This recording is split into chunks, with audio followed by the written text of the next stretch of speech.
Man, my mic is messed up. Welcome. Maybe my music was too hot. Maybe I'm just a little bit out of rhythm. Mondays seem like it takes I got to strike out a couple times on me before I can get a gauge in the ball. Especially if you had a long weekend. Yeah, I did. Oh my God, I had a long weekend. Whew. I never thought I love, running heavy equipment and the skid steer and the grader and of course the 72-inch skag mower. Macho Man, you just cannot, buddy. You cannot. I love you to death. But you just cannot appear like that and expect me almost not to pee my pants. Your camera was off. We had to get it back on. Sorry. Okay, but he needs to let me know that he's going back. I look up there and it's just a hand. It's a monkey face. Right. It's scary. You're like, Dan, if you had your head down doing some surgery and you looked up and there was like a naked woman. Yeah, well, I guess you're working. I guess you work. I mean, listen, I can't even think of an analogy. I'll take a naked you. woman. So, Mach, just give me the bell or that's what the bell's for. The bell is to notify me that you're approaching the bench. So please let me know. Thanks. Yes, sir. Let me. What did you do this weekend? I never thought. Back to my original deal before I was like completely just spooked from Macho Man. I just look up and there's this traps in a head. Yeah, there you go. Traps in a head, just looking right at me with this goatee. I'm like, whoa. I'm just trying to kick out of the fog that I'm in right now. And I see that. Although I did go to the gym today. Good job. Thanks. I didn't get quite as long. I didn't. Doesn't matter. You went. Yeah, true. You went. True.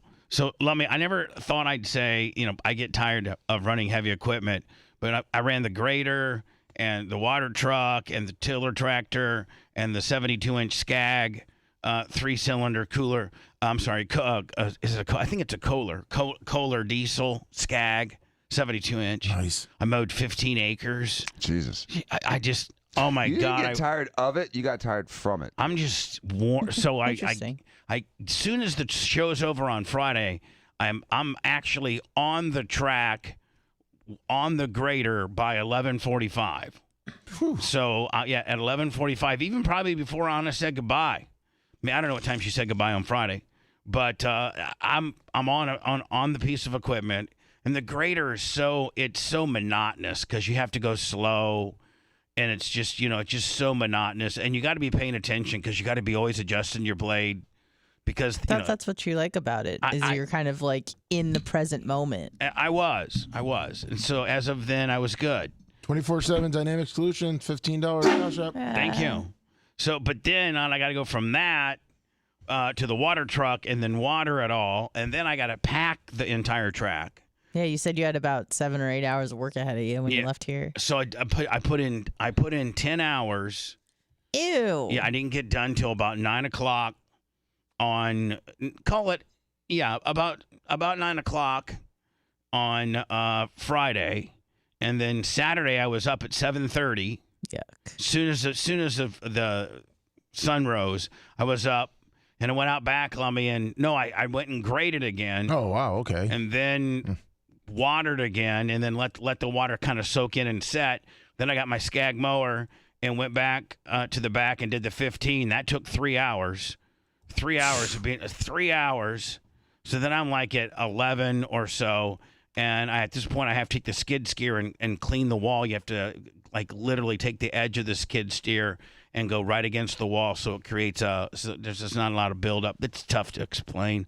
And then from the monster truck show that we had, they tore up the middle, the infield, so I had to grade the infield so that I can plant winter rye in there in the next couple weekends so that it looks nice and green for when we have our February Nationals and we're live on Flow. So you plant grass every winter? Yes, at least in this one particular area. Mm-hmm. So that on TV looks pretty. It looks really good. Right. Lemmy, what time's the Moonshine Bandits tomorrow? 10:30. 10:30. Okay. I thought I thought I had a 10:30 with my buddy Michael Rigsby. Can we move the Moonshine Bandits to Wednesday? No, Wednesday is. Sports show. I mean, How about Thursday? Can't we stick with their original Thursday? that's fine. We weren't sure if you were going to do the Killer Bees on Thursday. Oh, They can't do it during the main show. well, hold on. Bubba wanted him on the after show. No, I can't. I can't do the Killer Bees because I have no Brian. Oh, okay. So that works out. Okay. So So let's just put regular after show. regular after show Perfect. on Thursday with the Moonshine Bandits. All right.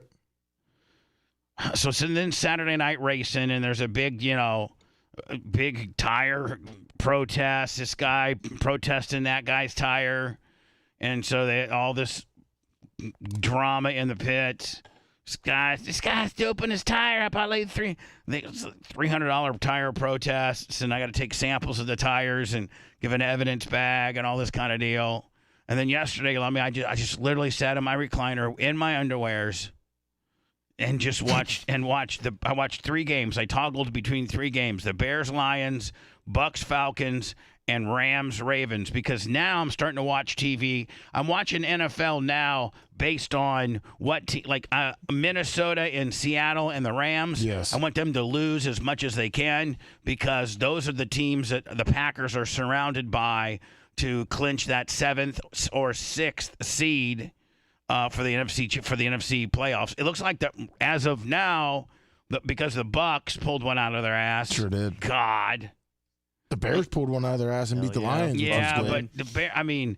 Bucks, man, they just don't like to win pretty, do they? No, they don't. They It's just- so- All the wins this year, you really could say that They it's could've less lost. of them winning and more of the other team losing. Yeah. Like Desmond Ridder and the Falcons were so bad. And like that yesterday. dude, like that one interception the guy had right in his hands in the corner, which would have ended everything. Yeah. He dropped it like an idiot. It was him and the Bucks guy fighting for it. The Atlanta guy had it, and then when he went to the ground, he dropped it. Yep.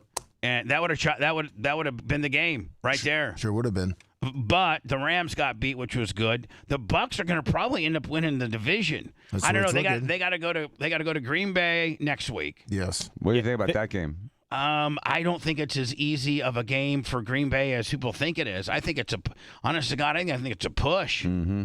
They're about equal teams. I mean, I think the Bucks has a little better defense. Well, the thing is the Bucks have been going downhill all season, and the Pack have been going uphill all season. Well, I don't know. They're getting better.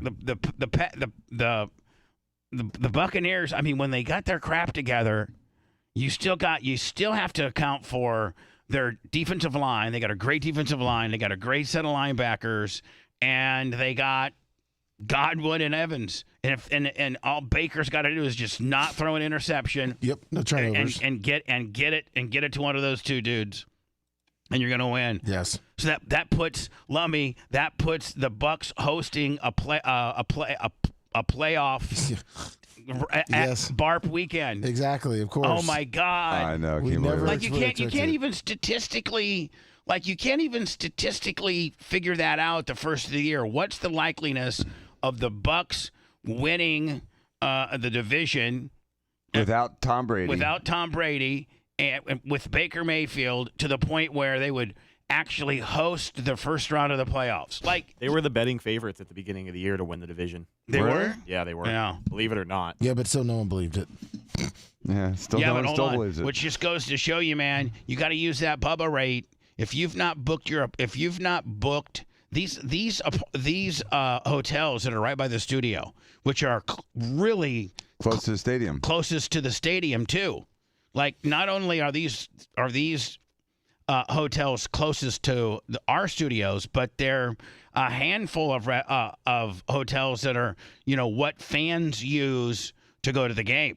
Like out of town people fill these hotels up. Oh. Well, the prices, like Lummy, if ridiculous. the Bucks host if the Bucks host a home game, I think our rate is our rate $189 or $199. I think it's $189. I thought it was $189. It was a little cheaper. Yeah, at the Marriott Courtyard or Spring. I forget which one it is, but it's that group of 4 over there by World of Beer. Yep. It's one of those, and they're owned by the same company. So and you watch. Go get your room right now. If you haven't booked your room for Barp, I'd be booking it. and we have the links. We've sent links to everybody, haven't we, Lummy? Yes, we have. And if you need a link, email Lummy.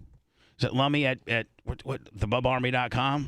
Lummy at BubbaArmyHQ.com. Okay. Lummy at BubbaArmyHQ.com? Yes. Okay. There you go.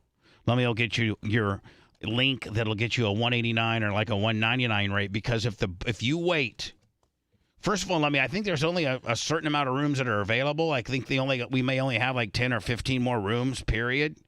But because they only gave me like a block of 50 or something, because they knew statistically there was a small chance that the Bucks host a playoff games, so they don't want to give me like 75, 80 rooms, Lummy. They want to because they can price gouge the visitors. Those 189s that I'm slinging for the Bubba Army people, I could be charging $310 to the Packers people that are playing. That are to come in for the wild card game. Right, or the Minnesota people or the Seattle people. So it's 2 verse 7.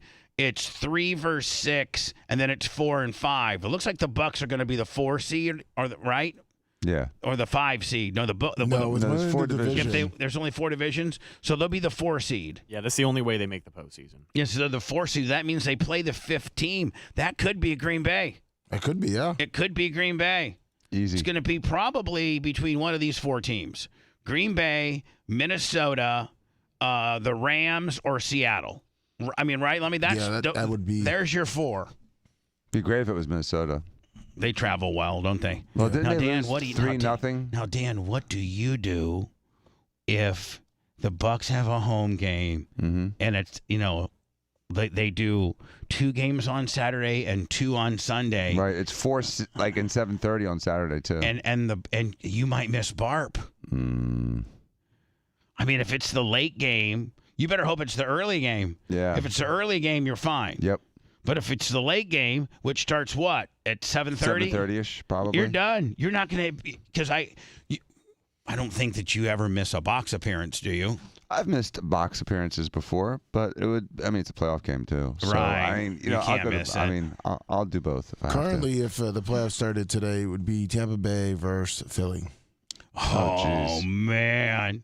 And Philly and Dallas got into a big shootout yesterday, and Dallas got that ass, which Sure means did. now Dallas is the lead of the East, the NFC East, and that division's on. Man, you got Philly at what, 10-3? Yep. You got Dallas at 10-3. Dallas at 10-3, and Dallas has got the better head-to-head. Have they played? Yes. Have they played twice yet? Yes, and the Cowboys won twice. Oh, so they're locked in. Yep. Yeah, so if the Bucks make the playoffs, more than likely, I think it's either going to be, at this point, probably Dallas with a better chance as a division You got to talk winner, on the but- microphone the same way each time, buddy. Jeez. Okay. Same enthusiasm, same, because your levels get so low that I'm over here jacking it up, and then the next time you talk regularly, and my levels are So just be consistent, could you please? Thanks, appreciate it. The expectation for the Bucks, no matter what, is they get shellacked in the first round. You think they play Philly? They're probably going to play. They'll play Philly or Green Bay. Last year they played Dallas. The year before that they played Philly. So I would think, It's going to be between one of them two. yeah, those are because going to be they play the 5 seed. So the 5 seed's going to be either Philly or Dallas. You can lock that in. probably. That's going to be the 5 seed.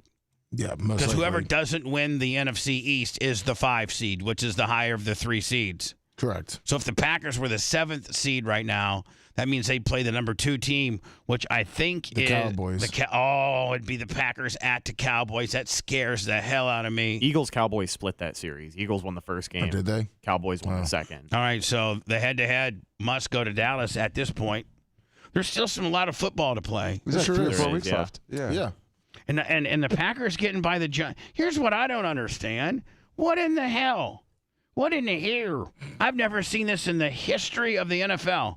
They got 2. Now, I've seen 2 Monday night football games before.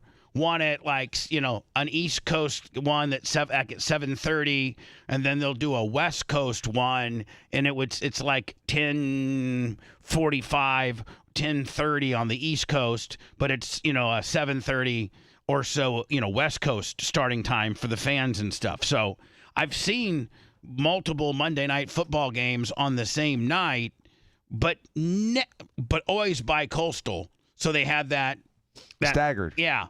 I've never, ever. And Rhett, what are they thinking here? They got the Packers and the Giants, and they got Miami, and who else?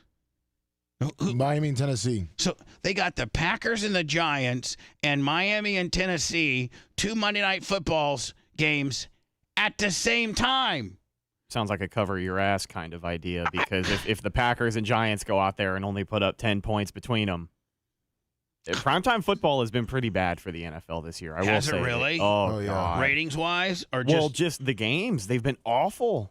It's terrible quality football on, one of their biggest stages every single week. So realistically, I don't have an idea as to why they have these 2 games starting at the same time. But if I had to be funny about it, I think it's because Packers-Giants could potentially suck. No, they said it. They came out and said why they did it. Why? It's a test. They're testing it to see how they're going to run Monday Night Football, because they're going to continually have 2 games on Monday. So they want to see what times work. So it's a test.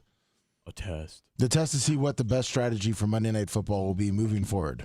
After flexing a team out of, Monday Night Football a couple of weeks ago? Yeah. I think it was Steelers-Patriots. Hold on, did the Hard Rock Tampa just open up? Sure. They opened their live I sportsbook last week. I see Hogan and John Daly out there. Ric Flair was out there. As their local celebrities. There were quite a few people out there, Derek actually. Brooks, all of the old Bucks were there. Yeah. Mike Allstott. Did they? So they got craps now. Roulette. Craps and roulette. There's Flair. There's Flair. Yeah, and a sports book. So they got craps, roulette, and the sports book. Yep. They're pretty much a full-blown casino now, right? Yeah, they are. Yeah. I mean, Level 5 is there or whatever. anything they don't have? Free drinks. That's about it. Isn't it? See, that's such crap. That's such crap. You got to pay a lot of money for those drinks. This is what I understand, Dan. You're right. They should give the discrepancy to the cocktail waitress and waitress. I'm sure there's some dudes too. To the cocktail waitress staff. And that is, if you see a guy and you can tell after 4 or 5 trips down the runway who's spending and who's not. Mm-hmm. And if you got a guy that's been there for a while and he's spending, and even if he's winning, he's at least risking and spending. Eventually they'll get you. They want to keep you there as long as they can. That's right. Mm-hmm. So because eventually they're going to get you. So if you're a cocktail waitress or a waiter and you're handing you walk throughout the casino, you take people's drink orders. Now you go back to the main bar, you get them made, Lummy, and then I think you actually, in today's world, you charge them, right? Yes, you do. Back in the day, man, they never charged you. No, Just give you back in free- other- They just gave you free. Like at 3 places we would gamble before you couldn't gamble. That Biloxi, Atlantic City, and Las Vegas. And they all get free drinks. This is a different town. This place never did it. Atlantic City and Biloxi is 1 an hour, and Vegas is keep them coming. On the drinking rules. Well, see, I was told when I was in Vegas, most recently, that they charge for drinks now. Maybe it's just at the hotels. I know. MGM still does free drinks. I mean, there's places in the Hard Rock but it's a high roller section does free drinks, and that's about it. Yeah, I just give the discrepancy to the waitresses and be like, man, you gotta, I don't know, or let the dealer. Yeah, but then next thing you know, the dealer picks the guy beside you, and you've been betting, not quite as get hard. pissed off. He gets free drinks, and you're 15 a copy, right? And that's what it is, isn't it? 15 yeah. bucks for a drinks. Come on, really? Yeah, It's I price mean, if gouge? you got let's say a single vodka and Let me soda, ask you a it's question, about Anna. $10. You probably know the fancy Union or Dan. You're Dan. Like, Dan, if you go to Ocean Prime or Union or Never been to either of them. Okay, well then I'll have to ask Dan. When I went to Dan, let's say you Union- go to Charlie's. Lummy's been. Let me. You go to Union. Yeah. All right. Now, but was it a daily brunch deal, or have you gone to No. Union at Dinner. night? We had Yeah, dinner like an okay. adult. Yeah. So during the peak time. Yeah. And what is your drink usually? Tito's and Tito's and soda. Hell or, yeah. Maybe whiskey on the rocks. all right. Good So whiskey on the rocks. what's a Tito and soda cost at Union? About $8. $8. That's it? That's it. Yeah. For real? That's not bad at all. And then whiskey on the rocks is probably about 10. For a good one. Where do I hear these $15 and $18 drinks? Where do I hear Those of that? exist. I mean, like Dan, Ocean Prime, Charlie's, Ruth's Chris. that whole world. Eddie Yeah, V, they'll tack you $12, $13 for a drink. But for the specialty drinks, there's fancy drinks. Yeah, the fancy ones that have like maybe 3 liquors in it. Oh, those could be like $18. Yeah. Those like martinis. What if me and Fabrizi meet at Eddie V's for dinner? Like we're thinking about doing that in the next couple weeks for the Christmas, and like I order I would. That's what I would order. I'd order a Sex on the Beach. On the rocks. That's what I would. I mean, like, she may think I'm the biggest pussy ever, but Sex on the Beach on the rocks. They give you a paper bag to cover your face with it. Yeah, with some construction scissors, so I can make the little holes. I'd be the anonymous drinker. There's a man. There's a real man right there underneath that bag that's drinking a pussy drink. That'd be a great gimmick as a bar, Dan. If a guy orders a pussy drink, you send a bag with him. He's got to put it over his head. So embarrassing. Not good for business. Man, I went to this real It's rugged. like a scale in front of the ice cream shop. I went to this rugged bar and I ordered a Sex on the Beach and they made me put a paper bag over my head and said pussy on it. So like Dan, what is a drink at Eddie V's? Like what would a Sex on the Beach at Eddie V's be? Well, Sex on the Beach 12? is probably like 12. If there was a fancy, like a good fancy drink on the menu, it'd probably be like 18. What about like a Long Island iced tea that's got like $15? Yeah, I was gonna say 15. Yeah, $15. at least. It has 5 liquors in it. Jesus, $15. You drink 2 of those. She drinks 2 drinks. I mean, my Lord, you're $60 in before we're even eating appetizers, right? Yeah. Yeah, those prices are crazy. Dan, when you take out your family to like Ocean Prime, you're obviously your daughter, your son. We know what he likes. The Seafood Tower. Your wife and yourself. Your wife, I know, drinks wine. What do you usually? The kids just probably order a soda or water. Right? I mean, they can't order anything else legally. I mean, for Mina's slipping them some wine or not, but so the kids order a soda. Hell, sodas are probably $5. And so, Dan, what do you usually order? Shot of fentanyl. Put me out of my misery. No, I usually get like Secret I usually get like a tequila with a pineapple back. Okay. Like a Or shot a of glass it? of wine. Yeah, a chilled shot, like a chilled añejo. No, is it just Ramino order by the glass or by the bottle? Depends. If I drink, we'll order a bottle. Otherwise, she'll do glasses. Right. Are you a wine guy? Sometimes. Really? I mean, it depends. A red one, a white one? Depends. Isn't it supposed to be like red goes with meat and like white goes with fish or something Yes. like that? Yes, and like pastas, like red sauce and red meat go with the red wine, and then like a white sauce or a fish would be more of a white wine. But then I don't like Pinot Grigios and Chardonnays that make me want to throw up. Is you sweet? No, they're too bitter and dry. I like those. Rieslings. I hate wine altogether. I hate it bad. Yeah, I like sweet white. It's like, ew, wine, whatever. I'm not a big drinker for some reason. When I first You got have other vices. I do. Why drink when I can do other stuff? Right. I mean, Drinking's so basic. Yeah, drinking so 60s. You know what I'm saying? Like Yeah. I'm partying. Pills man. is so 90s. Yeah, what I'm doing, man, is cool. Okay. So like, you get off me with your bottled beer and your little bottle of wine there. I mean, but there's some people that really, really have to they have to have wine with their meal to like cleanse their palate or something like that, isn't there? Well, a lot of people are very, very, very particular about their wines. I think those people are a little bougie. Yeah, bougie. Mm-hmm.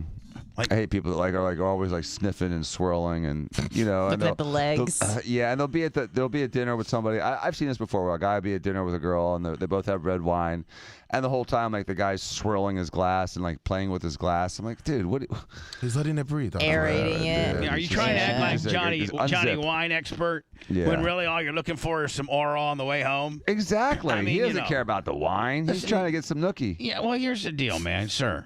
For that wine swirler, just know one thing. Yeah. For that wine swirler, we all know that dude that's there at dinner with that kind of hot chick, maybe MILF kind of deal.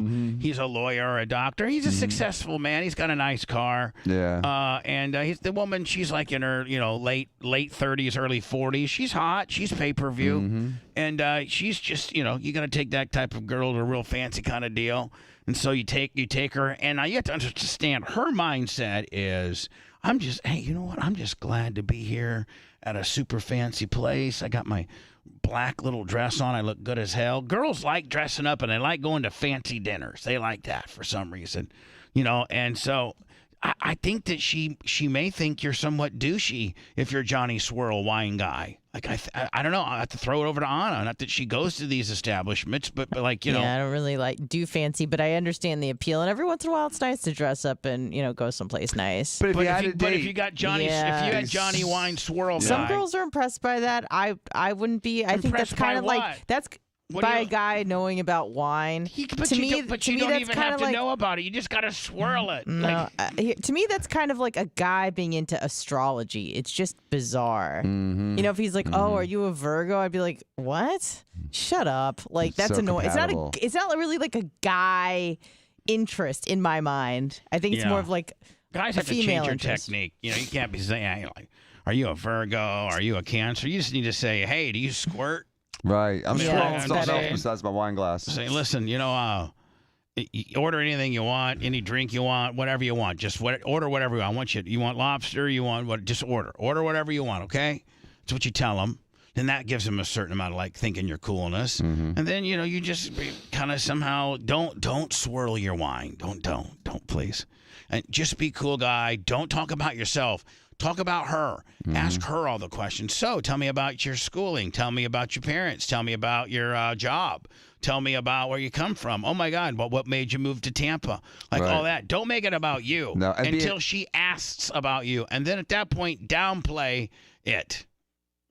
Right? Yeah. So what you do? I mean, so Dan, you'd be like, well, I'm an attorney and a plastic surgeon. Well, Dan, you don't really have to say much more. Yeah, that's pretty much all that needs to be said. You don't have to say much. You don't have to get into where you operate, what kind of car. I mean, don't forget the bitch arrived in a Ferrari too. I'm sure you picked her up. Right. I mean, I'm getting there in a smart car, buddy. Nah, man. Dan has a rib one day. We should go out to dinner with our girls all fancied up and stuff, and you pull up in your Ferrari, and I pull up behind you in my smart car. We both valet. Yeah, we both valet.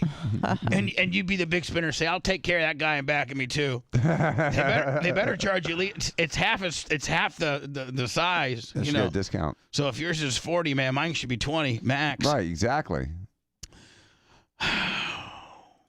So let me sports book at the Seminole Casino as well. Yes. I could go out there and lay 50 on the Packers tonight. Yes, you could. For real. Yeah, and they got an app too, so I use their app all the time. Oh, they got an app now. Wonderful. Oh yeah, everybody's got to have an app. Place. Yeah. So the app makes it convenient, but yeah. You can So go there in now, person. man, now there's no back in the day, a lot of people wouldn't go to the Seminole Hard Rock. That's the local Native American gambling facility here in Tampa, Florida, and we have there's one in the Fort Myers area called the Immokalee Hard Rock, and then there's got a couple in the Miami area, right? Yeah, Fort Lauderdale area. Yeah, there's the Hard Rock that's shaped like a guitar, right? Yes. And is there another one, or is that it? There is another one. I'm not exact. I think it's a little more north of the other one. Is there one in Orlando? No. Hold on, Orlando. They've got Mickey Mouse. Yeah, they got Disney World. Disney does not like gambling. So Right. Mickey Mouse says no on the debauchery that gambling brings. Yeah, they're the ones. Gambling brings cool stuff, Right. man. And then you got. I know they have one up in Jacksonville, right? No, Nothing in Jacksonville. No. How about up in the Panhandle? no, nothing. You have to go to Biloxi for that. Yeah. Right. All the way in So Mississippi. for real, About an hour huh? and a half drive. Yeah. Oh man. So I mean, I didn't know that we. I thought that for sure Orlando, Jacksonville, and maybe potentially like Panama City had one. No, it looks like the Mississauga Casino and Resort, which is in South Florida. Mississauga. Mississauga. So you get the That's Mississauga. a dump. Is it? Yeah. No, it is. Yeah. And now the Seminole Hard Rock here in Tampa, is it considered a dump or is it nice? No, it's nice. And it's huge too, Yeah, isn't it? Like it's one of the largest It's too ones. big, man. It's one of the large. Well, because the way they built it, they just keep piling more rooms on, so you can get lost in there. It's like urban sprawl. I went with Suma one time, and Suma was playing blackjack, and me and Shane kind of walked around a little bit. And I was like, man, this place is confusing. It is like a maze, and it looks the same, but same but different. Yeah, I got super lost when I went there. I think last time I was there was when Brandon the Quad was here. Yeah. It was very confusing. It's very confusing. And listen, man, I got to tell you.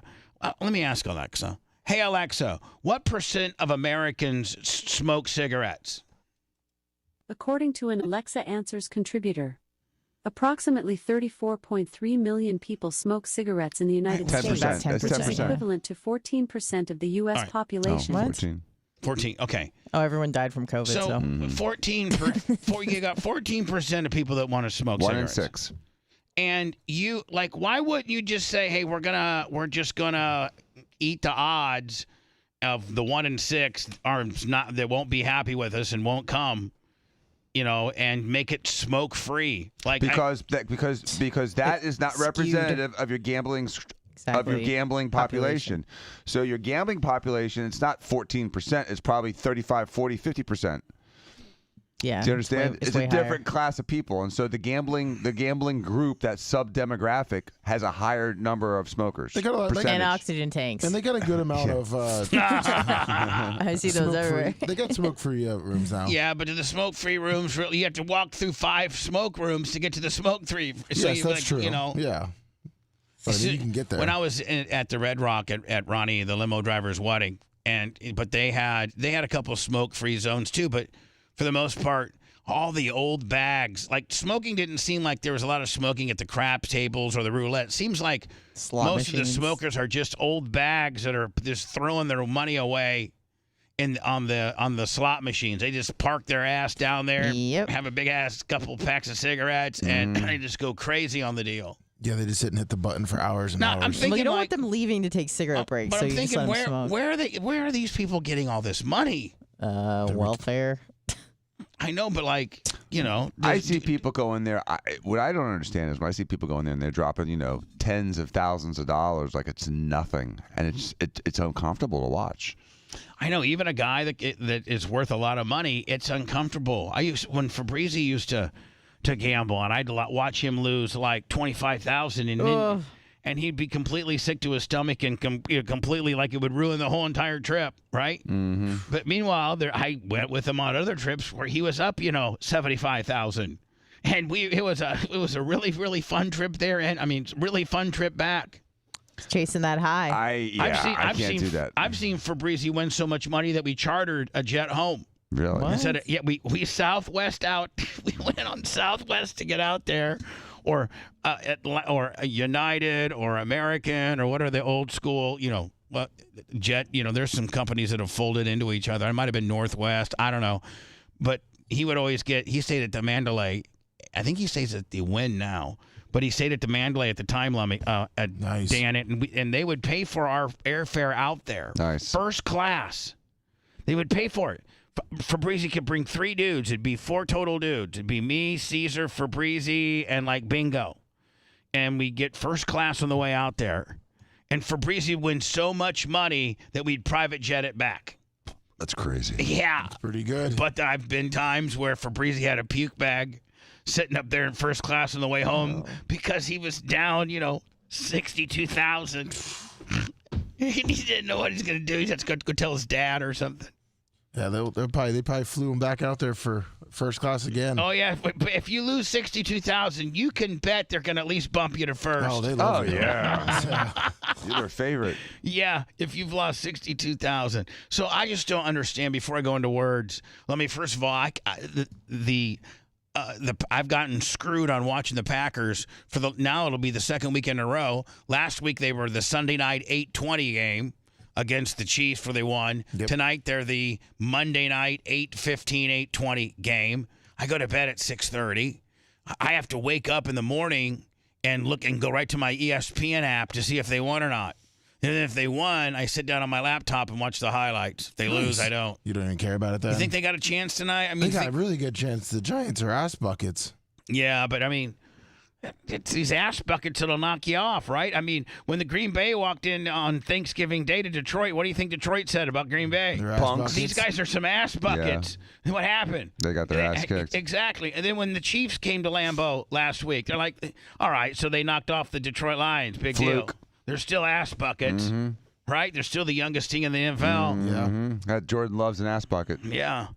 So now, and when you go, I got to tell you what scares me, Lummy, is that MetLife Stadium scares the hell out of me. Why? It's just, I don't know. It's turf. There's a lot of injuries. On the turf. Just think about this. Aaron Rodgers blew out his Achilles there.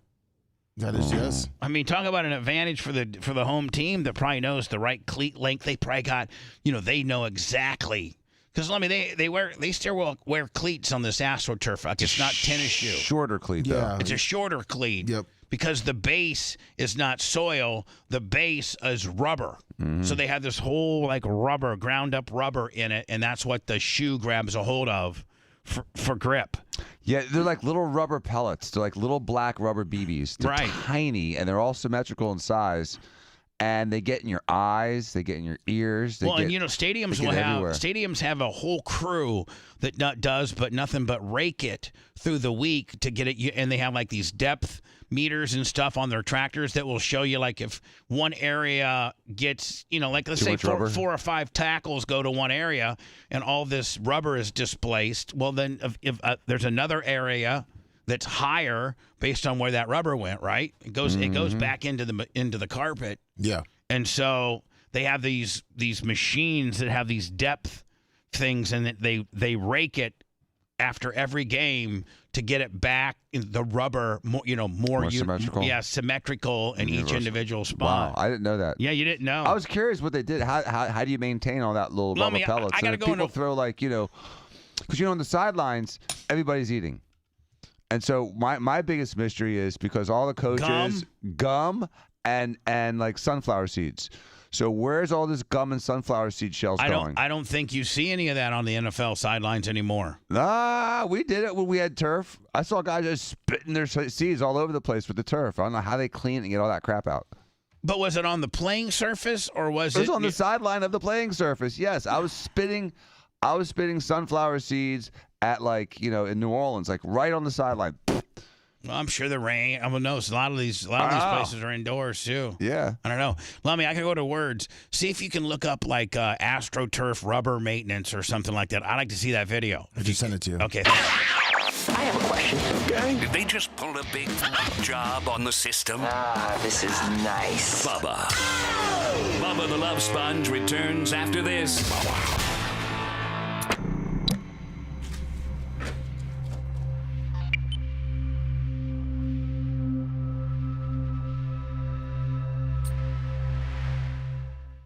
At first.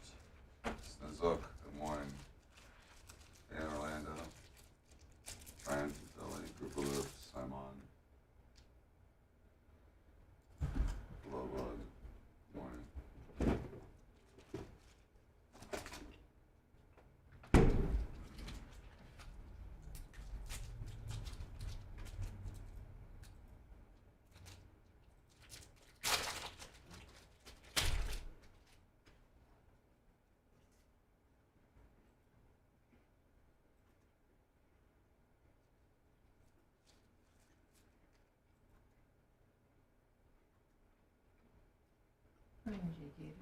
What's up, Flip Bud and the Hizzle? Aquaman, 66, 60 months. Second DS Top 65, Kendall Hill, 40 months.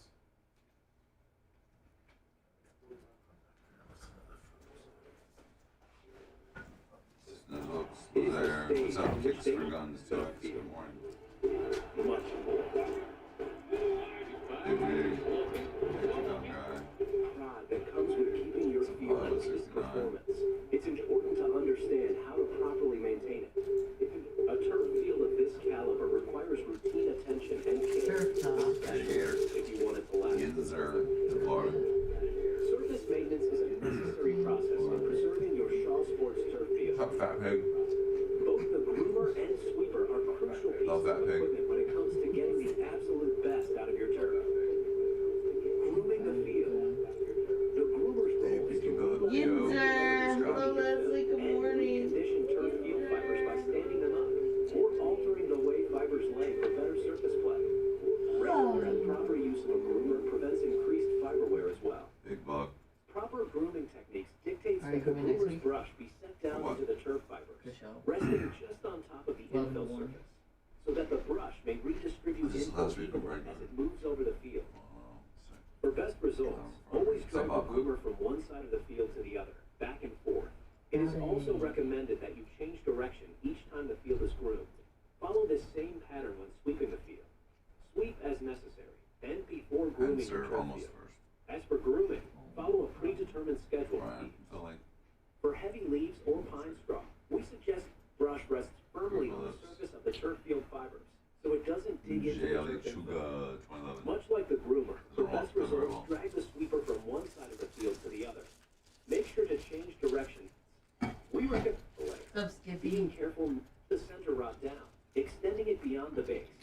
Next, press the center rod into the infill until it comes in contact with the turf backing. Now, lower the gauge until it rests on top of the infill layer, being careful not to compress the infill layer. Finally, hold the center rod mark in place while removing the gauge from the field to view the measurement. Be sure to level irregularities within the infill. And recondition turf field fibers by standing them up. Understand how to properly maintain heat performance. Nephilim. Jason Hebner was talking about Nephilim. Fuck's a Nephilim?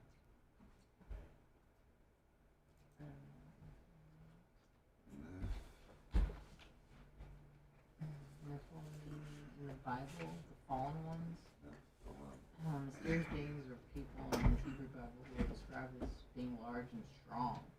The Hebrew word Nephilim is sometimes translated as giants and sometimes taken to mean the fallen ones. Those are like massive things. They look like actual Nephilim. I don't know. Nephilim. I don't fucking know. It looks like some sort of. Those look like now. They look like geological phenomenon, like mountains. You ever see those pictures like mountains that look like a person laying down? You never seen that? I'll look it up. Like it's just by coincidence. It's the giants that died and then became like land masses. They look just like people though. It looks like a person laying down.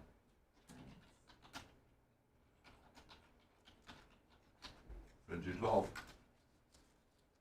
I love saying Fin 212.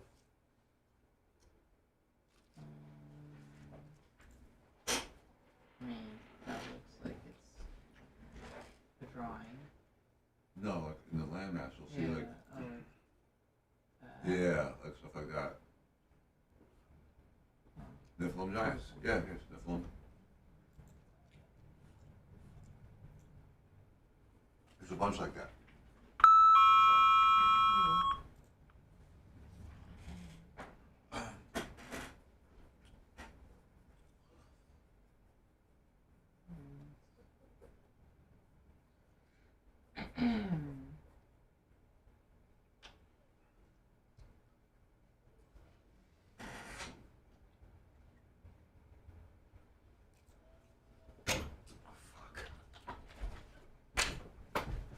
I think Lemmy's dumb now. Charlie's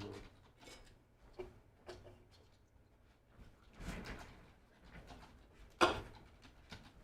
Stupid fucking shirt.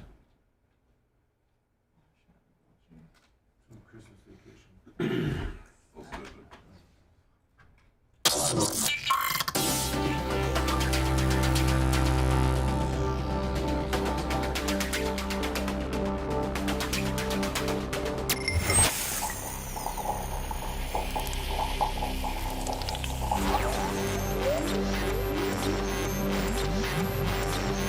He doesn't care about opinion polls and research studies. Oh, I feel safer already. He's more concerned about getting a hot porn star for a mix-in with his wife. Okay, good, because I want to have sex. You're listening to the Bubba the Love Sponge Show.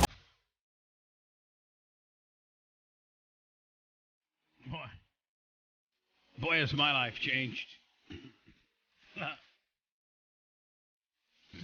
PayPal, Venmo, Cash App, if you'd like to go right to the source. We appreciate you. All at the Bubba Army. BubbaArmyHQ.com. That's our continual project that we're continually trying to make better and add new audio. We're currently working on the 08 to 2010 Cox morning shows. Yes. Is that what we're working on now? Yes. To make that available. So if you are a sergeant or a lieutenant over at Bubba Army HQ, you basically have, you have your the ability to get damn near almost anything everything that we have digitally have uploaded. You got now. There's some stuff that we have still in on various hard drives and things like that, Lummy, and various discs, like the 08 to 2010 Cox morning shows. Those were never uploaded, and so we're in the process of doing all that. Yes, we are. Along with some old air checks and just stuff that a lot of you true Bubba Army, really, really hardcore Bubba Army, you've not heard of or seen. And so it'll be, it's going up as we speak. I know we're working hard on that. Yes, we are. So thank you, Lummy, on that. No problem. Bubba Army HQ. It's free, too. If you can have a free membership, just create a screen name and an email, and you can have a free membership. At that point, you're just a grunt. Then the next level is sergeant, then lieutenant. So you just pick what you want to be, buddy. Dan, you were asking, you never knew about this until I told you, but all AstroTurf, all non-living grass, synthetic, artificial playing surfaces playing surfaces, or even people. There's some people that have it for their house. I know, which is cool. I don't have a problem with that. I know, but here's the only problem you have. Drainage. I can only imagine how much yours would cost. Oh my God, the amount that if it was you, I'd only do probably the front yard. I'd cut it off there, like right. You know where that underpass is goes into the side of the door, like for rain. Mm-hmm. I'd cut it off right there. Although the back, if it was turf, would be awesome. It would be an awesome playing field of be so 50 great. yards by 50 yards. I bet you, Dan, turf. honest to God, I'm not kidding you. I bet you to AstroTurf your entire property the right way with drainage and everything. I bet you it would be $500,000. Yeah.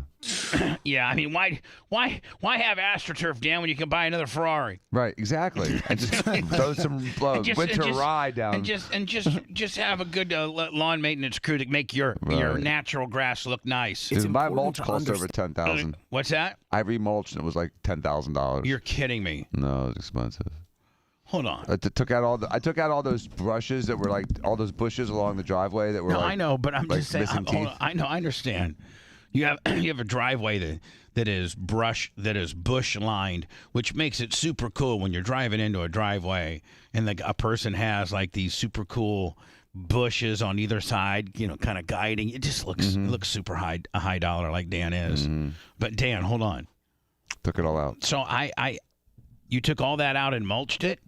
No, grassed it. Oh, so there's just like rolling hills going up to the house. There's no more double hedges to bring in? Nope.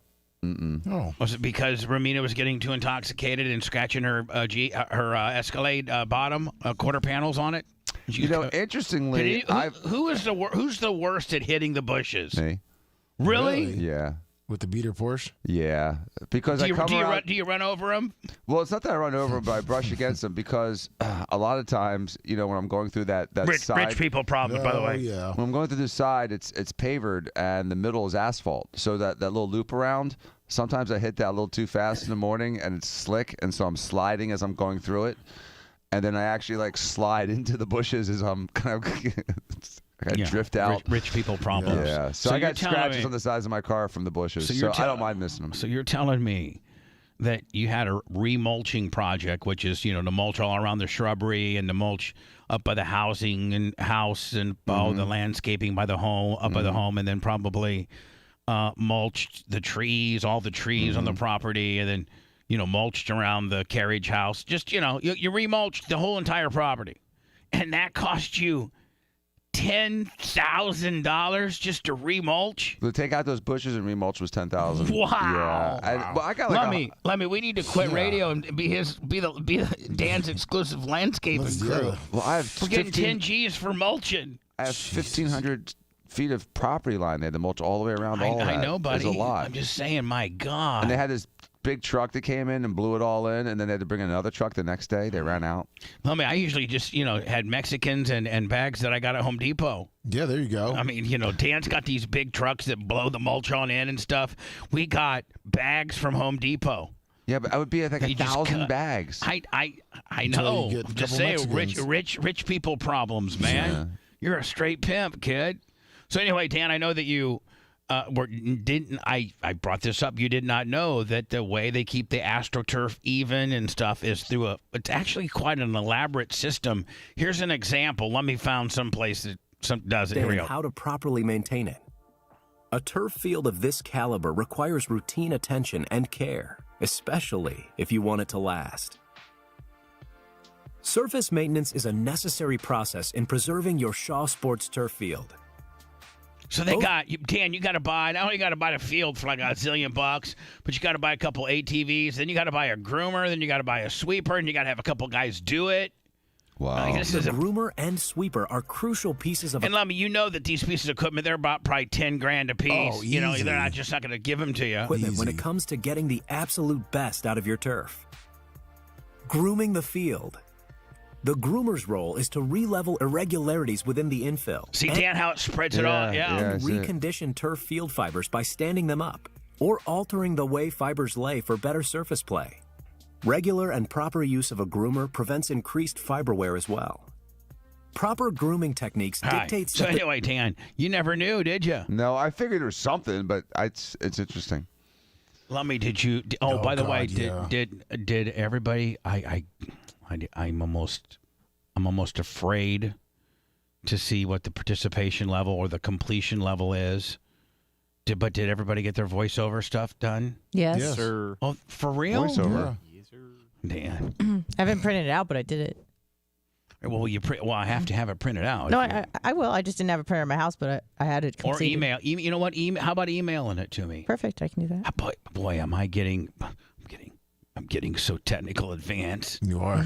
I normally want you to print it out. Now I like you to email it to me. You're like Elon Musk. Oh, man. I'm telling you.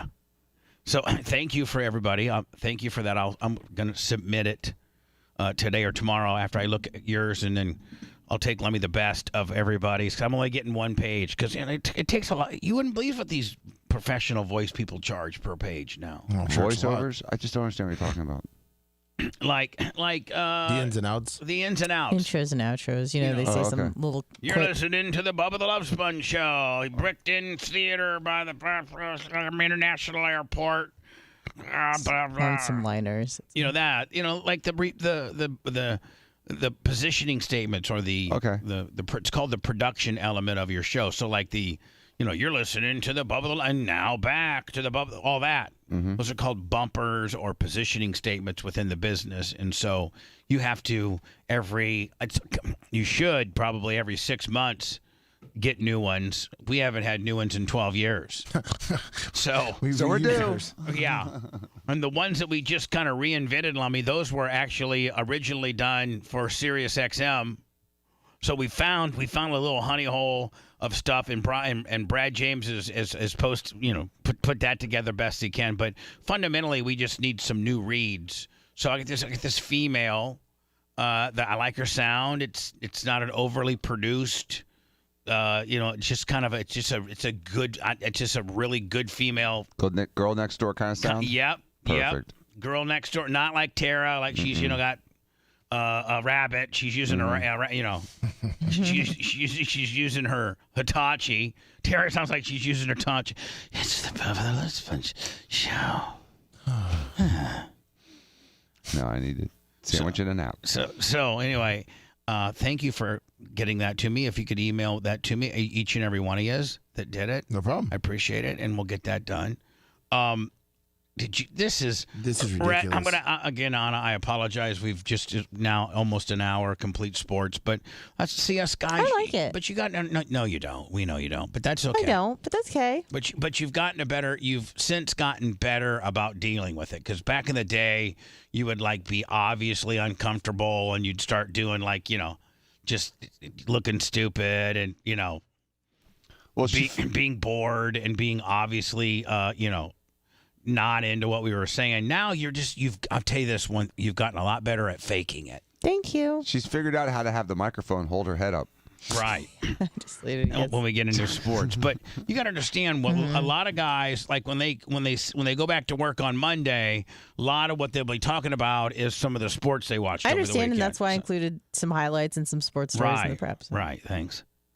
So, we're just getting our, this is how us guys welcome each other on Monday back at work, Yeah. Even though this is a radio show, you could almost picture this like the Warsaw Park Department. We all come in, this is like the pole barn, and then we start going to work, That's right. A couple of us are refinishing picnic tables, and a couple of us are out there doing the leaves. Larry's bossing us around and everything. So, and when the Warsaw Park Department guys get in this morning, or they're probably there right now. First thing they're going to say is, what kind of wine did you have this weekend? No, they're going to be like, man, did you watch that Bears game? Yeah, I watched that Bears game. How about the Coats? Did you see the Coats? Yeah, I watched the Coats game, too. Coats got their ass kicked and Bears won. How about that? The Pacers, they made it to the NBA in-tournament championship, but got their ass whipped by the Lakers. That's about what happened. And I think Larry's got me and you going out to Kelly Park today on the Skag Industrial Leaf Blower. And I think Ronnie and Fred are refinishing picnic tables. I'll see you at the 10 o'clock break. We'll play a couple games of euchre, okay, buddy? Yeah. Smoke about 50 cigarettes. Right? Pretty much. Yeah. So, Red, I'm going to have to, make sure that you're part of this conversation because you're, as you're one of our, you're half of the Lummy Sports Show. So if we're going to talk sports on the show, and Lummy's going to be involved, then Lummy, you got to have your partner, of course, right there for you. Right, your co-host, your Ed McMahon, if you will. My Ed McMahon. Are you now, Lummy, in the sports show, like Lummy Sports Show? Are you like the star? And Rhett's kind of like your number 2 guy. Yeah, I mean he's got top billing. Yeah. Right. Just saying. He's the Ed McMahon. So you're like the Bubba the Love Sponge, and then he would be like Lummy. Yes. Okay, great. Yeah. Do you guys talk about baseball? Yeah, when there's things to talk about. When there's no football on. Well, here's the thing. This is a baseball. What we're gonna talk about is a baseball subject. Yes. Baseball's not going on right now, but this happens to be the largest contract in the history of, I think they say North America, because maybe over in Europe, one of those soccer guys got a little bit more back in the day. I don't know. But they say, how do you say the guy's name? Shohei Ohtani. Shohei Ohtani. Shohei Ohtani. The Shohei Ohtani, he was an unrestricted free agent for the Anaheim Angels. And he's this, in fact, even old timers can't even remember the last person that in Major League Baseball, the last person was it Babe Ruth? I don't know. The last person in baseball that was as good of a hitter as they were a pitcher, and vice versa. Meaning they're a 295 to 315 hitter, and they'll win you 15 or 20. When healthy, they'll win you 15 or 20 games pitching. Yep. Like I don't know that baseball has ever, in modern day baseball, has ever seen this. Have they? Not really in modern day. No. Like Rhett, when's the last time?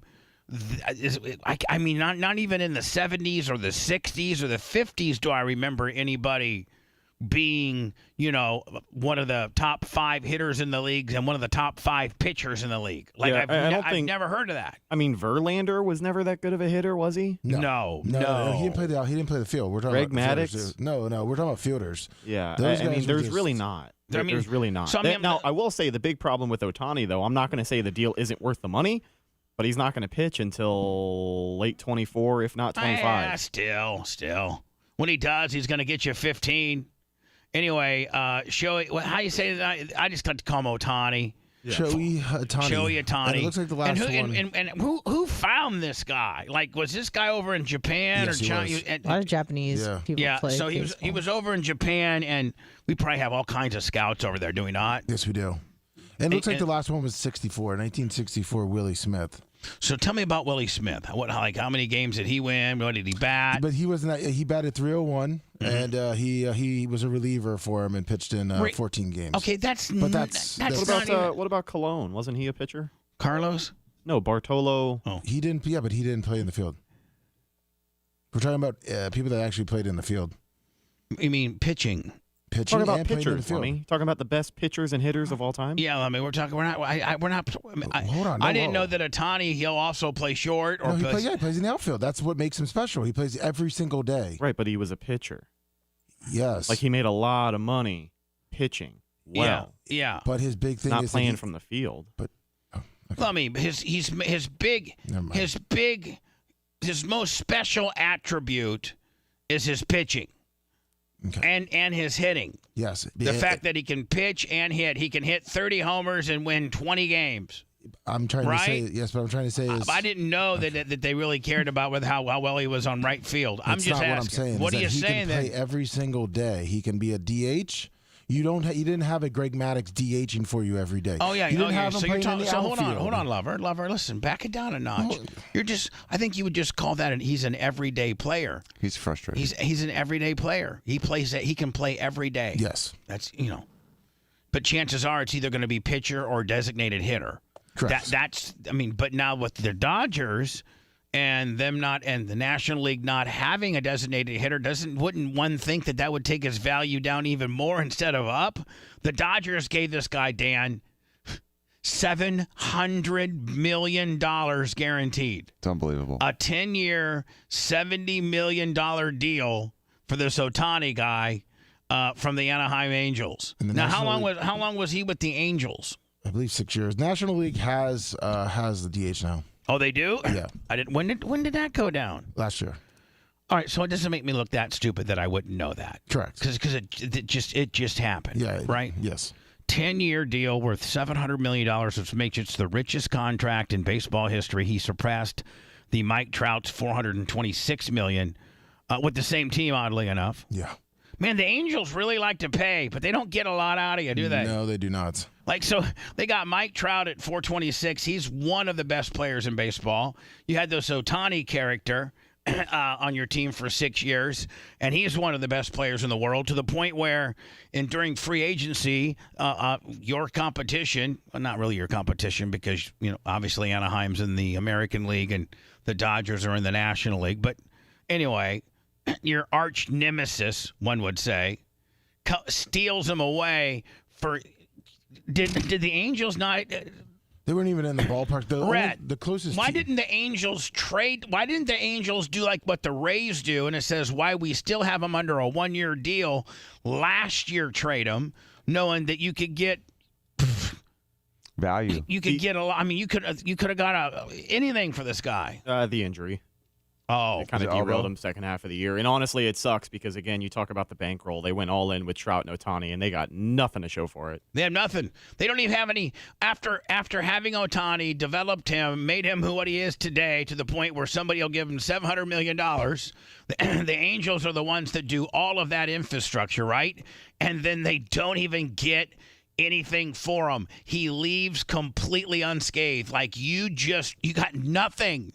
Whereas if you just would have 1 year ago, before this year, last fiscal year baseball started, before he got hurt, Rhett, before the season starts, like this time last year, you start shopping them, right?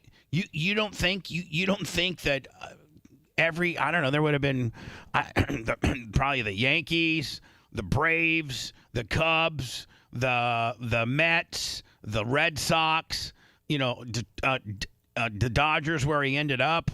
San Diego always tries to act like a big player in free agency. Cardinals, you don't think one of those historic, unbelievably money is no. I mean, what do you have? 5 Major League Baseball teams where money is no object. You got the Dodgers, you got the Yankees, you got the Cubs with the new ownership, with Red Sox, Cubs, Mets. Did I say Dodgers? Yes. Okay. So you got 5 or 6. Houston, right? Houston will play anything for anything. Pretty much. At this point. So you got 5, 6, 7 teams where money is no object. They're not scared of the luxury tax, the penalty of going over the salary cap. They don't care less. They could care. The Yankees have written the Major League Baseball $100 million luxury checks before. They don't care. Meanwhile, the Rays are like, man, we're not even going to come close to the cap. No. I think the team like the Rays get. I think when they do those luxury tax checks, those go to the remaining teams. Yeah, they get like gift certificates. Yeah. It's pretty nice. No, for real. I know. Like, so let's say 5 teams have a tax.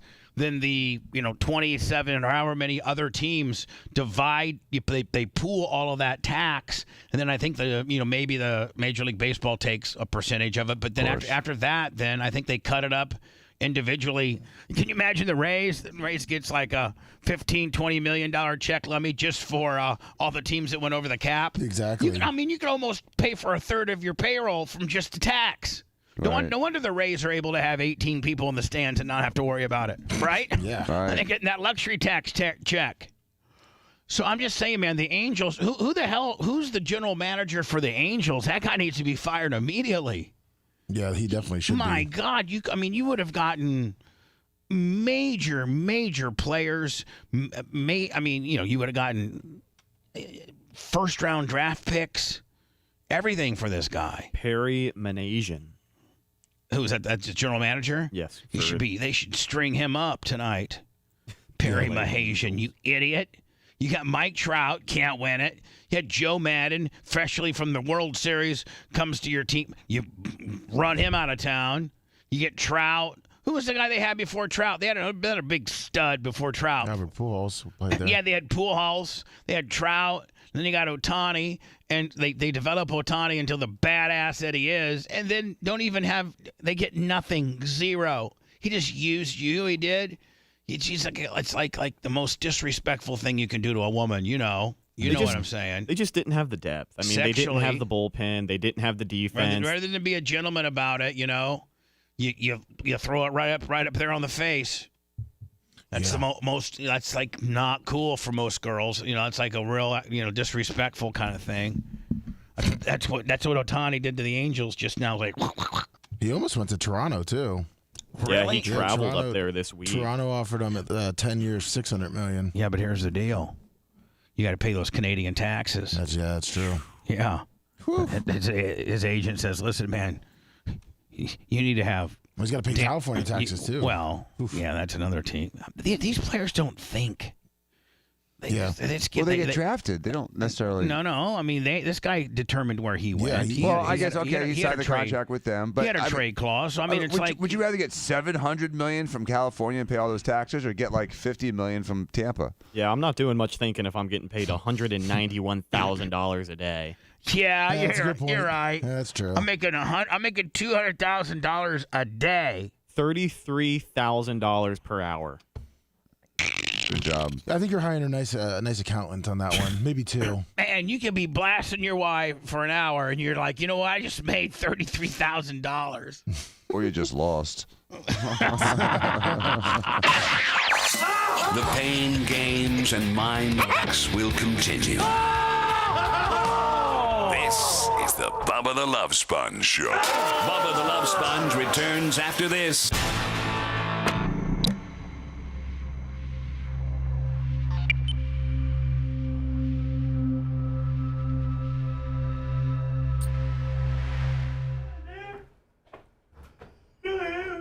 Goddamn.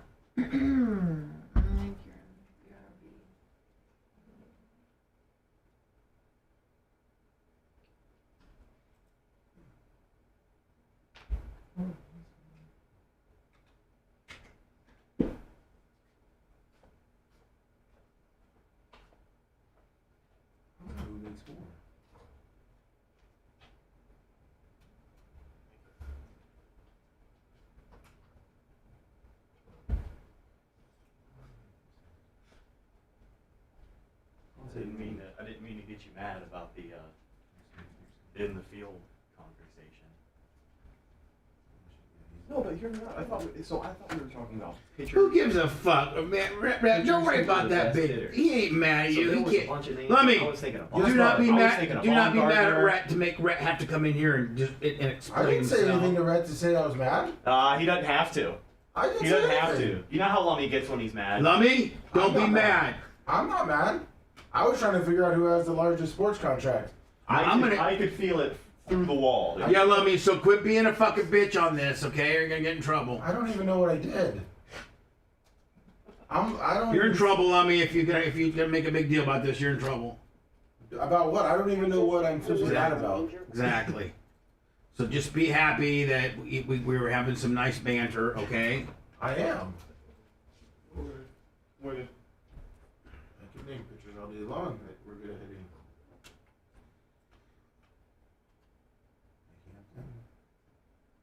Alex, Kinkyo.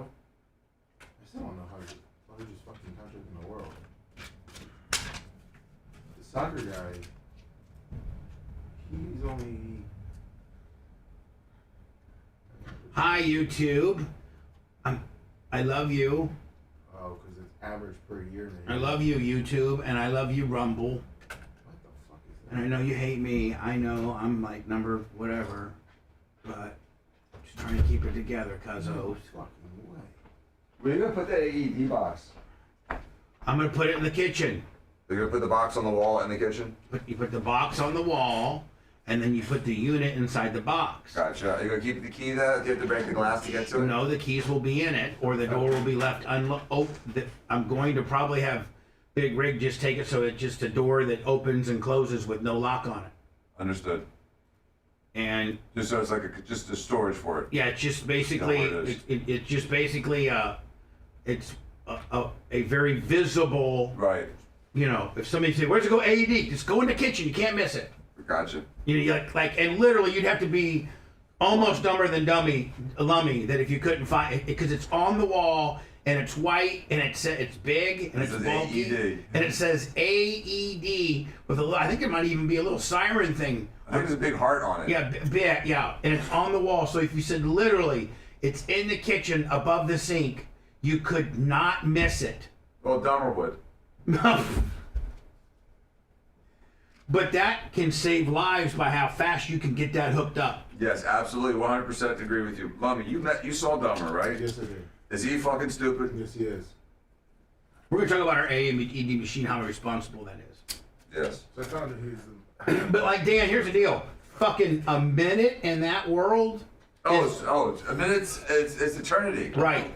But you know, let's say you can get probes on a guy in 30 seconds. Yeah, then he has a higher chance. I mean, you can get it. If you can get. To talk about the golden hour, that's Yeah. that golden minute. You gotta, but you know, if you can get probes on a guy within a minute, he's gonna be okay. He has a higher chance, absolutely. I mean, if he's Unless he's got something catastrophic. right. I mean, but if he's just kind of a fatter, 50-some-year-old dude who's prone to have AFib or fucking a heart attack. Yeah, he's coming back. You got him back. This is when you know it's Now, what is that? What is it? Does it literally shocks the heart back to a rhythm that can push blood. All right, we're gonna when the heart's like twitching around like that in AFib or VTAC, BFib or VTAC, it's spasming, but it's not officially pushing blood. Now, is that different from a heart attack? A heart attack means you're not getting blood, then you go into an arrhythmia. Okay, so if you were having a heart attack, is this machine still applicable? Sometimes, yes. Okay.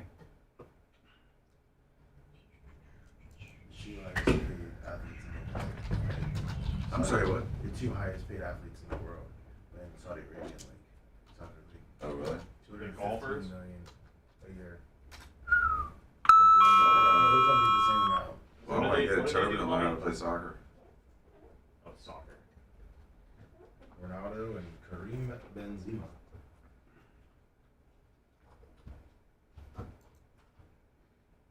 Oh, incredible.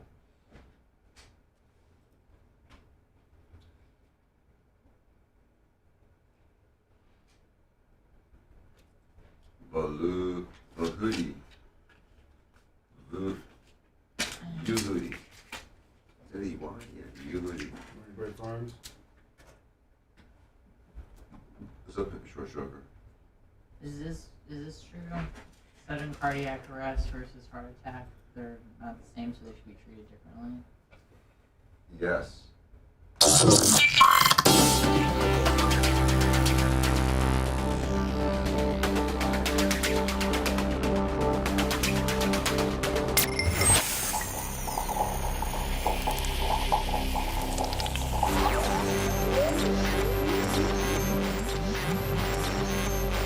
What the hell are you doing? Strap yourself in.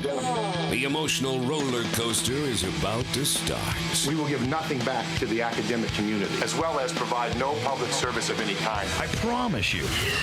Now back to the Bubba the Love Sponge Show.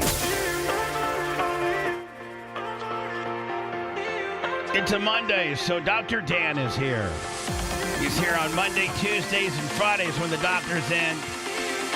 Anna Homo is here all the time. In fact, we got to make her go home. Anna. What? The hell? Anna's here Monday through Friday, and then if we actually, honest to God, did a show on Saturday, she'd be happy to show here. She loves being on the air. I do. She'd skip brunches. Although your next brunch is at 6 p.m. I saw. Oh. I'm like, did I text you that, or I texted Jay that? Look at Dan get up in the info guts. What's up with Dan? Yeah. What are you, Dan? Are you a little gossiper here? Oh, What's going on she here? was, calling in a reservation favor for brunch. No, I wasn't. But it was at 6 p.m. No, it wasn't a favor. I told Jay that the next brunch has been scheduled. Well, it's not really a brunch, but the next little get together has been scheduled at Union. So we're excited to try. Oh, you weren't. She says by brunch, I mean a 6 p.m. brunch. Yeah. Because we still call it brunch. I'm not messing with you. Now, did you have Jay? No. My girlfriend already made the reservation. I was just excited, so I was like, oh, I was just sharing it. I was just sharing. Yeah, I was just being doing a girlfriend thing. thing. Yenta. Mm-hmm. Talking about her wine. Man, I got to tell you, Lummy has. I don't think Dan nor Anna have seen the back studio. No, I don't think they have. But Anna, you certainly did. Well, Dan, you as well, because the Diacos. Oh, I worked there for years. For years Yes. were from that studio. Mm-hmm. And Anna, and then I think Anna, you did a year. I or so. initially did the sports show with Seth and Lummy there. What were we thinking? I know, and then I was doing my show with Lummy. And then we kind of took it offline, where we kind of just started, for whatever reason, it ended up being where we just stored stuff, and we just weren't going on the air. Like, just the show, everybody's ancillary shows kind of migrated to the big studio, and it became like a hoarder room. And it became a hoarder room for the rats. It just was bad. And Big Red, I'm sorry, and Rhett, and especially Macho Man, since Macho Man started, has really kind of made that a side project on getting that. My down the road planning and my wishing was, I told Macho Man when he first started, like, I'd like to get this room back online so that we could do podcasting out of there, or we could do the Lummy and Anna show out of there. Now that I'm getting ready to do do something with the stage where people may be in this studio when Anna and Lummy or any be having their specialty shows, then it wouldn't jive. If you were doing your show from here and I was doing something on stage with the podcast, then you couldn't. We'd have to build a wall down the middle of this place, or just get the back studio back online. So the back studio is damn near close to being back online. It will be back online soon, so that we can do anything from back there. And the first step, and I didn't even think of this, but because I'm eventually eliminating Carl Harrison and Manson's old studios, which we don't use those studios for anything. The two in the front, other than the Horde. You two in the front, you're talking about? Yeah, the one right here. Right across the hall. Right, and then the one around front. Right. So one of them I thought you would do for like commercials and like cuts, things like that. No, we can do all that from right here. Right. Like, you don't need any of that stuff. Eventually, I'm going to clear all that whole area out and bring I'm going to put my Clem gym down there. Really? Yes. Really? Eventually, Lummy has known this. Yes. And we might start it after BARP, but Big Red and the Get Fresh crew are going to come in, and they're going to knock them. See if you can visualize this. They're going to knock the wall between Carl Harris and Manson's room down. Okay. Then they're going to knock the wall between Carl Harris's and the bullpen wall down. And then they're going to knock the wall to the entire handicap green room. I'm sorry, bathroom. Clear the whole. So the only little wall will be that little wall that kind of separates the entrance and little green room area. Just that little wall is going to be there, and then the whole entire place will be where I where all the gym equipment's going to be. I've already spaced it out. I needed Lummy. I took a digital. took a footprint of each piece of equipment, along with whatever type of radius they have while you're using the machine. You know what I'm saying? Like, you can't put the machine, a bicep machine, right against the wall. There's a range of motion that it creates. That needs you to have clearance, an inch or two clearance from the wall. So I did all my calculations and stuff, and I got more than enough room. I needed 708 feet. And I got like 790, in the front when I make my changes.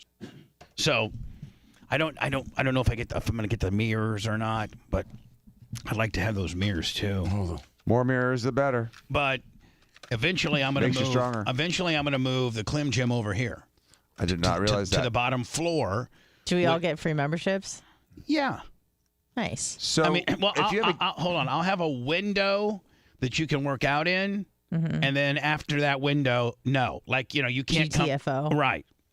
So you know what? here. Hold on. The gym will at the downstairs Clim Gym, studio Clim Gym will have operating hours. Hell yeah. So the only two Is bathrooms. there towel service?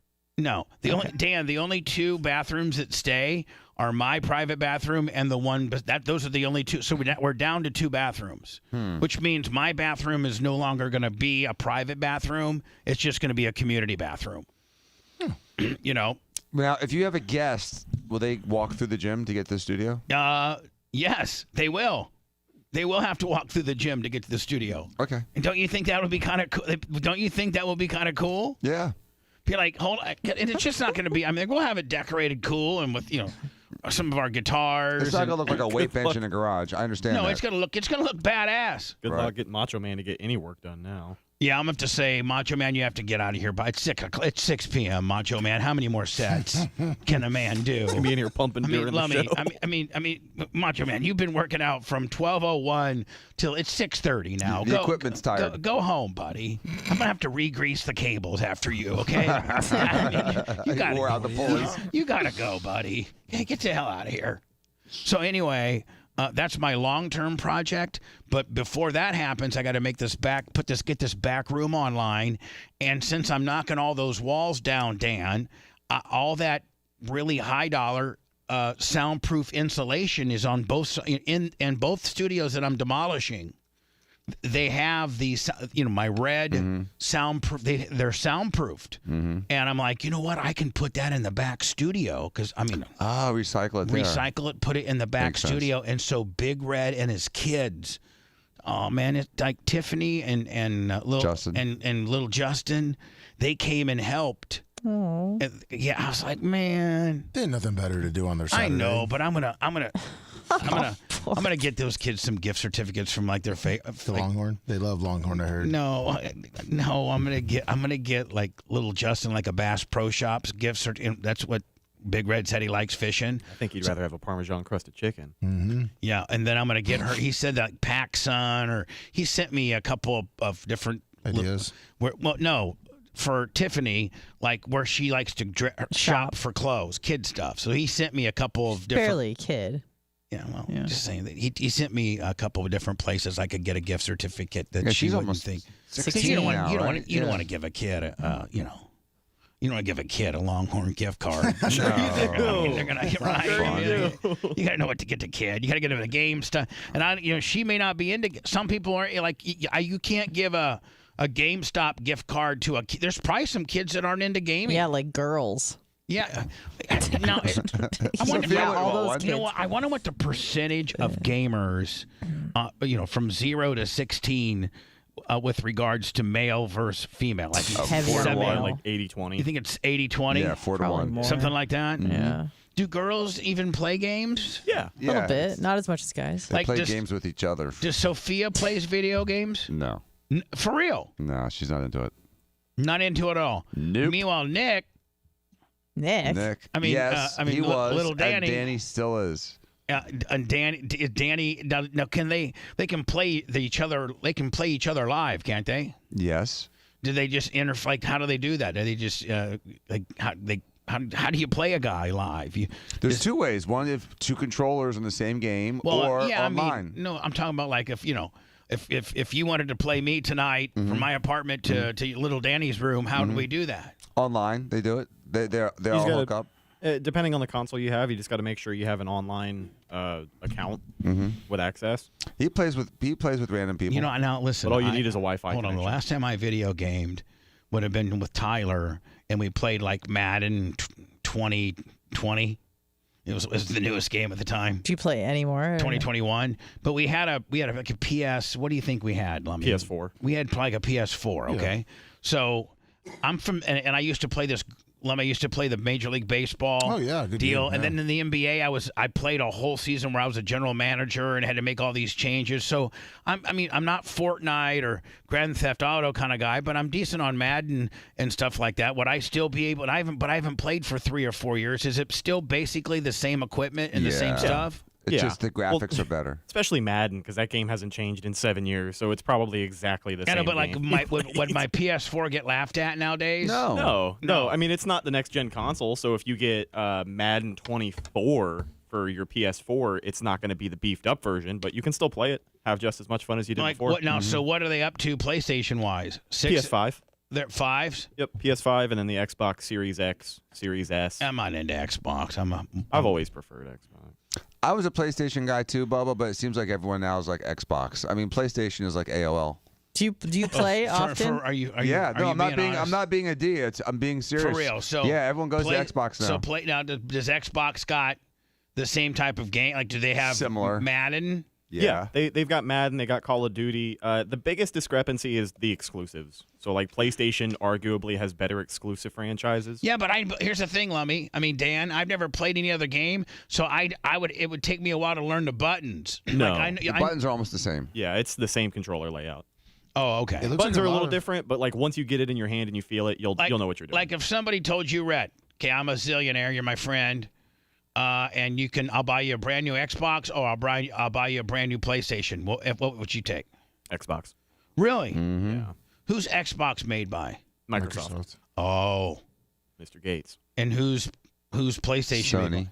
Sony. Mr. Japan. Who has more money, Sony or Bill Gates? Probably Microsoft. You think Microsoft is worth more than Sony? Yeah, I would think so. Yeah, just because Microsoft owns a lot of stuff.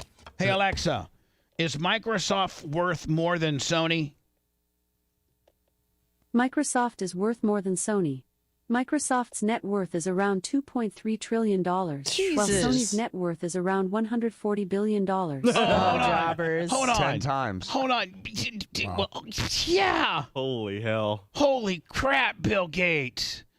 Bill Nice. Gates. I got to tell you, man, I actually have a lot of respect for Bill Gates, because if I had that much money, You'd be on Epstein Island too. Yeah, I'm sorry. I'd be on Clem Island, and it would be Epstein Island-like, but it would be They all turned 18 yesterday. They would be adults. Let me just tell you what Clem Island would be. Okay? All right. They would be adults, and they would have gone through a psychological screening process.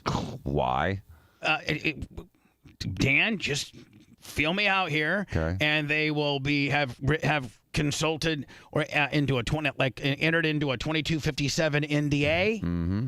And daddy issues only. And are given a code word. If anything's too creepy or you feel you're not comfortable, Safe word. Yeah, a safe word. And there's a safe word or a code word, and And Dan, it's kind of everybody that's on the island's been background screened. They've signed an NDA, and they're consenting what the probabilities could happen while on the island. I mean, you flat out say. I mean, if you say in the contract, Dan, if you consent to sex, you are consenting to sex. Like if you could put that on the contract, couldn't you? Probably. I don't know. The thing is that the island that you would be on would hopefully have its own autonomous government. You know what I mean? It would be literally like Bubble World. No, you can't do that. You're gonna be governed by somebody, Dan. Who? I don't know. Who was Epstein Island governed by? He owned the island. He owned the island, and it was distinct was, from a country. I think. So hold on now. So if you have your own island and it doesn't have a country affiliation to it, right? Then who? You're the king. For real. Yeah. Sovereign land. Mm-hmm. So like, no one has any authority on you. so like, There's not a lot of land like that. If you would have been if you would have been on Epstein Island and just stayed there, would they have been able to get an arrest warrant that he had to recognize? If you can't call out for help, I guess not. No, Bubba, I didn't know what country claimed sovereignty over Epstein Island. I know. I'm asking. I think it's part of like maybe the Virgin Islands or something like that. Let me look it up here. But I mean, I'm saying like I got to think that every piece of land in the world. Wrong. I can give you an example right now. I've looked Please. this up. Bir Tawil. It's a barren land between Egypt and Sudan, and no one wants it. It does not belong to a country. Well, let's buy it. And people have like gone there and like posted like their own flags, but it's completely uninhabitable land. It's Why? called Bir Tawil. It's between Egypt and Sudan. Why can't you live there? Yeah. Probably 'cause- well, they don't have any 'Cause it electricity, no sucks. cable.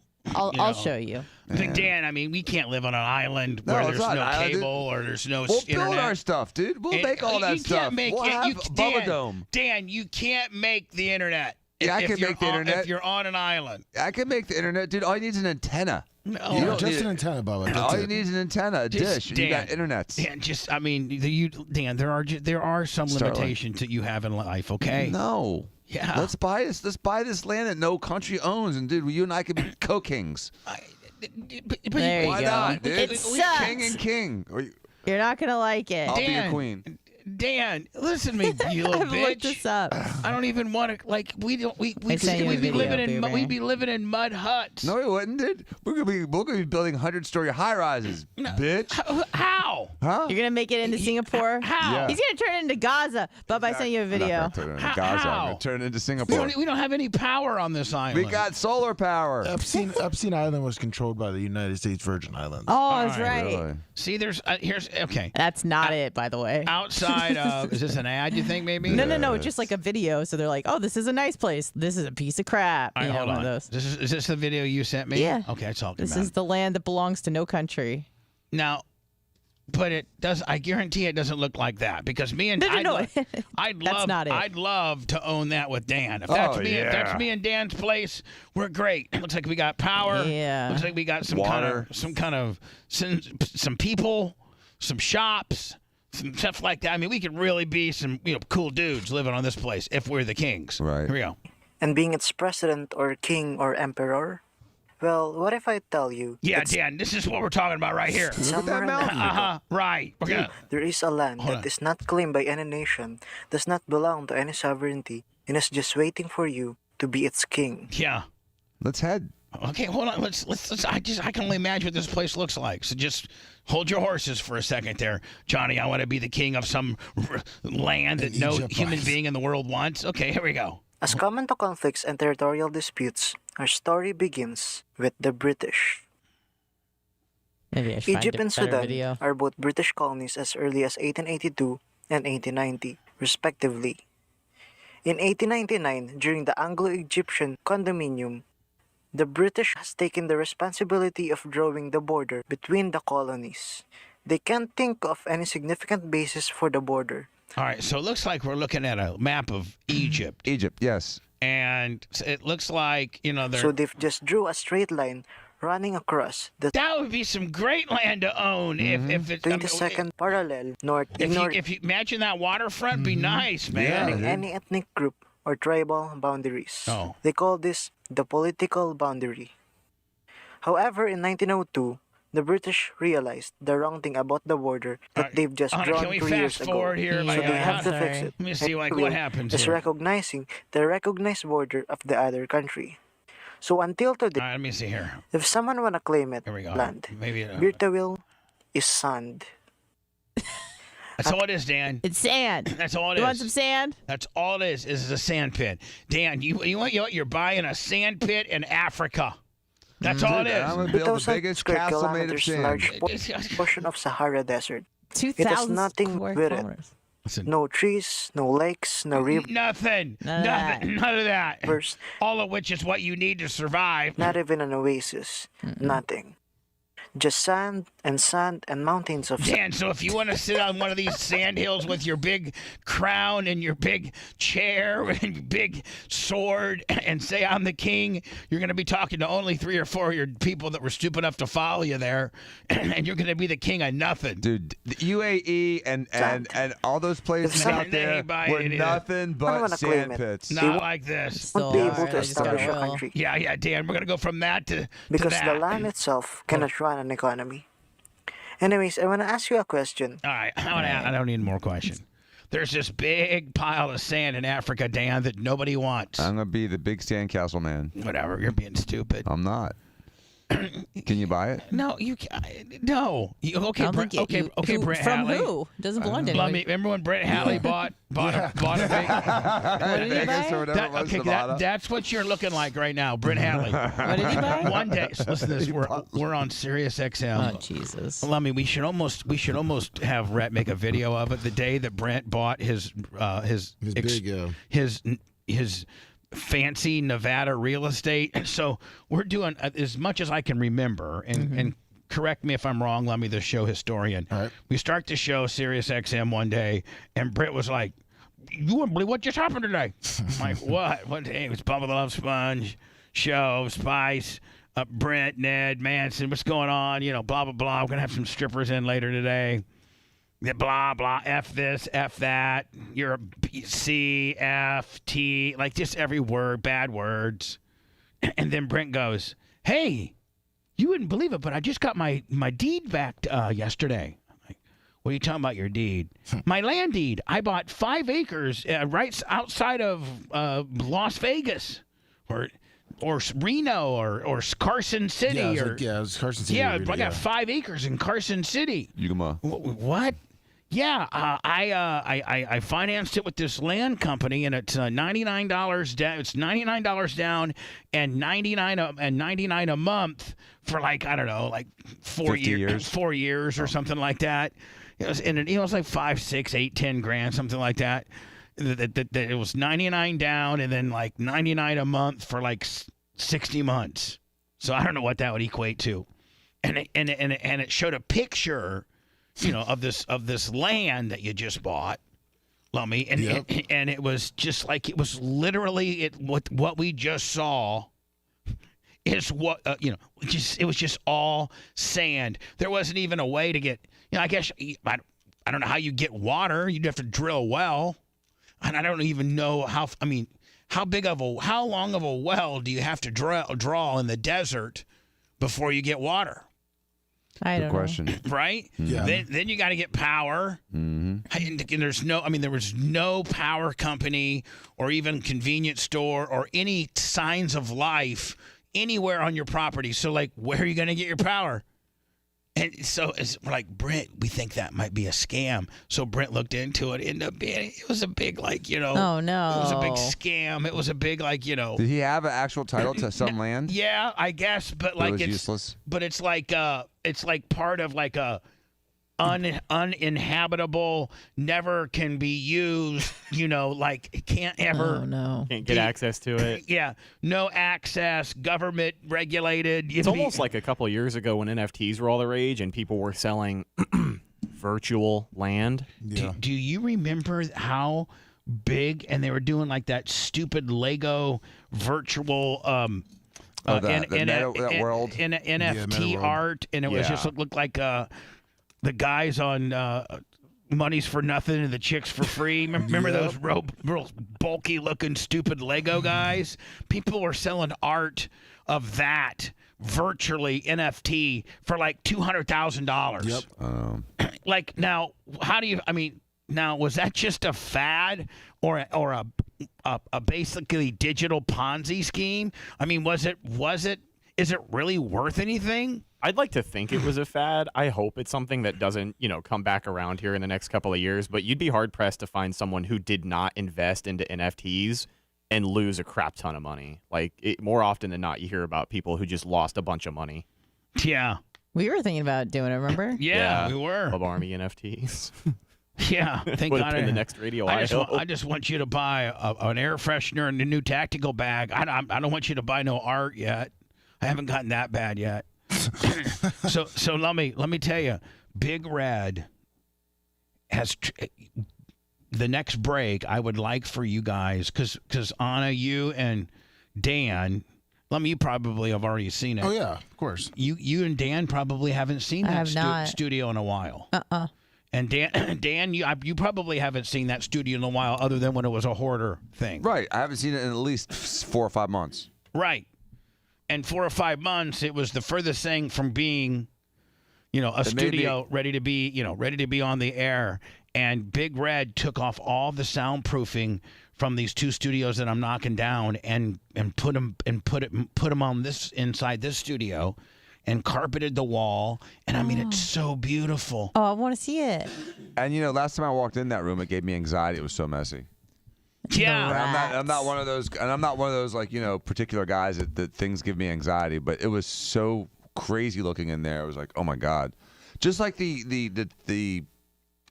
I don't know what the room with all the like servers. What do you call that room? The rack room. The rack room. Oh my god. Back in the day. Oh, 6 months ago it was anxiety provoking. Now it's like a restaurant. Now it's beautiful. Yeah. It's like oh my god.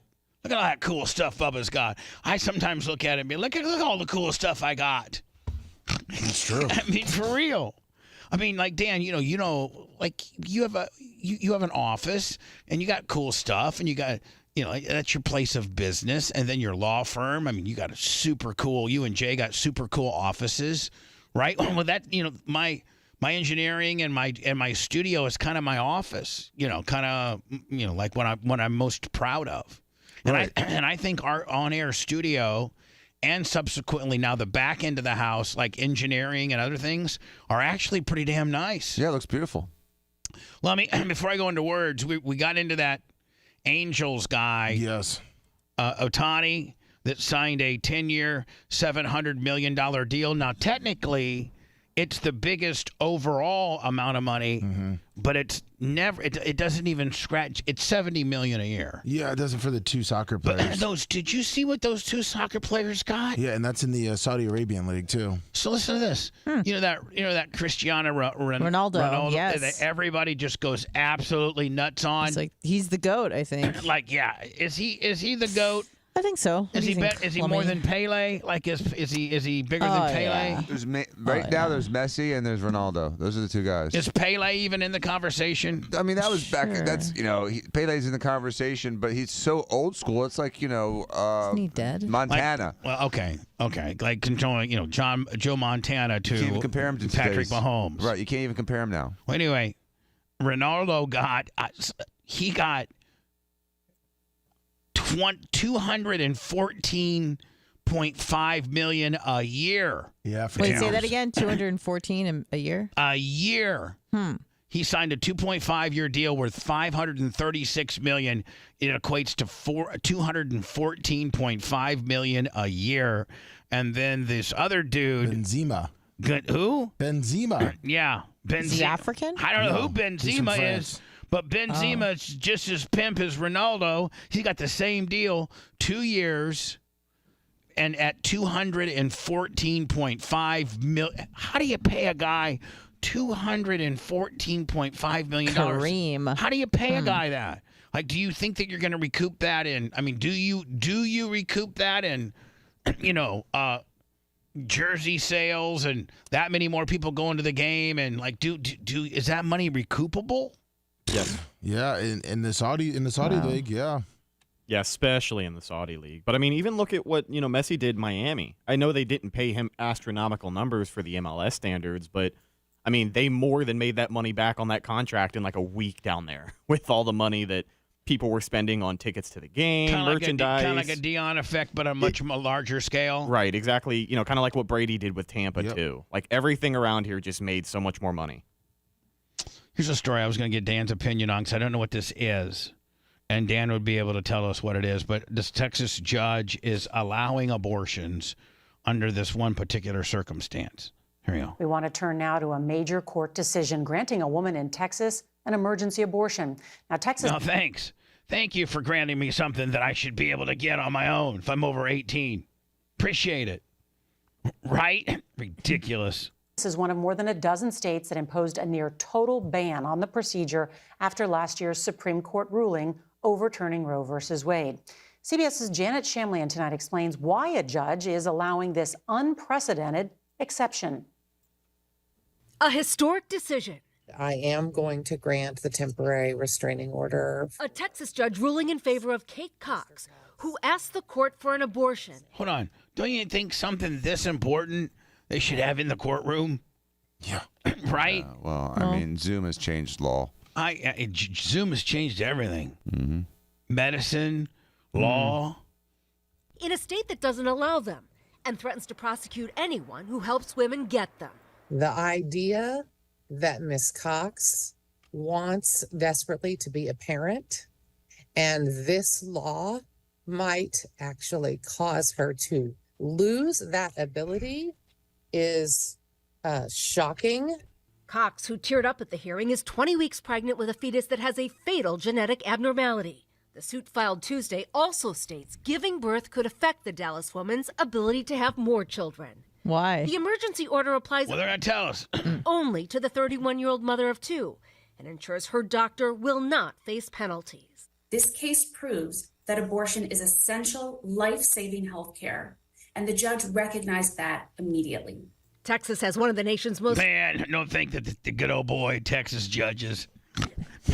Man, did you hear what that dumb bitch did down there in the 18th Circuit? Yeah, I know, man. She's really messing things up around here. Governor wants total lockdown and everything, so it's what we're supposed to be doing.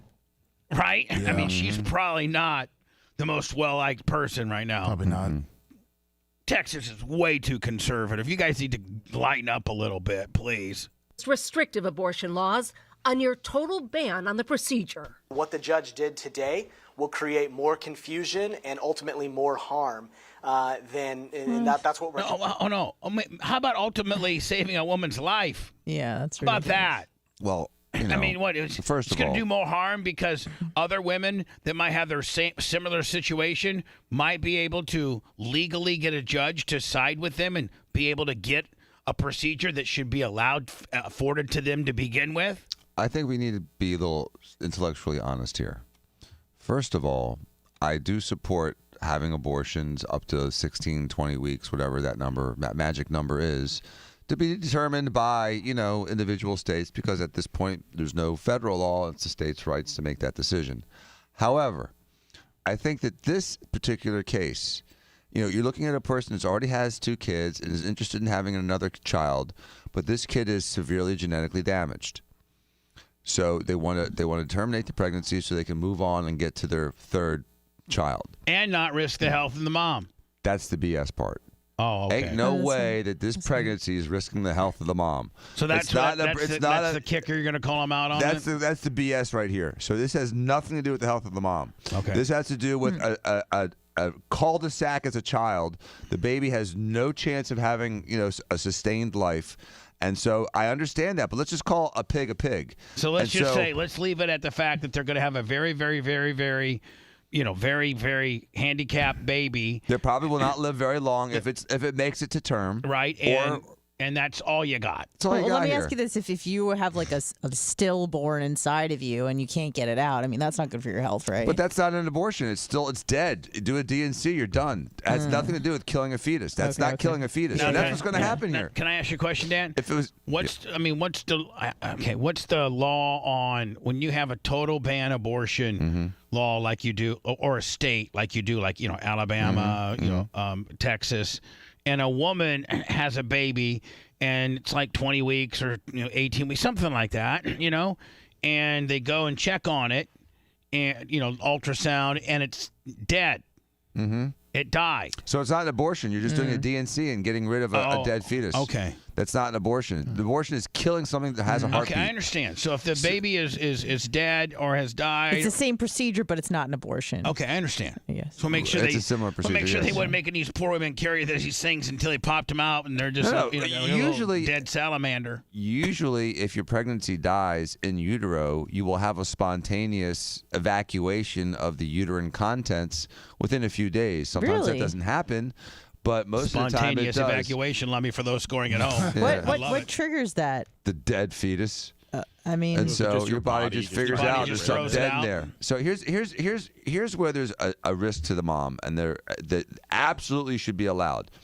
If it's an ectopic pregnancy, if that baby is forming inside like the fallopian tube, or because the fetus attached to a liver or a kidney inside the belly and is trying to live off of that absolutely 100% you should be able to terminate that pregnancy. 100%.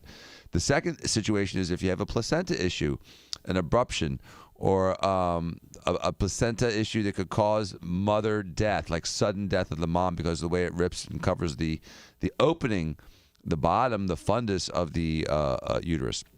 Those situations, absolutely. This is a situation where you have a genetic abnormality that your body should have recognized and expelled on its own and didn't. And she doesn't want to carry this screwed up baby any longer than she has to. She wants to get that abortion by that 20, 21, 22 weeks, which is what the normal abortion window was. And so it makes sense Not for in her her to state, do it's this. 0. But now at her state, they got this draconian rule that says no abortion whatsoever, which again I think is counterproductive. My state, they all look like idiots here. Can you imagine living in a state that's 0? Well, it's kind of like that chick. Kind of like that chick that called in a few weeks ago from Tennessee.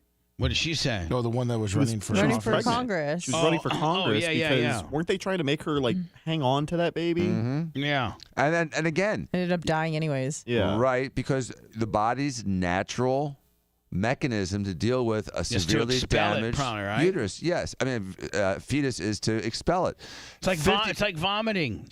90% of all genetic abnormalities end up in a miscarriage, and 50% of miscarriages have genetic problems. It's your body's mechanism to get rid of a genetic abnormality in a fetus is to just have a miscarriage, a spontaneous abortion. It's called a baby vomit. You're vomiting up a baby. Yeah, bad baby. Like here's the deal. Bad oysters. But here's the deal. Like when your body just naturally will what is vomiting? Vomiting is, I think, your body's natural reaction to trying to get something out that's upsetting it. Am I correct? Correct. Expelling a pathogen. Well, that's what. There's a few That's reasons. what a miscarriage could be. A baby vomit. Your body's getting rid of baby. That'd be a great band name, wouldn't it? Baby vomit. Baby vomit. I mean, who's your favorite new rock band? Oh, Baby Vomit. Really? Yeah. Wow. They're awesome. Isn't that what Howard Stern called that guy? Pig vomit? No, not Baby He Vomit. Called it Vomit. pig virus or whatever the hell it was. It's not baby vomit. Concerned about. For her part, Cox. For being as smart as he claims to be, sometimes he's so stupid. No, Howard Stern called the guy that played John Adams. What's his name? His real name is Bart Giamatti. Bart Giamatti. Paul Giamatti was his dad, who I think was the commissioner of baseball. No, his name. No, you're right. Paul is the actor, and Bart was the commissioner. Right, and Paul was called Pig Vomit by Howard Stern. Yeah, in but Private it's Parts. not. But it's not baby vomit. No, it's pig vomit. We're talking about our band being called Baby Vomit. Far cooler than pig vomit. Yeah. Yes. Paper op-ed. Because baby vomit isn't really a baby vomiting; it's a woman's vagina vomiting out a baby. That's right. Got it. Just for those scoring at home, that's how shocking our baby vomit thing is. This week wrote, I do not want to continue the pain and suffering that has plagued this pregnancy. No, I want to have a baby. See, and look how much more user-friendly that is than abortion. That's abrasive abortion. Yeah. Abortion. You just want to do baby vomit. I just want to do a baby vomit. Yeah, that's all I want to do. How about baby burp?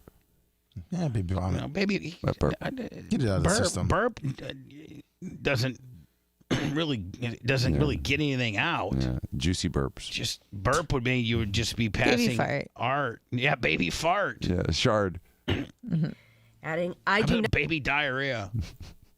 not want my baby to arrive in this world only to watch her suffer. See, it has nothing to do with her health. She doesn't want to deliver a messed up baby. So, I mean, let's call. And by the way, which is okay. Which is okay. But she's not being intellectually honest in this argument. That's what I need to say. You know what? I didn't want to deliver a messed up baby.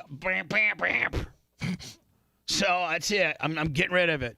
Has nothing to do with whether I'm going to live or not, because there's no way that this baby, is going to be able to kill me. I'm a pretty strong woman. Are there any genetic defects that cause harm to the mother? Like if it's not like an ectopic or anything like that, it's in the right place, but it's messed up. Like there Dan, anything? in what circumstances would a baby that's either really, really, really, really, messed up like this baby, or died, the baby stillborn, under what circumstances are those detrimental to a mom's life? The only thing that's detrimental to a mom's life is a stillborn baby left inside the uterus for more than a few days, because then they become infected. Like almost sepsis or something? Yep. Mm-hmm. Just like having a tampon stuck in there for too long. Oh, God. Oh, okay, thank you. I really, that one really hits home. Yes, let me. Time for the bell. You're right, bud. This break gives Bubba time to Monty up on an unsuspecting member of the support staff. I walk up on him, I bear hug him, bite him in the shoulder. Jesus! Bubba the Love Sponge returns after this.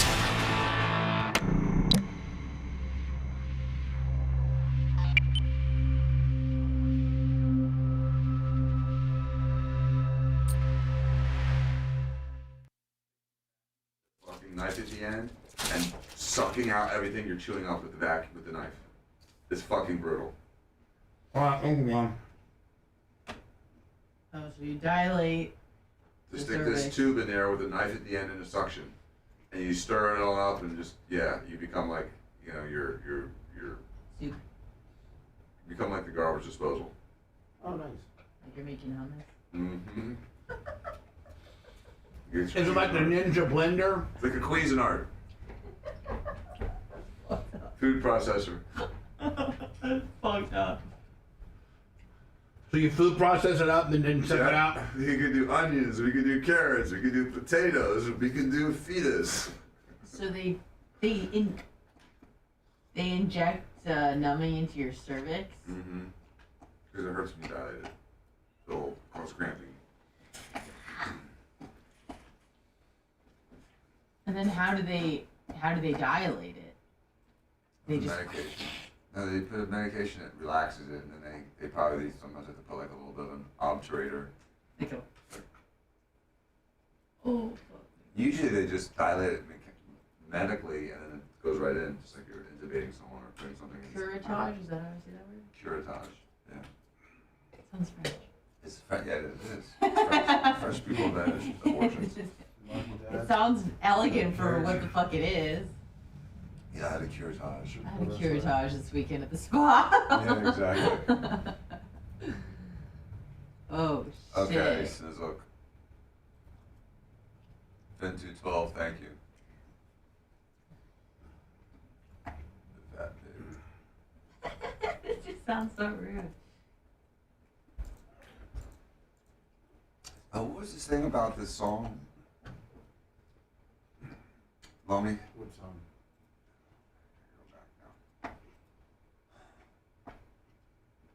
Murder worship? No. It was Yehudi said it. And Yehudi was Sweet Love on Twitch. Oh yeah. Yeah, I sent it to your email. I never got it. What is that? I'll just resend it. What is that? Your Dan one's the right. Nobody. Dan Diaco, right? Yeah. Alright.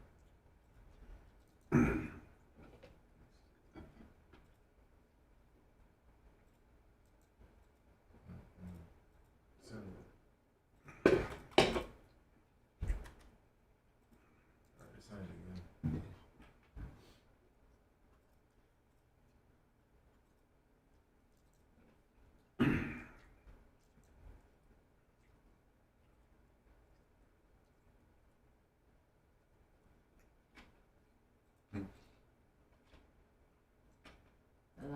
Eat.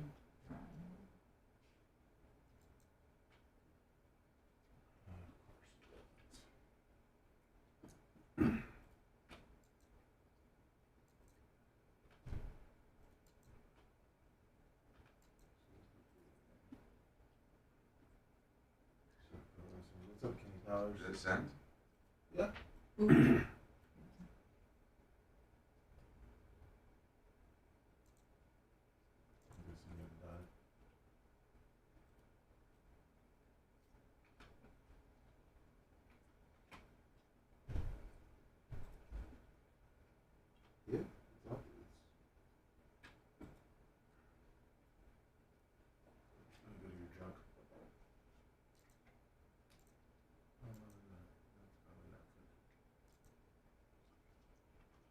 Wow. To its tail and just smash all those people. What kind of whale is that?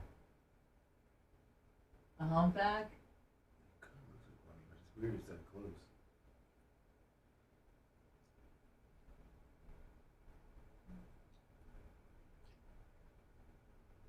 Humpback Willie? It's a little chunky there. Are there any sperm whales left? I don't really hear about them. They keep to themselves. Oh, because they're extinct? Huh? There's sperm whales. Sperm whale. Actual population size is unknown. Oh! Guesses range between 200,000 and 1.5 million. Oh. I guess they're fine.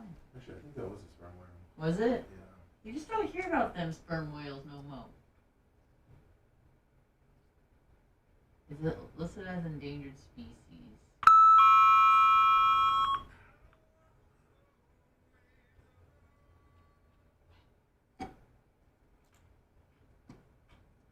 Wow.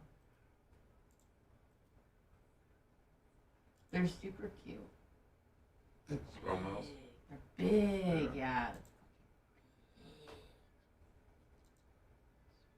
Whales versus blue whales. Let's see the size.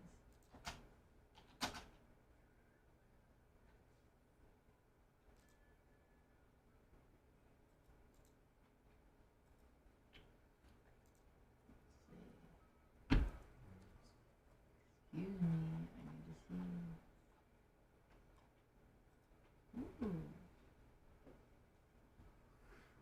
Ooh.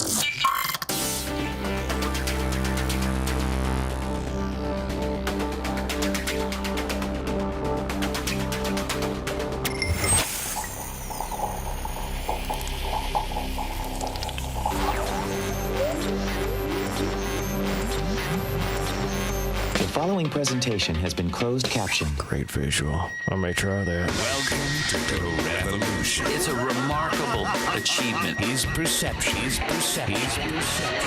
becomes your reality. Check this out. Bubba the Love Sponge.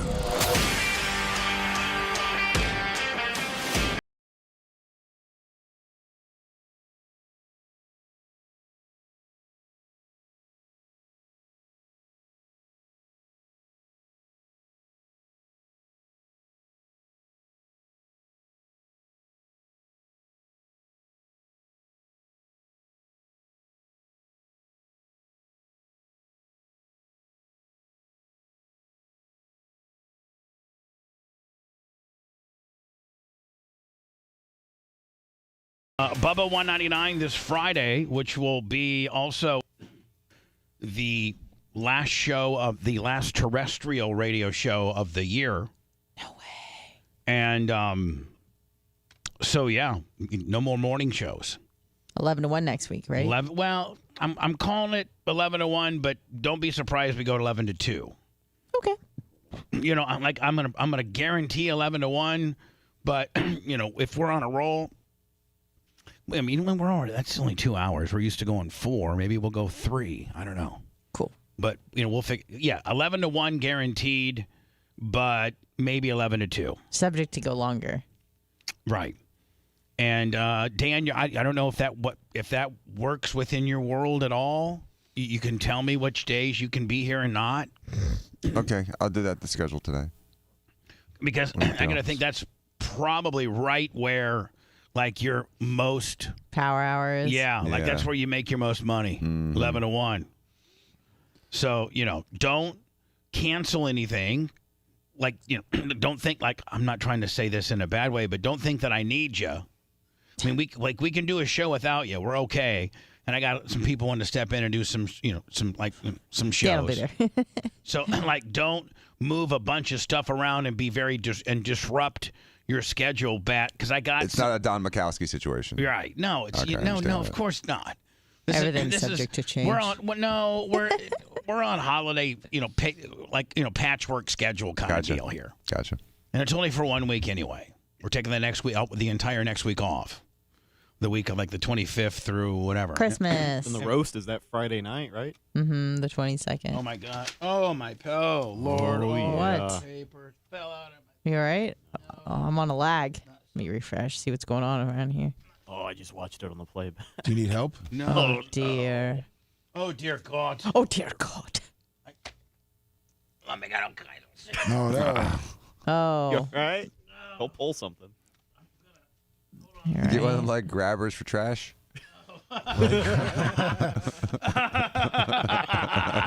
That old people drive.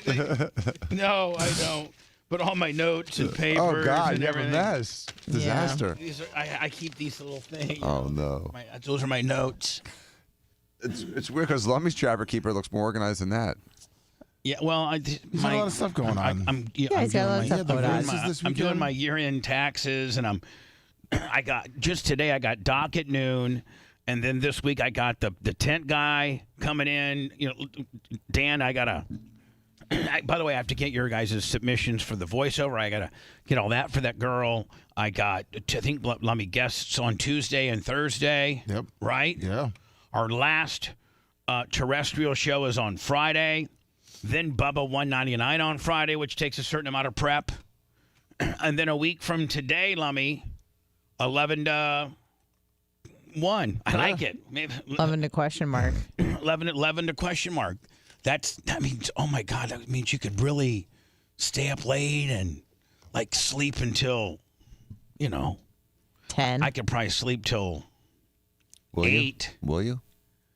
Well, I mean, if Will I you want go on to a new holiday schedule, Bubba, and not go to bed at like 6 p.m. every night for the next couple of no, weeks? He does that on the weekends. He I'll stays up try later. to.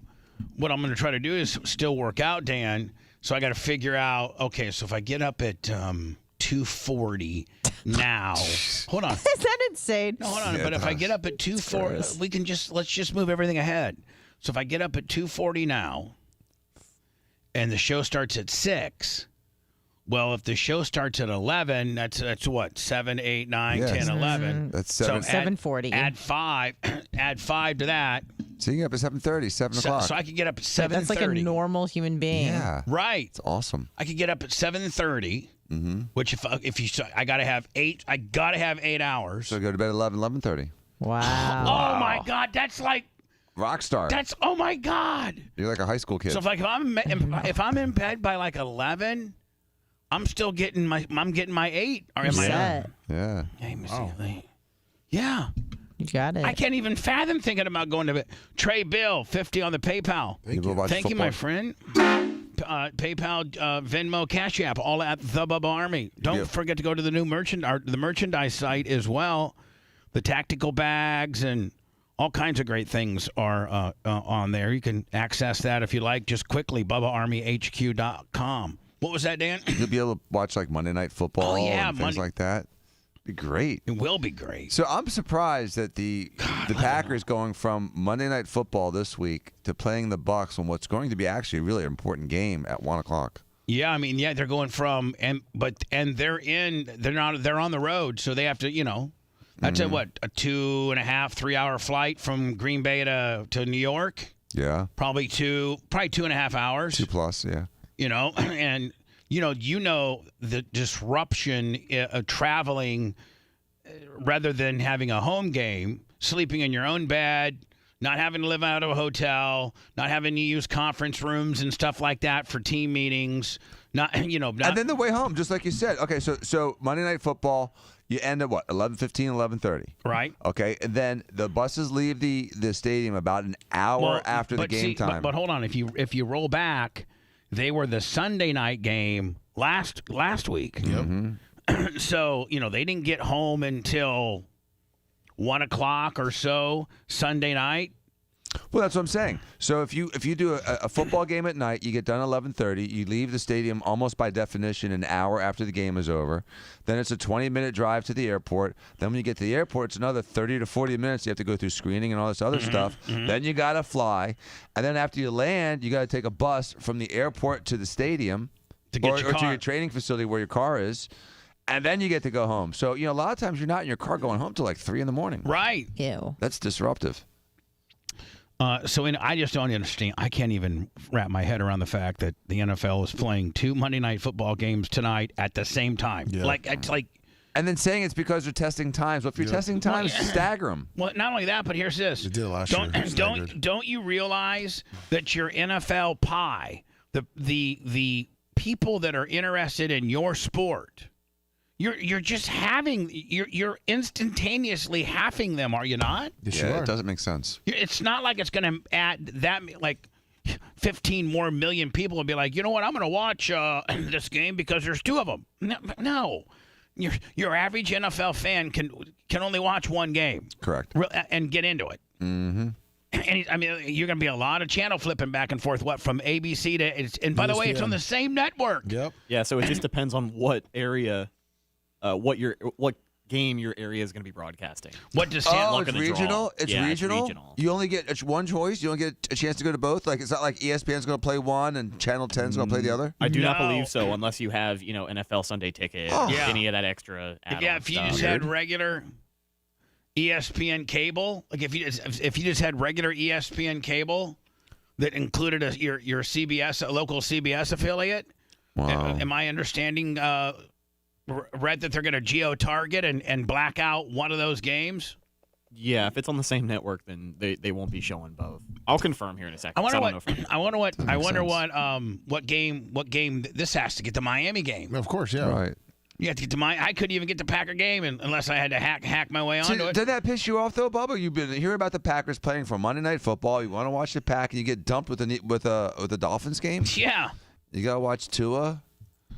Well, here's the deal. They've screwed me the last 2 weeks because I go to bed so early that I couldn't watch the Sunday night 8:20. Now the next game tonight is 8:20. All right, my mistake. Green Bay, New York is on ABC. Tennessee, Miami is on ESPN. Oh, okay. so I was wrong. Have a choice. But there's still ABC. I mean, I wonder which game will rate the highest. Probably ABC. Just because basic cable, you still get ABC. You got bunny ears, you can get it. Plus, probably, the Green Bay and New York is going to beat out Tennessee. Yeah, 2 bigger Miami. markets. Yeah. Yeah, no one cares about Well, Tennessee. I wouldn't say Green Bay is a bigger market, but a lot more fans, I would say. I mean, those are also 2 of the original franchises. Mm-hmm. Like, so when you're dealing with 2 of the original 6 to 8, forget how many of the original, I think there have been 6 or 8 original franchises, those people just historically probably have a bigger fan base because they've been around longer. I mean, the Packers have been around since 1919. The Bucs have been around since 1976. Right. There's a big difference. Yeah. Right? Yeah, just a little bit. I mean, even Bucs could win 10 championships in a row. Packers are still going to have their diehard again, they've been established since 1919. I think they were established before the league was established. The league wasn't established until 1921. So the Packers were They're just like club teams. They were just a club team, the Green Bay Packers, and they would just go out and play like the Chicago club team. Mm-hmm. Yeah. Or they go out there and play the Racine or the Kalamazoo club team back in the day. Elon Musk, man, I got to tell you, this is a good look. And it just solidifies that he's the only guy that really, really, really, really, really, really, really, really supports the First Amendment of our country. Yep. Because and it's a shame because he's not even eligible to be president. I know. He's not a natural born citizen, and to him the importance, the privilege, the sacredness of the First Amendment is number one. And all these other people in media whose lives really truly depend on the First Amendment don't care about it because they want to just promote their own narrative and shut down anyone that disagrees. Well, very few platforms or news sources or any platform that distributes any type of content, whether it be YouTube, whether it be Facebook, whether it be used to be Twitter prior to ELON buying it. But I mean, they're truly not First Amendment places. You can't really say what you want. Nope. You can't even have an educated. Now, there's First Amendment limitations. You can't be distasteful and just flat out mean. No, you can be distasteful and you can be mean. That's the whole thing about the First Amendment. You can be distasteful and you can be mean. What you can't do is falsely accuse people of crimes. Right. And you can't create an artificial panic emergency like fire. Right. So other than that, you can do anything you want. And that's the First Amendment. And it protects the speech that's not fun, that's not happy, that's not politically correct. That It is offends. offensive. It protects offensive speech. So if you don't like it, suck it. That's the whole point of the First Amendment. There's only one guy Isn't it a slinging private that. company now, even though it was publicly traded? I think he owns. Yeah, I think it's. So private. I mean, like that's not the First Amendment. It's someone's company, and they can have whatever rules they want. I know, right? but yes, you're right. But this is the only guy. He's treating it like a public square, which is super cool. But I think it's kind of a separate issue than the First Amendment because it's not a public square typically. You know, if it's a private company. What his point is that the First Amendment is no longer protected in the general workplace and the general media place. Hold on. It is. The First Amendment's not even really protected in life. No, that's what I'm saying. Like not the society today. Yeah, in today's society, you know, you really can't say what you want to say without having major consequences. But that's not the First Amendment. You're not going to be sent to jail for saying something racist. You may lose your job, but that's kind of like how it goes, right? And that just life isn't without consequences. I've lost my job on some First Amendment issues. There were 7 of them. Yeah, but you didn't go to jail for it. Here's what's happening. I lost my career. That's a separate issue. But here's what's happening. They are taking away things because of First Amendment, what they consider to be not speakable items. Mm-hmm. For instance, doctors are losing licenses because they spoke out about against the vaccine or for alternative therapies besides remdesivir. And so these guys were exercising their free speech, their right to talk about what they want to talk about, often backed with real data, and still they've been shut down, they've been deplatformed. We've been taking property for 3 years. We've been taking property from people after labeling what they're saying as misinformation or disinformation, which turned out to be that they were right and the people governing them were wrong.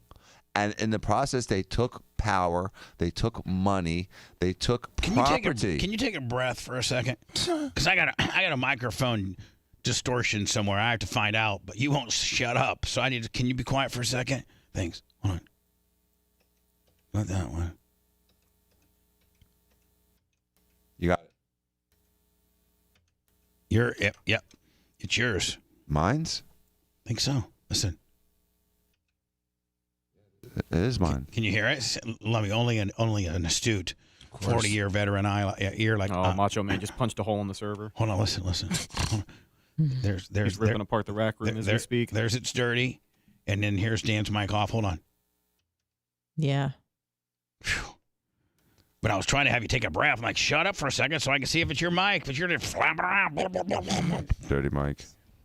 Yeah, that's why what you were saying was driving me crazy because you're talking on a dirty mic. You got yourself a dirty mic. No, Dan, I absolutely agree with you. In the fact that nobody really has any First Amendment. I mean, you do. You can say whatever you want, but society will shut your ass down. Back in the day, you could say what you want, and you would just be a trailblazer. Right. For real. They'd be like, man, that guy really says it like it is, but I don't want to ruin his life or anything. Like, I'm not trying to take his job away from him. I'm not trying to, take his license away from him. He wants to say somebody's a dirty whatever, so he can say whatever he wants. But you can't do that in Canada or England. If you say something that's offensive in those states, in those countries, you can actually get criminal charges. They don't have a bill of rights. Let's have this. Like, at least we have this left, I think. At least we have, man, you know what, Dan? That president really seems like he sucks. Yes. I mean, he seems like he's like not with it, and like his cognitive skills have really, really diminished. I hate our president. Yes, you can say that. Okay, but right there, right outside the steps of where, Buckingham, 1600 Pennsylvania. Okay, yeah, you can say that all day long. Yeah.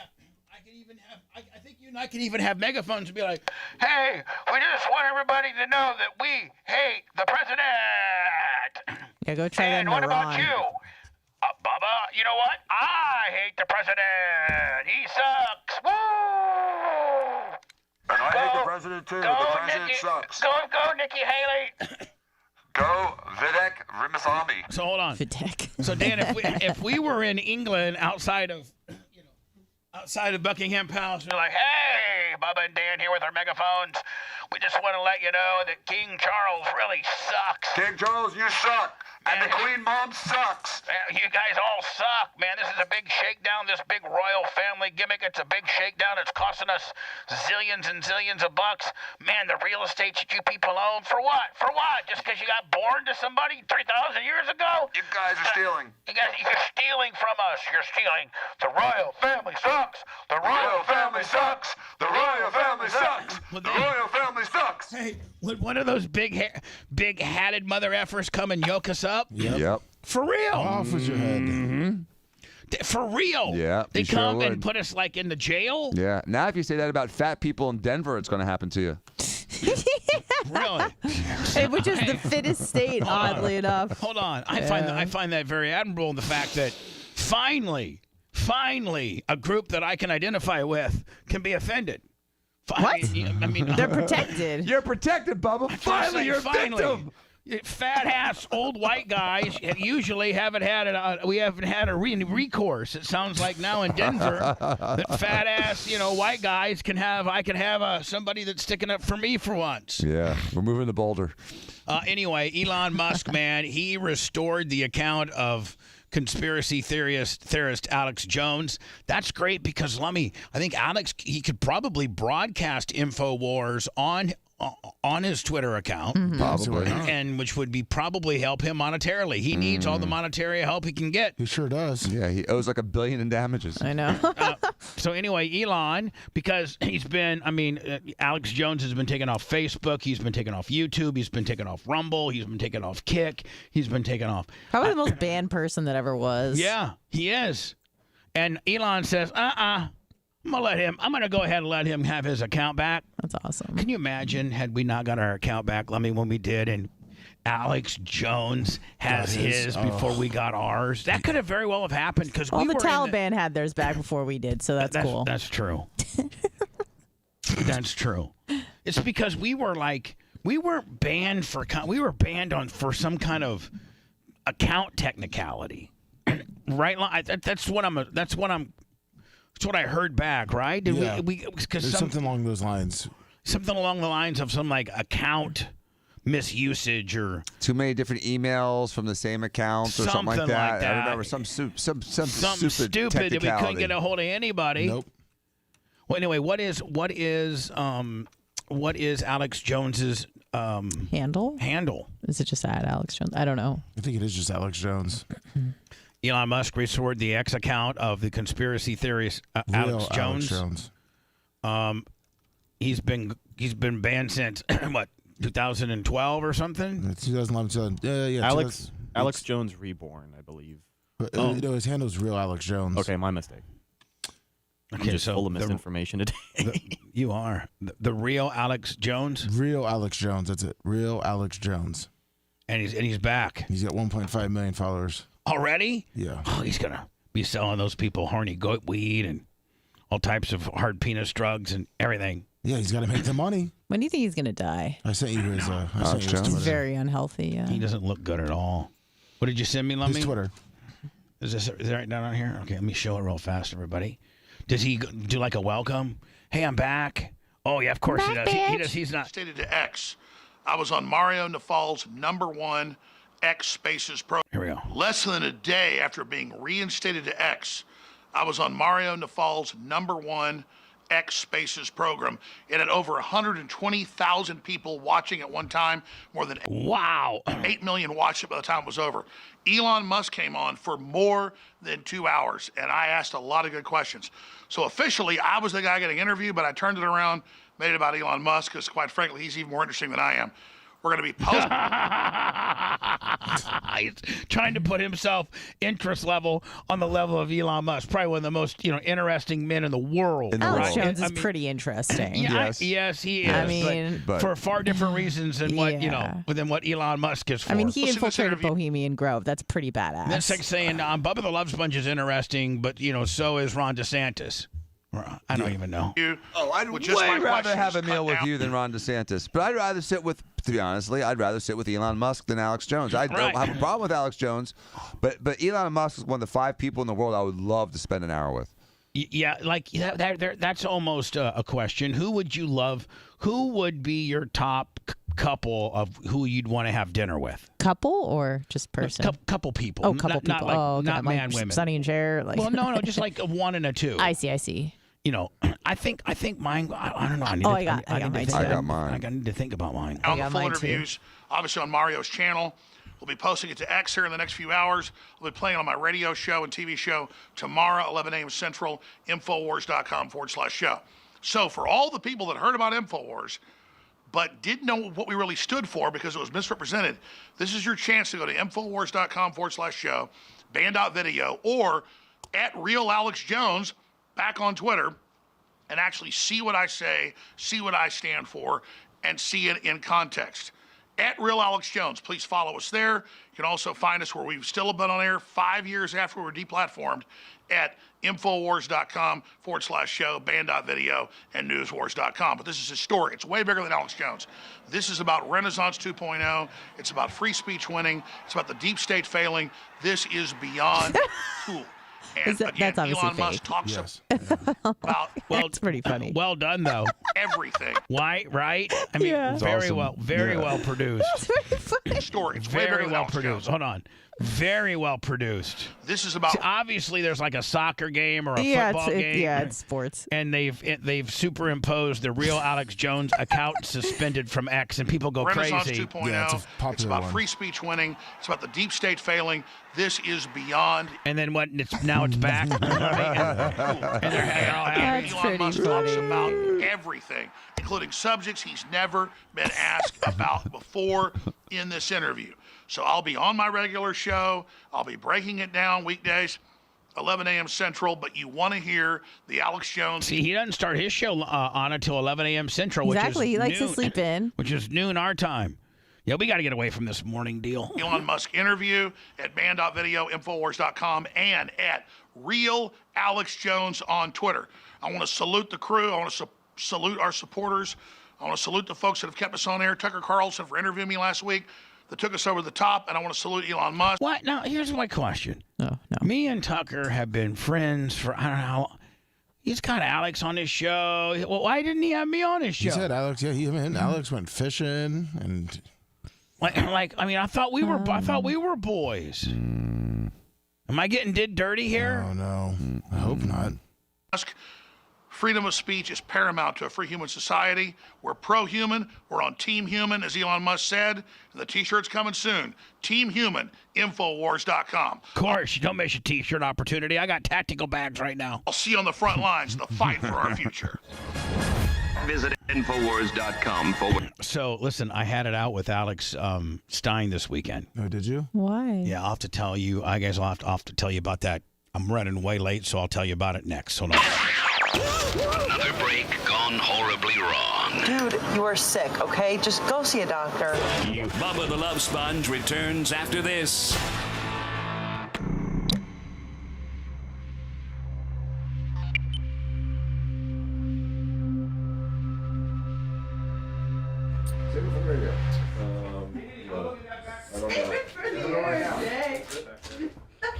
Damn, barking out. Yours is a leader of Hamas son. Yeah. How you doing, Ray? Good, Jay. How you doing, man? Did you have a good weekend? I did another weekend, didn't? Well, actually, I went driving on Saturday for a little bit with Dan, for a little track stuff, and then yesterday just did house stuff, little Christmas lights. Took my daughter to. Do you lunch. put them up or do you hire someone to do it? My wife does it every year, but there's a part my Like outside? Oh yeah, she does it all. She's a Christmas freak. She loves it. Yeah. She's like Martha Stewart on steroids, man. She's It's just awesome. like life on the ladder. Everything. Oh yeah, She's all right. everything. Yeah. So, but my gate has like these like little beautiful swags that she did, but she has only what's it called? Solar lights, and they're so weak. So I went to Home Depot yesterday after having lunch with my daughter. I said I'm gonna light those things up. So I bought like 4 giant loops, with like 200 lights. Yeah. And I did the fronts. Are they white? Yeah, all just white. That's Looks nice. Yeah. Awesome. Yeah, so it's just chill. How about you? I ran a race this weekend. Oh, how'd you do? I did okay. I wanted to get top 3 in my age category. Well, that's one way to think of it. I always try to think of it too, like how did you do against yourself? Your top. Like, was it one of your better times? Well, I usually run longer than a 5K. I just did a 5K. Yeah. I mean, I didn't like really train for it or anything. I kind of pulled out a mass. So like, all things considering, I did very well. But Yeah. you know, I have a high standard. Can you beat that time that you I ran? would hope so if I That's like a- training. Yeah. And I think Kendall it- ran 5Ks for a while until she blew her knees out underneath the track. Yeah. And don't get me wrong, like I could handle it. It was just like I wanted to be fast. Were you top 10? Yeah. That's great. That's awesome. Yeah, but I won top 3, and I was. You're still on that like super athletic age group though. What are you, like 18 to 35? Is that where they put you, or do they put you? No, the age ranges brackets are much smaller, so it was like 35 to 40. Oh, you were there. Oh, fifth. so you were okay. Yeah. So you're like at the young part of the old. Oh, look at you. You're sandbagging. That's what's happening. You're the youngest in that group for 10 years. Well, not really. 35 to 40. Yeah. Well, how old are you? 37. 36. Because you like Yeah. It's as young as you can be basically, and you can only be 1 year younger in it. Yeah. So you're competing against 45-year-olds. How do you feel about that? Well, 35 to 40, I said. Oh, 40. Oh, I yeah, thought you said 45. Yeah. Oh, that's not Yeah, and out of that group, there were 204 women in that age category. 204? And I got 5th. That's amazing. Yeah, I know it's good, but I was like, oh, I could beat, because I thought to myself that everyone that was like a really serious runner would have run a longer race. So See, I was like, oh, I'll fucking win the 5K because all the serious runners are going to do the 10 and 15. No, that's a super serious category because that was Kendall's category when she ran. Really? Exactly. Okay, Yeah. so maybe I was She's wrong. just 41. I mean, I think it's super. I mean, I know that there's always like, probably the 30 to 35 maybe a little faster, and the 25 to 30 must be faster. Yeah, but I mean, yeah. it seemed like women your age, they fucking don't play games. They fucking run. Yeah, It's usually pretty impressive. the longer the distance, the older the people become. It Yeah. seems like you'll be hard pressed to find ultra marathon runners that are under 30. Right, and because isn't it it's a blow you mental away game. as some of the old It's a people that mental run? thing, yeah. Yeah. They don't really get into it until their 30s, 40s, and maybe even 50s, like because they're just like jaded. Like David Goggins. That dude's insane. Yeah, he ran 100 miles Oh yeah, he does that crazy thing. around a track, which I imagine is even worse, like because it's just. There was this really interesting, I forget the guy's name, on Joe Rogan who talked about spending a day with David Goggins. And he's Oh, it's like, probably Jesse. It's Yeah, I think it's him. He had him live at his house. Yeah. His He wife said it was lives like, in Clear. I think they have a house in Clearwater. He's married to Sarah Blakely, okay, who started Spanx. okay. Who's a That makes billionaire. sense. Yes. She lives yes. in Clearwater. Oh, okay. Yeah. Well, it was an interesting interview because he was describing like a day with him. And Yeah. it was basically, they ran like, Yeah. they ran like a marathon, and they went home and they did some like, other hardcore workout, and then he said he Yeah. went home and he went to his hotel and the guy ran like another 20 miles. He's fucking crazy. I love his motivational speech. Did that stop Yeah. Scout from going? I definitely. Did that stop Scout from going underneath? Oh, she stayed home today. Oh, she did? Yeah. Oh, You should shit. Joe Rogan birthday party. Bruce. Yes, That's my that was favorite. so funny. I know it's your motherfucking birthday, you Yeah. soft ass bitch. Exactly. Yeah, it was so funny. That shit was hilarious. And he's laughing He's through like, it. go get after it. Next Don't week. be a bitch. He's hilarious. Oh man, so funny.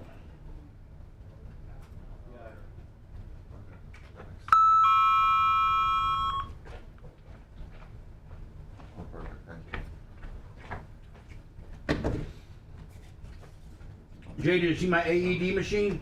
I did. The holder? No, I didn't see the holder. I saw it last week and you showed it to me. Before you had the holder. Hey, go outside, just go real outside and just look at the kitchen. So I want you to be able to. You gonna train me on it? No, I just want you to see the holder.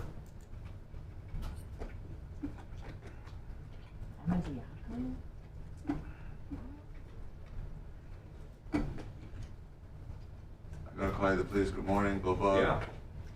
Yeah. Put that on the wall? For sure. I was clowned by my boy, Cracker Chris. We're off.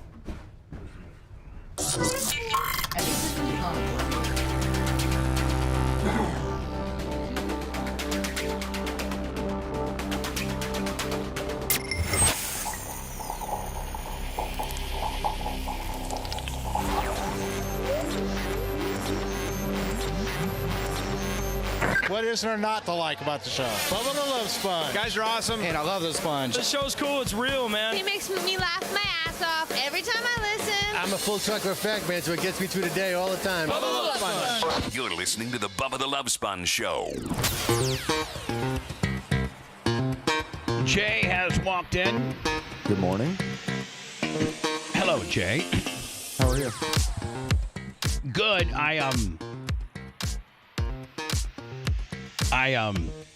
You know, sometimes things happen in your life that maybe bring some type of awareness to you that you weren't familiar with prior to some event in your life happening. You're like, oh, I never knew it went like that, or I never knew that. And you know, I'm coming up on my 1-year anniversary of my stepfather dying, January 3rd, and I've done a lot of research with regards to AED machines and people that have cardiac moments and people that have is it AFib, Jay? Or okay, people that may potentially have AFib or a cardiac moment, and because that's what my stepfather died of, or a complete pulseless moment, right? And so I never really knew much about AED machines. Of course, Dan did because he's a doctor, but I never really knew much about them. And I never knew about just how successful and how efficient and just how crucial in that moment that you need it. Yes, like how many real, if administered in the correct amount of time correctly, how many it would be. I'm sure there's a statistic, Jay, that you'll find out how many instances in America per year people are saying, well, you know, the guy from the Buffalo Bills, I think, accredits his potential survival on they had a portable AED unit right there. Well, what I've learned is that when you put it on, it can tell you if they need it or not. Right. And that's awesome. It's that idiot proof where if you put it on the person appropriately, it tells you exactly how to do it.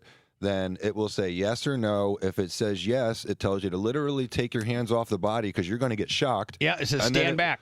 Like when we used to watch Squad 51 and they rub it together. Right. Clear. And you clear and you hit the button and it will bring an electric shock. So if you have someone that's in a pulseless moment or they're in an atrial fibrillation, it's usually pulseless when someone It's not atrial fibrillation. No, it's usually when they're ventricular fibrillation, which is pulseless. Yeah. So they're not using it to like shock someone back into a normal rhythm, Bubba. Like, you know, you and I think of AFib like what my dad had or what Danny's had. Again, not AFib. Right. That's what I'm saying. It's VTAC. That's what he was saying, Danny. Yeah, I'm trying to say that. Validating it's not that. I'm saying he's such a little jumper inner today. But go ahead, Dan. No, this is our he needs to shut up. We were having a a discussion, but anyway, even the guys like us could figure it out. So anyway, listen, that and so I've learned a lot about AED machines, and I'm like, you know what? Listen, I by the way, except for dentist offices and a few others, places are not required to have these. I think like all school gymnasiums and school football fields and school activities. I think the school has to have a few. Airports have them. Absolutely. Airports have them. Different places like that have them. Nursing homes have them. Most. Yeah. So I went and listen with the gathering. I mean, listen, the Bubba Army is a little fat.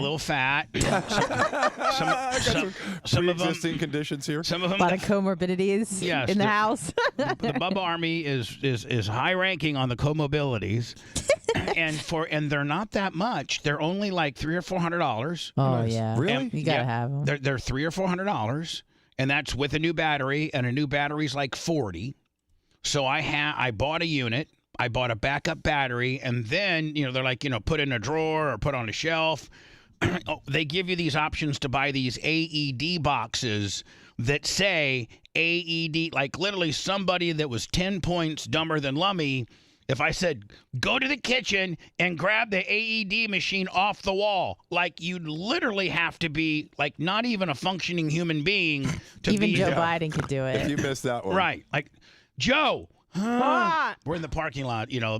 Purple's a little afterbirth just had a grabber during BARP, and I go, "Hey, dumb guy, what? Go into the kitchen, which is right through that door, right? Mm-hmm. And there's a big white box on the right above the sink, and it says AED. Go in there, open up that box. It's got a little handle on it, and give me that machine. Bring the whole thing to me. It's all in one piece. Okay, and run. Oh, you can't run. Yeah, you Shuffle. Shuffle. So I mean, and like I gotta tell you, I think it's a 90. If you get an AED on a person that's having that type of situation within the first 3 minutes, 3 or 4 minutes, I think there's a 90% success rate. See, and 4 minutes is an eternity. Mm-hmm. And so, Dan, didn't you say after 6 you start getting real issues? You know, after 6. Yeah. Six. If you don't have blood flow for 6 minutes, you're going to start having brain damage. Right. But if you can get to a guy in 3 or 4, you got heart moving. Yeah, you can get that going. So and meanwhile, as a PSA, the entire time you're waiting for the AED to show up, you should be doing chest compressions. Right. So and literally, you open up the box and it has 2 probes, like those TENS unit stickers. You know, like those TENS unit stickers, but they're a little bit bigger, and it says put 1 right above. It shows you. It tells you where to put it. Put unpeel and stick second probe on side of rib cage. You do, and then it goes, and then it'll tell you this person is not a candidate for the AED machine. Maybe they're having a seizure, or maybe it has nothing to do with their heart, and it'll say take probes off now. Take probes off. Well, let's say that you put the probes on, you stand back. It says administering shock. Please take your hands off the person and stand back. And then it shocks the guy or girl. And then Dan, I think it continues to tell you. Yeah, it shocks and then monitors. That's how it works. You shock and then monitor. Right. And then continue CPR. It'll even say perform CPR. It'll probably tell you do CPR. One of these days, I'm gonna bring it in here and have it talk to us. Yeah, because it will put it on me. It won't shock me. I don't want to. Bubba would. It won't shock me. It'll know not to shock me. The research says that it doubles the survival rate of those out-of-hospital cardiac events that are without it. So your chances of survival are twice if you have it. Yeah. So anyway, I got one just because we do have gatherings of people here, and I'm not required by law to have it. But I, had my stepfather been given it, he'd be with me nowadays. So I'm like. It's good that you've taken action. Yeah, I'm like, you know what? Maybe my stepdad's death will, help another little Wilbur else. when he has a grabber. Keep using him as an example. I'm just saying. Poor guy's been losing weight too. I know, but still, he's super fat. There you go. Yeah, there we go. Yeah, I'll tell you to use it on someone else. Let's use super fat. But yeah. Hey man, I know, I need this, but no problem. Use it on someone. You're not using it on me is super. No problem at all. What if we started selling Bubba Army branded AEDs on the merch shop? No, let's not. Stop, please. It's a lucrative market. Yeah, merch guys, look them up. Push the chevron. So Dan, are they? Forget the triple demic. The U.S. is headed for a syndemic this winter, and experts are warned if we're not going to be prepared. They're trying to get everybody all lathered up that COVID will likely reach levels in December not yet seen this year. Who cares? Combining the surges of flu, RSV, and other pathogens for a winter not so different than last year's triple-demic. Will they just not let COVID go? Right. They just can't let it go, can they? The COVID numbers aren't bad enough, so they have to add 3 things together. Yeah. They're still trying to ride the fear train, and no one's buying it anymore. What's the percentage of people that go out and get vaccinated nowadays compared to when they? It's 2% got this booster this time around. I think it was 4. Was it 4? It was the lowest. No, the one before that was 16%. But it's dropping. Really but doesn't that tell the people that are running this country? Americans are over COVID. Right, and it's a marketing deal. So they're like, all right, well, that marketing's not working. So maybe if we throw 4 viruses at them instead of 3, they'll get a vaccine. Then we need to give it to Martha Stewart as our PR face and Travis Travis Kelce. Kelce. I saw that. Yeah, I just saw that with the Pfizer guy. People, John Legend, and it's scary. You know, he wants to do, Travis Kelce is advocating for combination vaccines, which, again, I've been saying for 20 years that multiple vaccines at once are bad. Oh, in one yes, at one sitting. Dose. Yes, for anyone. For anyone, It's especially like for 2-in-1 children. shampoo. It's just not good. No, 2-in-1 shampoo is brilliant. Oh, sorry. I hate that stuff. I love it. Shampoo. For a guy, it's the best invention of all time. We don't like conditioning, man. No. Yeah. Conditioning is very uncomfortable. It's too slimy. And it makes really, you know what? Hold on, greasy. Jay. I can't believe you said that because it's too slimy for me. I don't like it. It's the I hear texture. that for any guy I've ever talked to says that. Guys don't. We Love don't. it. We don't separate our shampoo from our conditioning. It's just not in our DNA. We do one or the other, or we get That's a two. right. All right. Okay. I got it. Not a good analogy. And here's the deal, man. I don't even really know if we have the technology to make it 2-in-1, but if you just call it 2-in-1, and make it a little bit slippery, us guys will believe it. I got 6 bottles in my house. Yeah, I mean, like us guys aren't real fancy when it comes to like what we use for. Now, I would say there probably are some like Jimmy Cleavis. You know that he probably uses like some type of peppermint oil and tea tree leaves, and you know. I had dinner with him Saturday night. He and Tanya made it out. And Did you really? Yeah, he's got every type of device in his home to try to prolong life. He's like that guy. Oh, the infrared stuff. Oh, yeah, he's got infrared. He's got a cold plunge therapy. Sauna. He's even got one of those. He's got one of those machines, guys, that I showed you. Yeah, that was the infrared stuff. Where and his wife Tanya said she was reaching for something and she got a static shock. So she's like, "What did you do to me?" Because she's like literally charged. She's walking around charged. I forget what that machine. Dan, what's that machine called? It looks like a big water bong. It looks like a big water bong. Yeah, it gives you like an electric stimulation. God, what is that? Here, Jimmy will probably text it. Blow it into Jimmy. Blow it into Bubba. Text me, Jimmy, what your machine is called. He actually sent me a picture of it, and it sits by the edge of his bed at night, or like over by on top of a dresser or something. And it's this big, elaborate. It looks like literally something Frankenstein would have. Electricity goes through it. It's like a big glass. Like Yeah. I know what you're talking It's about. probably to affect your pH, right? Because pH is a charge, and you want your body to be more alkaline. We did. As long as it's not going into your BH. We did a story. We did a story on it once, and I was like, "This is the biggest bunch of nonsense." I remember. I think it was infrared stuff. And then Jimmy texted me and goes, "Buddy, I got one," and sent me a picture of it. And Jimmy doesn't even have like the little one. Oh, he's got Jimmy's got industrial size. the seafood tower one. The seafood tower. Jimmy's got one that I swear to God is at 4 foot tall, 3 foot, 4 foot tall. Yep. And it's like I think it's literally like $12,000 for this machine. Wow. I looked it up. Yeah. It was so good seeing him. Does he look like he's 35? Absolutely. Oh, the biocharger, Bubba. He just texted me back. The biocharger. Yeah. Now he okay. Hold on. Let me see. He looks 10 years younger than he is.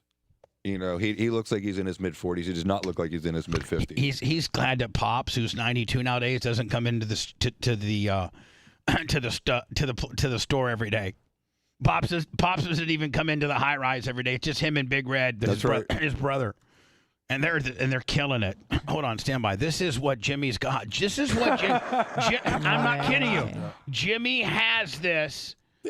At his house. Did you buy it at a Scientology shop in I was Clearwater? going to say, I got to get clear. Where's the two little metal things to hold? It says that this video doesn't have any sound. But, yeah, and so this is what it does. Hold on, this is what this machine does. Check us out. Dan, we got to go over there immediately and try this out. Hold on. And it's at the end of his bed, and it goes all night long while you're sleeping. Does it really? I guess. Does he watch a lot of that Brian Johnson guy? Do you know? I don't know. I don't you remember know. that? You know that guy who's like a billionaire, millionaire? He's exactly. Spending like $2 million a year on, But I sent you. It tells you how it works. His lungs are 35 years old. From the website. Okay, you sent it to me, Lemmy? Yep. All right, let me see. The biocharger. This is what Jimmy... Did you ever wish that you had limitless energy and improved health and wellness? By the way, Jimmy has all this stuff. Hold on. We all know that nutrition and exercise are two key factors for optimal health. The third important factor that is often overlooked is cellular voltage. No, it's cellular Our voltage. bodies are designed to recover and heal through regeneration, or the making of new, healthy cells. When your cells are healthy and functioning properly, you're better equipped to fight back against illness and injury. The body gets well by making new cells that work correctly, and in fact, chronic disease can occur when you lose that ability. Healthy cells equal a healthy body. The sources for this vital voltage exist in nature, in the form of the sun, lightning strikes, Earth's magnetic fields, and cosmic rays. Yeah, so you get a machine that can emulate all that. But unfortunately, we don't spend enough time outside to expose ourselves to these natural energies. But now, there is a way for you to gain you could buy one of these $30,000 biochargers or just sleep outside at night. Yeah, there you go. In a tent. exposure to this In a tent, sleep underneath the moon and get all that gravity and all that good stuff. vital voltage on demand. The biocharger is the only system that simultaneously It literally looks like a blender with Frankenstein lights on it. replicates 4 types of natural energies: PEMF, light, frequencies, harmonics, and high voltage, and allows your body to passively absorb them in a 15-minute session. When optimal cellular voltage and function are achieved, your cells take in nutrients more effectively, detoxify, and generally in front of show them with the machine. I other want to together. Why not It's all people? animated. It is the ultimate human recharging station. Then we got to try this thing out. Biocharger. Charge your life, change your life. Would you do it with me, Bubba, if we went over there? You'd let us. Yeah, but I mean, like, what? What happened? It recharges you. He's doing. I mean, he's got steam, sauna, cold plunge, and this. I mean, he's really trying to throw everything Does at he the do wall. like grounding and stuff where you go outside barefoot? I don't. I need to ask think him it's about the that. same concept as this biocharger deal. He's a healthful guy. Let me. Can you send me like somebody using a biocharger right now? Yeah. I mean, we can go over to Jimmy's tonight, but I mean, I don't know if I want to sit in front of this Franken's. Like, Would Jimmy call in and just like tell us about it? Jimmy call. Jimmy's not big to be on the radio. All right, you know that. Jimmy doesn't like throwing it out there in any way, Fair shape, enough. or form. Jimmy doesn't like people knowing Jimmy's business. Understood. I mean, he withheld the Spartacus for you guys for 6 years. That's true. Don't be mad at him, dude. Be happy for him. He would be happy for you. Yep, they got it all figured out. Oh, no, I'm happy for him. I'm so happy for him that I would like to beat him with my happiness. Bubba the Love Sponge returns after this.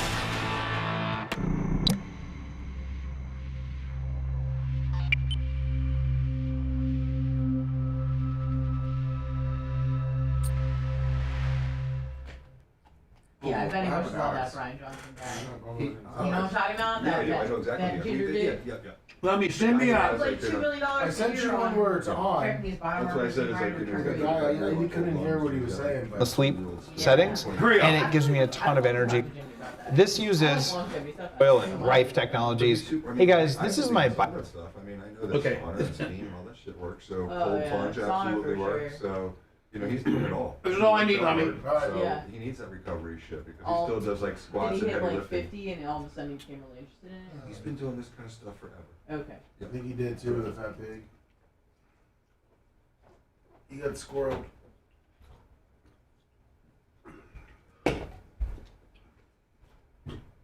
Are you and Alex still okay though? It's just see, look how big it is. Huh? Are you and Alex still okay? You mean Alex Stein? Yeah. I think it would be fine. Yeah, I'm gonna tell a story. Probably giggle the whole time. Maybe next time we go to Stetson, we'll run over there or something. On the balls on and see if they tingle. Hello from San Jose, California. This is a video I've wanted to make for a very... Tony Robbins and UFC fighters use it, he said. I don't know if I would use Tony Robbins as my endorser. UFC fighters, I would say more than Tony Robbins, that's good. He's a big guy. he is.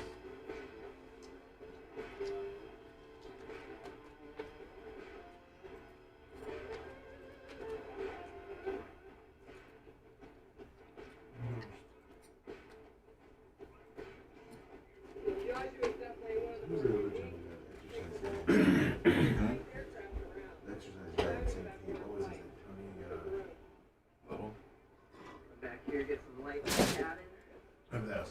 endorsed that. Yeah, the tour was gonna be on.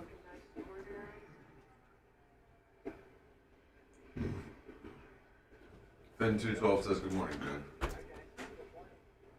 Finn 212R.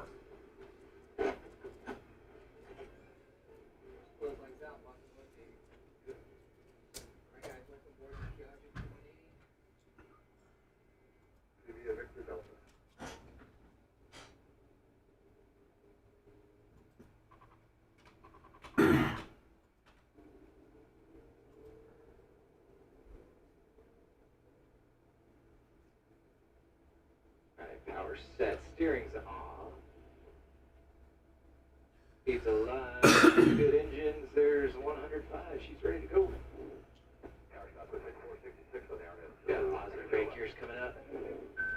Feather sync. Flaps coming up. About amps on 456.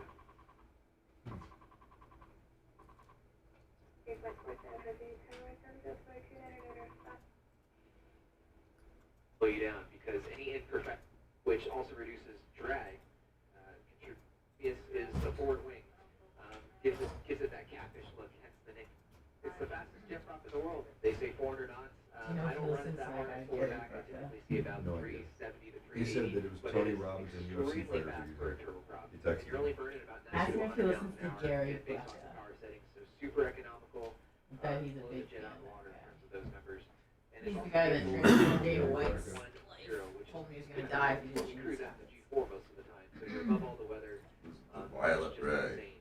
But in like the mid 30s, like today we're going up to 350. Nosy on the what's the Yeah. The fact that it's service ceiling is 41 inches, mind-blowing. Just looking Oh, at that's the airplane Dave photograph, Asprey. The first thing you notice and the most obvious is the forward wing. Gives it that catfish look, hence the nickname. Notice how I said forward wing. It is not a canard. It is a forward wing with movable flaps that move in conjunction with the main wing, or the engines. They're mounted backwards, again contributing to the aerodynamic efficiency of the airplane. We got two PT6A-66Bs. 35-3, good day, Mike Charlie. Center, Piaggio 360 Mike Charlie 344, climbing 350. Piaggio 360 Mike Charlie, LA, Colorado. So we got two 5-bladed counter-rotating propellers. The left propeller turns clockwise, the right propeller turns counterclockwise. And having the prop backwards creates no disturbance over the wing itself, again contributing to that efficiency. We have anti-ice capabilities in this airplane. We have an electrically heated forward wing. The main wing is heated and the propellers by, and it also does not require a type rating. The max strength weight is 12,100 pounds. Of course, most insurance companies require some sort of initial and annual recurring training. But in terms of getting a certificate, you do not need one for this airplane, which is amazing. But all around.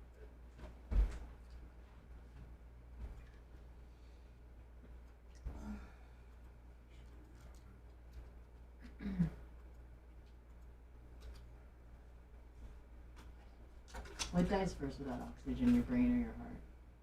Hello.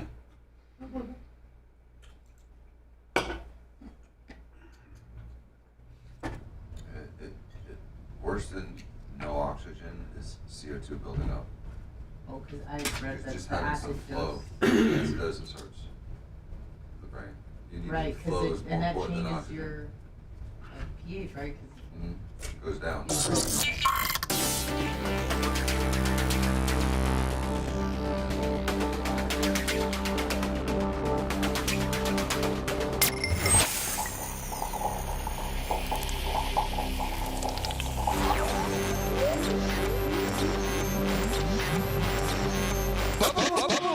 All day, every day. I'm an FT. Full tractor effect. You're my savior. I listen to it in the morning and at night. It keeps me awake all night driving that big rig down the road. Bubba the Love Sponge. We love you, brother. The Bubba the Love Sponge Show. Let me sent me a picture, or I guess kind of a video of a guy that It's Dave has... Asprey for those that know him. All right, well, who's Dave Asprey? He's a biohacker. Actually, you know who told me initially about Dave Asprey is your brother-in-law. He was the guy that, he was like into bulletproof coffee, and I didn't know what that was. And Dave Asprey was the one who designed bulletproof coffee. But this guy will also tell you that kale will kill you. So, you know. Biocharger. I've used this for several years. Hold on. So this is this is one of these biocharger machines that they say make you live to be 110, and we actually know of somebody that's a very dear friend of in our own little clique, our little cool guy clique, and you hear me speak about him often. That's the great Jimmy Clevis with caveman type digging fingernails. Doesn't like to be ear gripped. No, do not ear grip him. He's got cauliflower ears from when he wrestled NCAA and stuff like that. He's a very tough guy. He's probably toughest. Out of all of us, Jimmy's probably the toughest. Unless he sees blood. And unless you goes down. But like if you're talking about like me, Pitty, Jay, Dan, Steve. Can you rank all those people quickly? Hold on, Jimmy, Fabrizi. You know who's tougher than you would imagine? You got to put in there Tom Bean.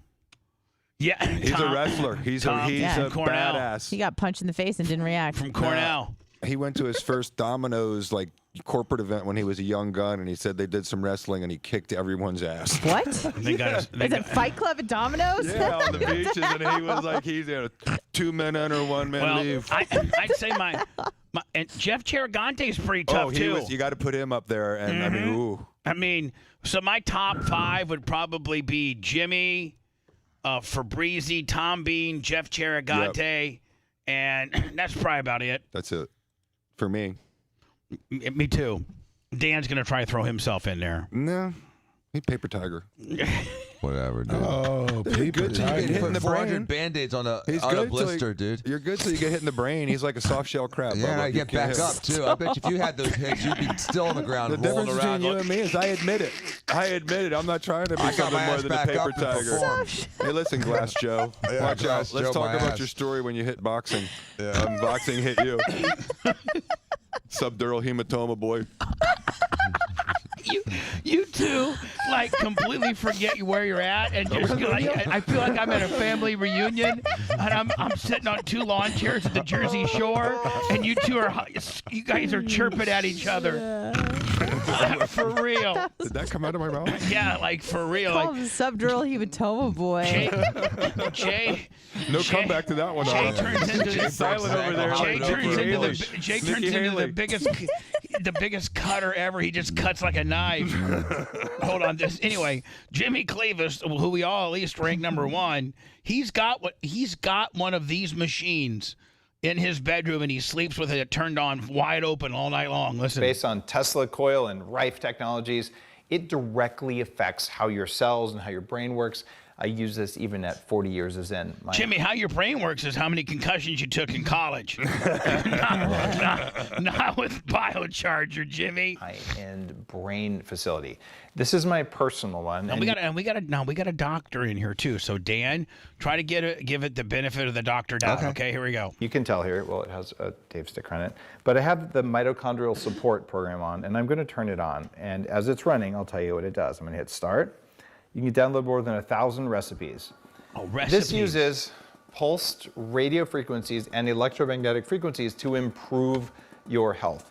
When I put it on mitochondrial support, now we know why Jimmy had to sell Spartacus so he can afford this thing. This thing's like $300,000 or $400,000. What's your power bill? Oh my God! It's got a 50 amp hooked up to it. Dan had to. Jimmy had to get extra, industrial, 4-phase power, 3-phase industrial power to that new house just to be able to power this thing up at night. Like this. What I get is hot because my mitochondria, the power plants, little energy factories in your cells, they work better. And when you put it on things that affect your brain, don't forget, Jimmy has one of these, and it's this big. I've seen it. It's this big. It's this exact same unit.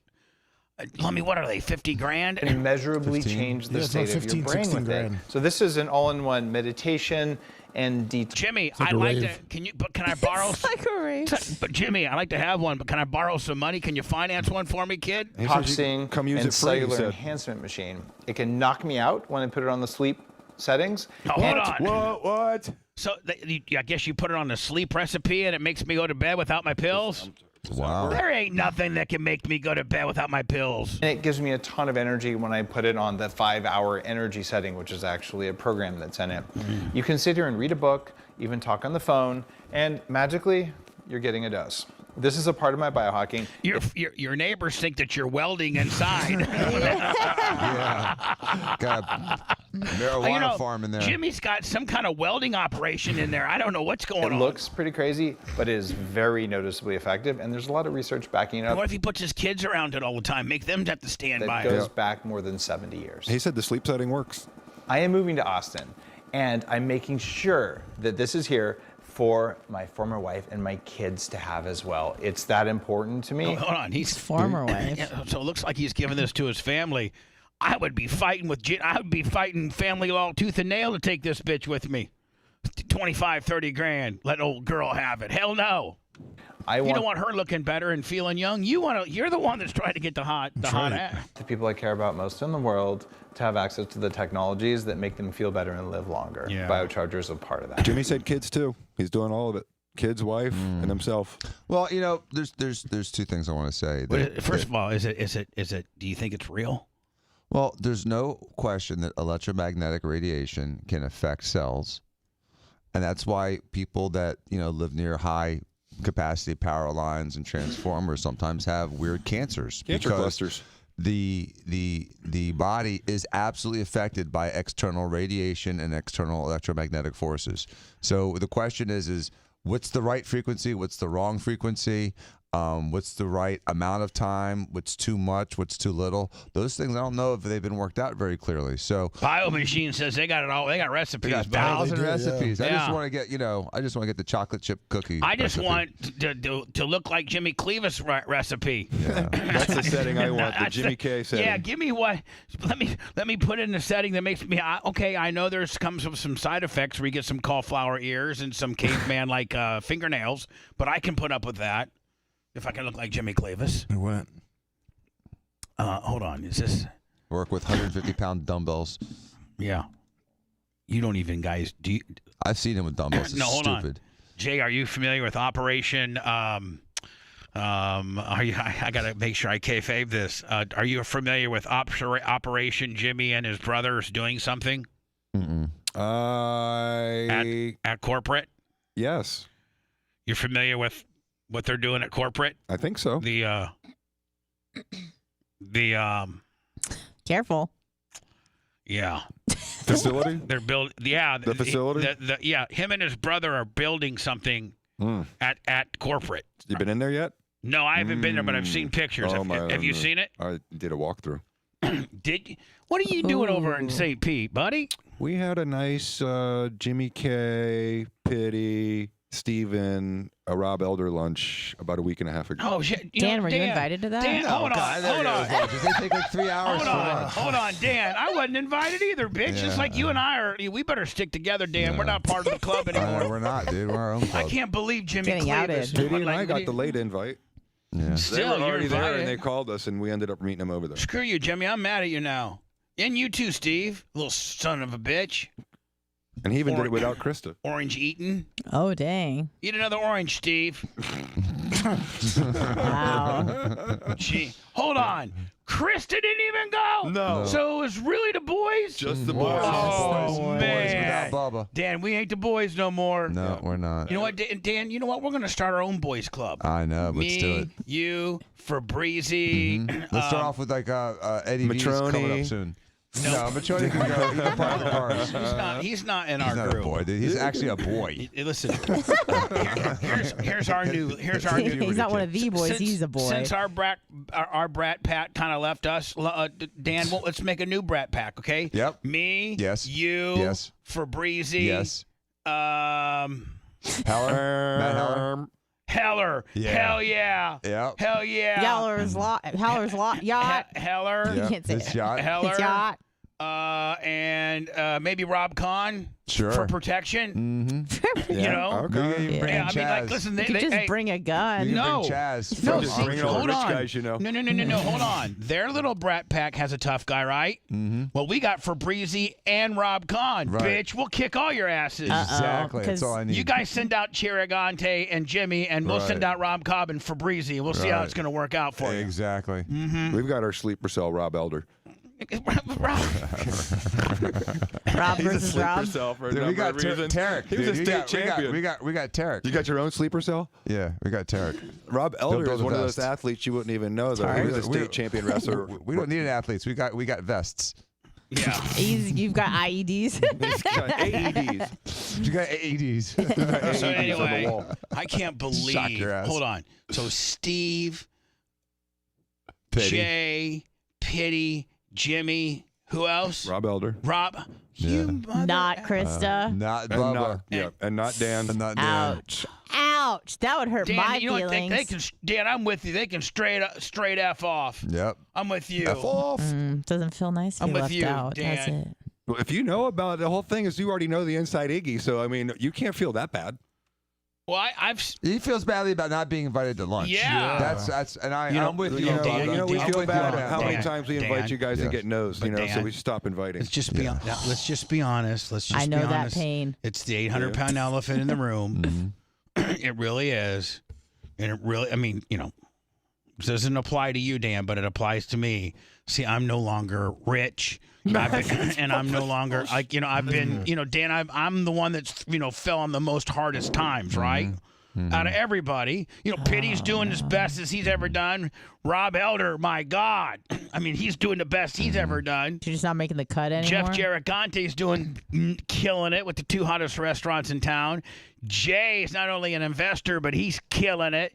Jimmy's killing it. Steve's killing it. Look, Dan. Poor Dan has to work, so that not Steve. killing it. Oh, so poor Steve. Dan. So Steve. No, Dan's killing it, but he didn't even get invited to the killing it party. Dan can't during the day because He he's has got to freaking work. Yeah, he has a different kind of schedule than Oh, I but do. Bubba is free. Yeah, know? I'm free, but see, I'm not. See, here's the difference. I think you were in Ocala. I would I'm be. pretty sure. I'd be rolling up in Yeah, a. right. You know, I'd be rolling up in an F-150. No, you've grown up in the smart car. Park next to Jimmy's Or your F-150. Crown Vic revamped.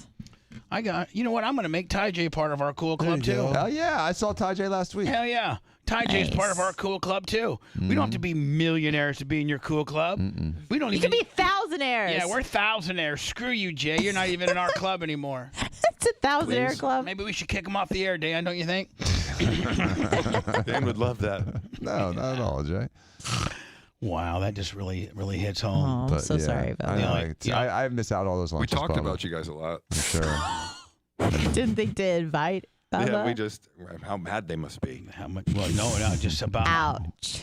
how hurt they are. No, it was more like Man, you guys can could you use believe that that- facility too. The facilities and back to the Iggy. It's incredible. It's I got my amazing. own facility. Yeah. In fact, he got his. Such as? In fact, he got his inspired idea. by yours. Exactly. He'll tell you right now. His facility was inspired by my facility. Yeah, because you're the pioneer. I your am. corporate But headquarters. but the pioneer, I might be the oldest in that entire group. Yeah.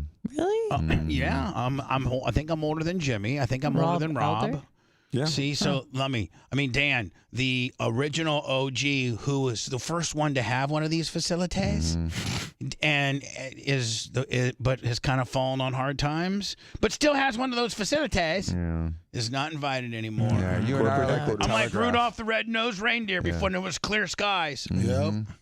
You know, and how when a big snowstorm comes in, You I'll need call them. you. you might need 'em. me, but I might be okay. You must be like, screw you and your little uppity ass restaurant owning Sprinter driving. Me and Dan and Richard and Rob Kahn and Matt Heller and Ty J Armstrong, buddy. That's We're gonna bust some nuts on this Yeah. well, easy. Island of Misfit Toys. Oh my gosh. Let me Tukey. What is this? Okay, a 25-year-old Israeli hostage died after being. So are they killing hostages? Yeah, now? 20 have died, and they're not giving back the bodies. And I think that there's about 100 that they are still holding, maybe 120, something like that. And they're threatening. Hamas is threatening to kill all of them if the Israelis don't meet their demands. Oh, here. This dude named Shahar Baruch was an electrical engineering student who was kidnapped by Hamas on October 7th from his is that like an apartment? Kibbutz. Is that like a? It's a commune. Okay. In southern Israel, he wasn't even in the Strip. Well, southern Israel is near the Gaza Strip. Bordered. But it's Gaza. not the Strip, is it? No, it's not. Okay. There are zero Jews in the Gaza Strip. What I'm saying dead is or there is a alive. difference between the Strip and southern Israel. Yes. Okay. And he was not in the Strip. No. He was No. in southern Israel. Correct. Yes. And these dirty bastards went and got him. Yes. I mean, that's what they all did on October 7th. Now, is that the Israel police? Yes. That's IDF all day. Yeah. Because they're wearing uniforms. Yeah, not sandals and man dresses. Sorry. But the IDF was denied the claims and said that They claimed that IDF did it with their own bombing. And so IDF says, no, we didn't do it. You guys did it.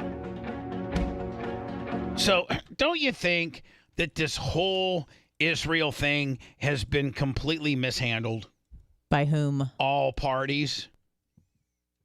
Like, Do you I remember the day- I think that Israel has not handled it nearly as good and as efficient as they could have because we've not been there to support them. I think that we just sold a bunch of ammo. I think we are the problem. What? And we've not handled it correctly, and we've not come in there and boss hogged our way through there like we should have. We've been sitting there with kid gloves and stuff, and I don't know. This is just the remember. Glad you're not Do you remember I'm the average American? Oh, that's right. That's your cabinet position. I don't think the average American wants the United States to get involved there more than we are, honestly. The problem is there's this PR problem that they've always had. I said it the day we came on the air after October 7th, and I said in a month the entire, United Nations community is going to say that there's this disproportional response and that they're violating the rules of war, the Geneva Convention, and so Israel's been in a very tough place politically for a couple of decades because the UN does not recognize them most often. The entire UN called for a ceasefire, and the only country other than Israel in the world to vote against it was the United States. We're giving them billions of dollars in support, and there's really, what can you do other than let them try to help themselves? I don't think that you want American troops, boots on the ground in Gaza. That's an image that will fuel an entire generation of terrorists. They don't need American soldiers on the ground. The only problem is, like, they need to, Israel needs to be some more badasses. They want the United States to manage the region so that it doesn't expand. The fire doesn't spread to like Iran, and then you have Lebanon and Syria and Jordan. You don't want all of that to happen. We didn't start the fire. Great song. The problem is they have to exercise restraint for their hostages. If they didn't care about their hostages, they could have eradicated Hamas within the first couple of weeks. But because they have hostages and they value life, they've literally given an Israeli prisoner for 1,000 Hamas prisoners in the past before. And so they really care about, like, they just did a 3-to-1 swap a week ago. Yeah, that's not the only reason why they're being careful, because obviously they want to try to preserve as many civilian lives as possible, because the Israelis actually care. Well, they care about public opinion, but also about preserving Palestinian life, unlike Hamas. How long does this go for? I don't know. Too long. No one knows. Bubba, would you like to hear from the great Gary? Gary who? He's back? Gary in New Mexico. No, not yet. Okay. Because before Dan Thought he leaves, was dead. Before Dan leaves, I wanted to unbox a package that I got. Oh, show me.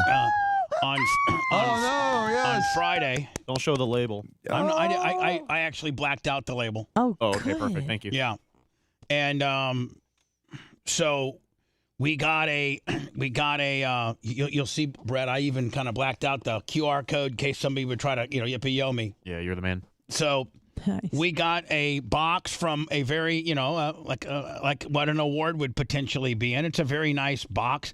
It's like back in the day when I used to have an American Express black card when they just wouldn't send it to you in an envelope, but send it to you in a really big, fancy thing, big black box with big metal deal, metal card. Nice. So we got a package from YouTube. And so you open it up. It's very nice. It's very nice. It's got a little piece of foam right there. A little piece of foam right there. I like foam. It's protecting something. Oh, hold on. Hold on. Congrats, Bubba. And hold on. Then it gives you. Read it. Congratulations on your subscriber milestone. We are honored to take part in recognizing your achievement. This is the business card that they gave. And in your experience to be exceptional. This award is inspired and packaged with great care by Rick. Rick's the one who packaged my deal. Thanks, Rick. If there's any damage during shipping or you have any questions, please contact us. Then it gives you, I think this is probably somewhat, this is a frameable. Yes.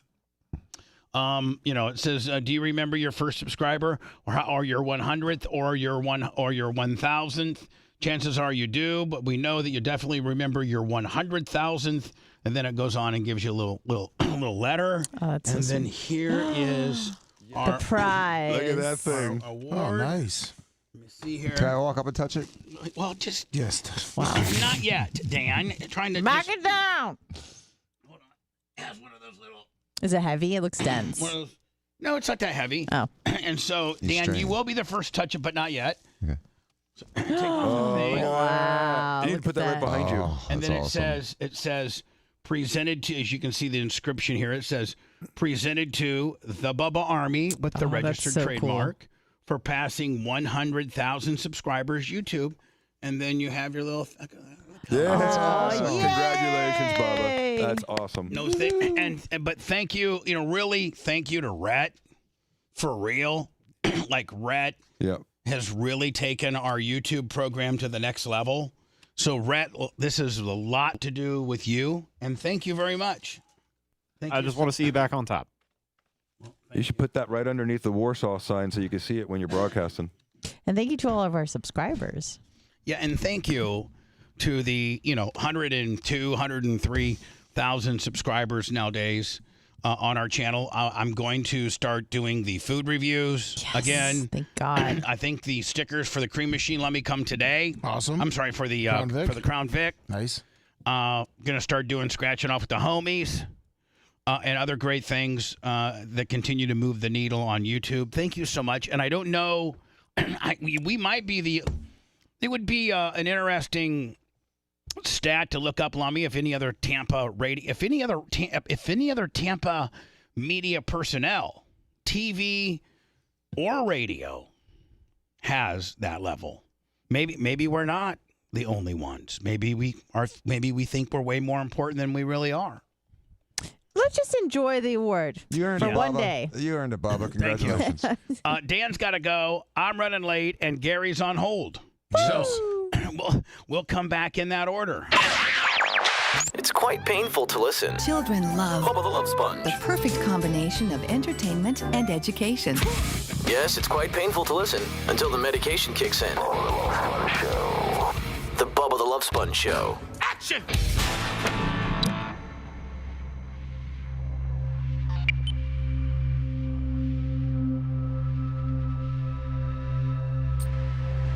Say hi to That Nabo. was fast. That's only like a week or two after you hit the mark, right? Yeah. Oh, they got it right to us. Yeah, that's fast.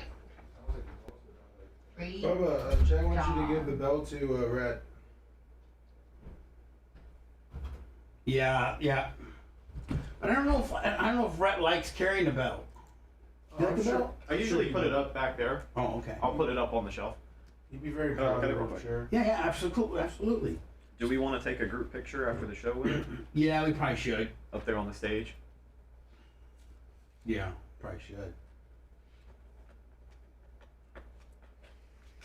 I mean, I gotta poop, but I can't poop right now. No, you can't. Hold it in. Gary's he's back. Oh, Dad, Gene, good morning.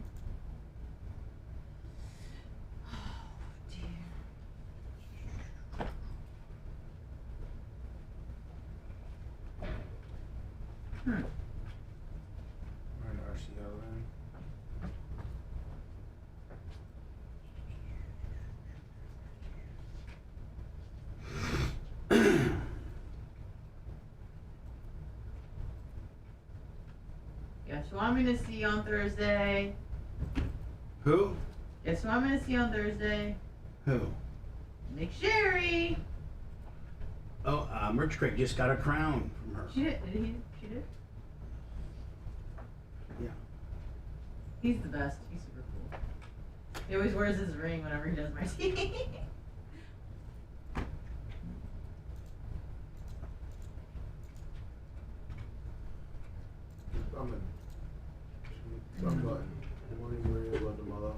What's up, Maria? Oh, look, give us an update on your greatest baker deal.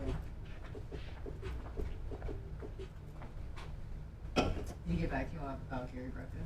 He said he had watched him about it. Yeah. He's awesome. Gary Brecka is fucking I thought that was so funny, the whole thing. Good.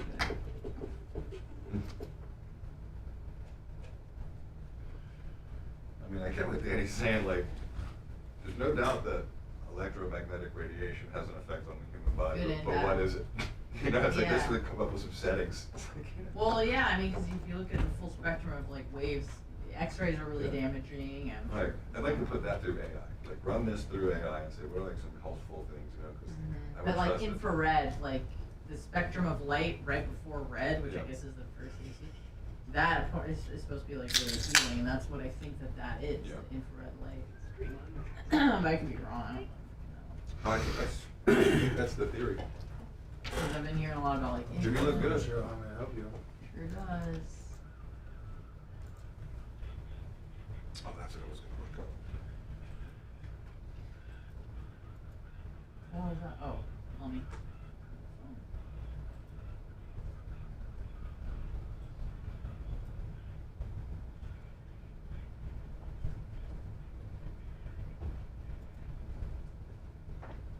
All right, hold on one second.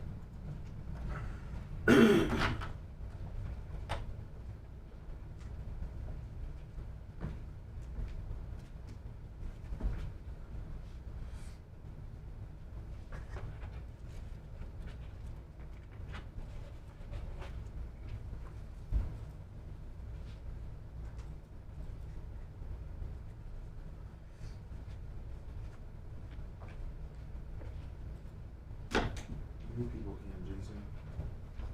It's open right now.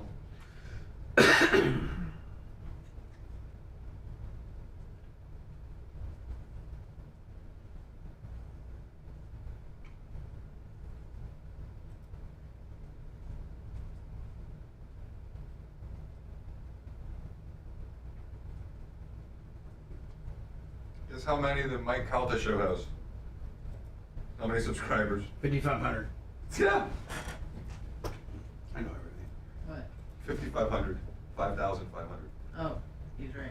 Oh, Bubba knows. Of course. Well, I guess he looked it up. I was trying to find I was like, oh, the other guy that's didn't even have anything. I didn't even see it. MJ? Yeah. Yeah, he has. It's like a couple thousand. Most of it came up with his losses. Huh? If you just put his name in, it started with a bunch of things about all his trial losses and Oh, stuff yeah. before it got to his show. No, he's got one. 15. Ern and Bama boy, how's everybody doing?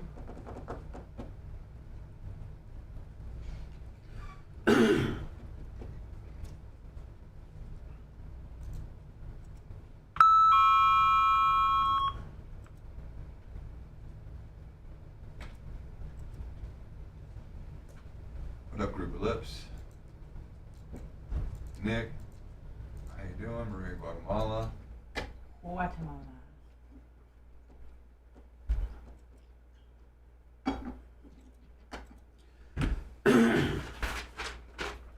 Let me go do super beats. You get those? Do you get those to Tom every time? Yes, sir. Okay.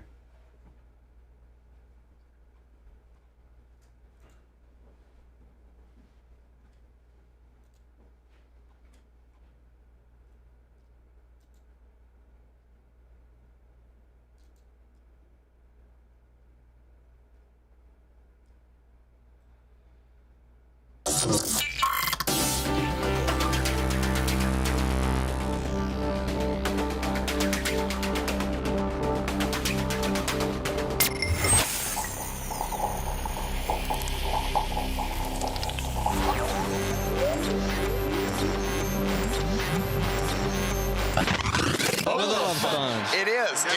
I'm here for the sponge. Mate, it's all about mate. It's got to be Bubba. I laugh so hard. Bubba the Love Sponge. Ow! The Bubba the Love Sponge Show.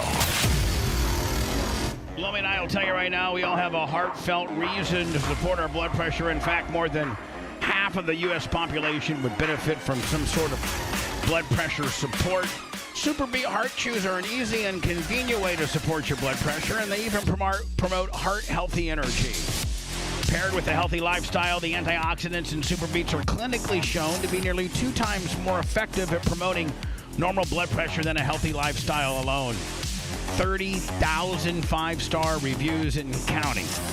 Super Beets is the #1 doctor, pharmacists, and cardiologists recommended heart chews for cardiovascular health support. It's blood pressure that you can support and trust.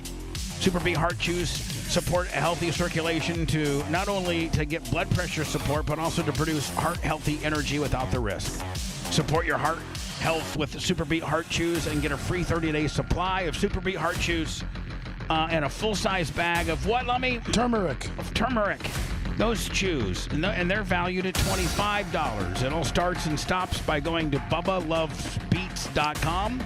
That's Bubba. Again, this exclusive offer is BubbaLovesBeats.com.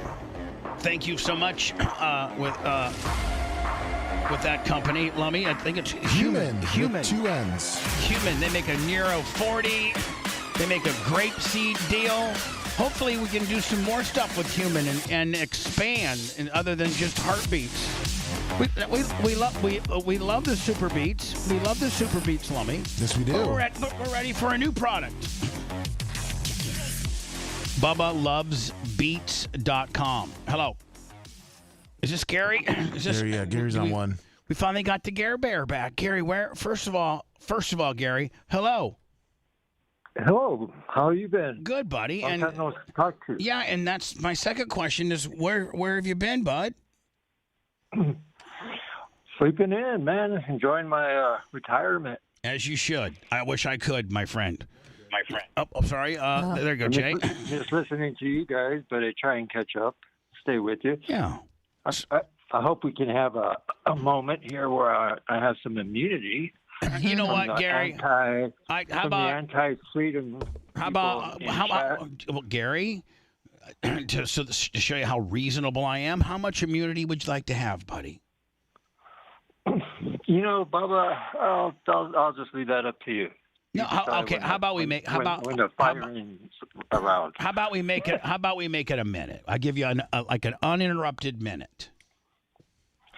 Well, I don't need an uninterrupted minute. I like to talk to you folks for a couple of minutes. Okay, let's go ahead, Gare Bear. Let's engage. Go ahead. Okay, first of all, I can't believe that I and your guy there, I can't remember his name at the moment. Dr. Jay and Dan. Yeah, that Jay and I agree on the whole Israel thing. How about that? That's great, Gare Bear.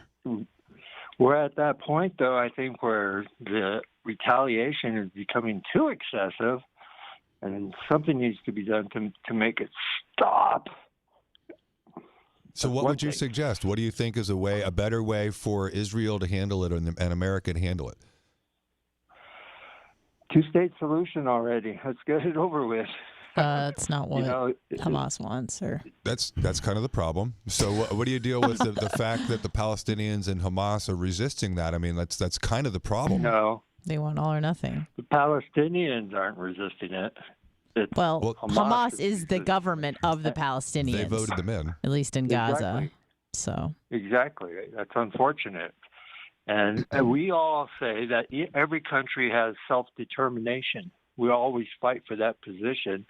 So when except when it comes to the Jews, when self-determination is different from what we want, then it becomes a problem.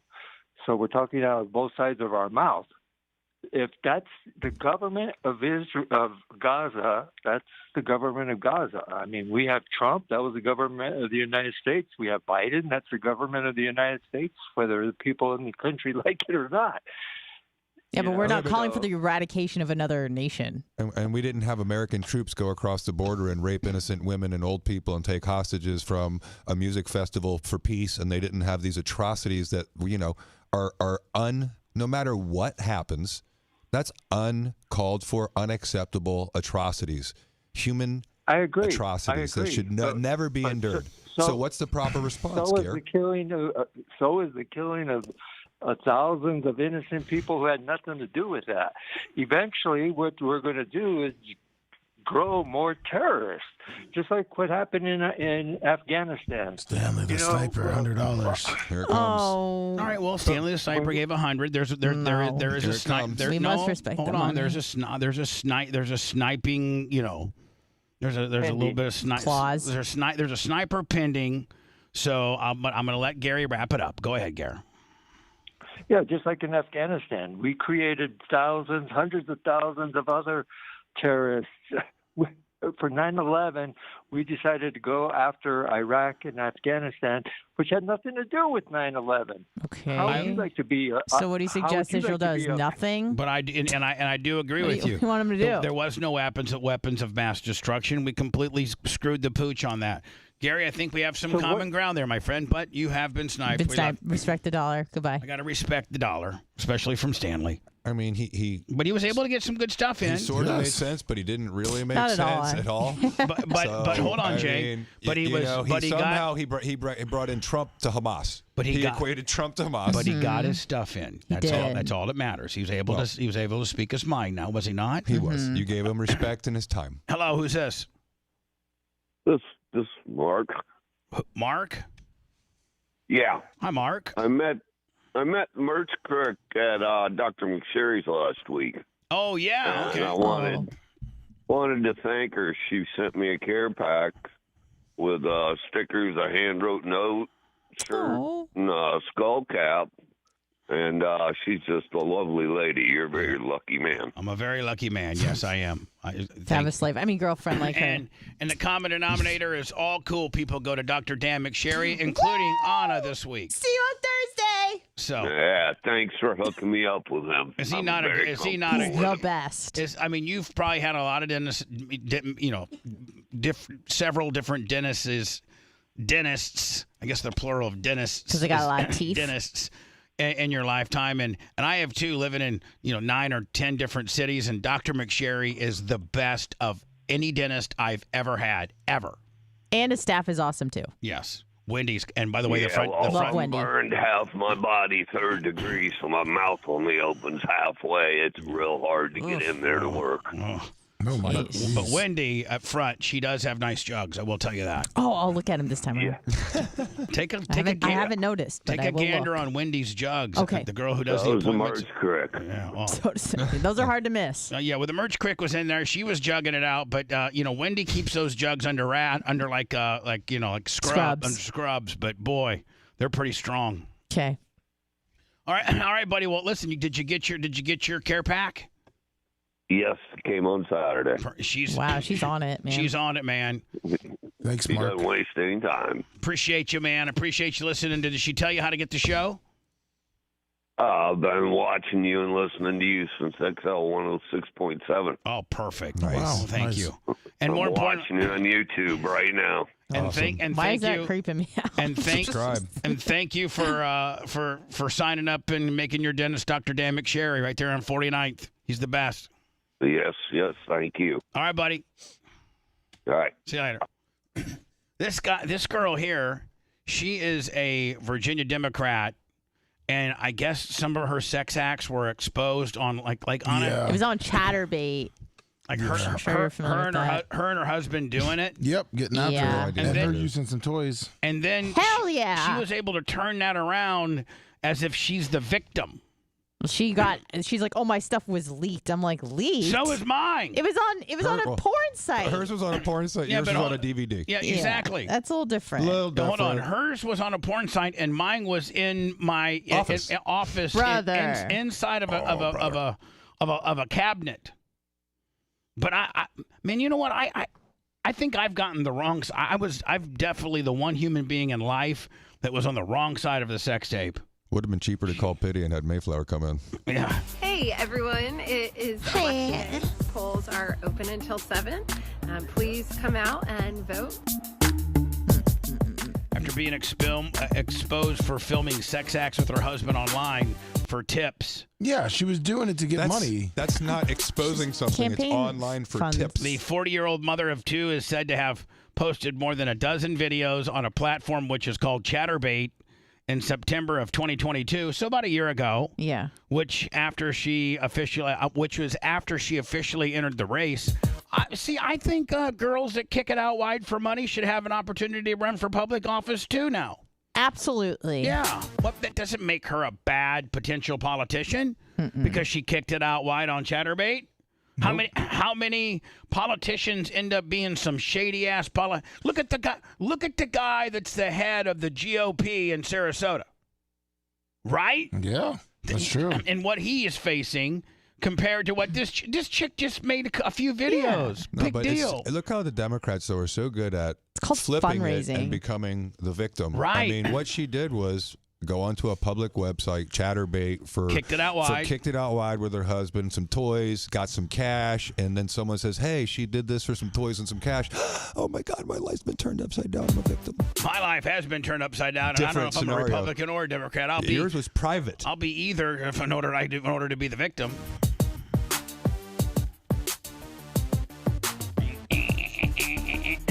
She's pretty hot. She is pretty. She's not. A little bit of a hold on. Horse She's a little bit hot. A little horsey. Hold on. She's a little horsey. She's not near as hot as the chick from Sarasota that had to resign from the Sarasota school board. I don't even know what she looks like. Christian Ziegler's wife. Yeah. That's the hottest. That is. Let me see. Wife. Gibson told the Washington Post that the incident represents an illegal invasion of my privacy. Designed to humiliate. Jay, couldn't I have said the same thing? Yeah. The illegal invasion of my privacy. That's correct. Those are my tapes that you stole from my office. Isn't that a crime? Oh no, it's You're not not a a good crime victim. when it's Bubba the Love Sponge. She is pretty. I don't know. Prettier than her. Yeah, you're right. Oh, yeah, this bitch is horsey, You're right. horsey sauce compared She's to much prettier than her. It won't intimidate me and it won't silence me. My political opponents and the Republican allies have proven that they're willing to commit a sex crime to attack. What sex crime, Jay? What's a sex crime? Because I sign up for Chatterbait and I masturbate to your things? Yeah, that's ridiculous. She probably got more views, more subscribers. She's raising funds for her campaign, and I appreciate that. She put in the hard work, literally, inside of her. Sorry. I think it's pretty cool. I think you should take that stance, Bubba. You're the victim in this whole thing. No, hold on. Sex crimes. Brian Albritton, the former U.S. attorney who was represented by, one of the bad guys, went into the U.S. attorney of Tampa, Florida, and said, quote, Bubba the Love Sponge and Hulk Hogan make for horrible victims. This is going to be a circus. That's why you have to let my client go. Jay, am I Jay, I'm cool with that. Am I lying? No. Am I lying, Jay? Nope. No. Nope.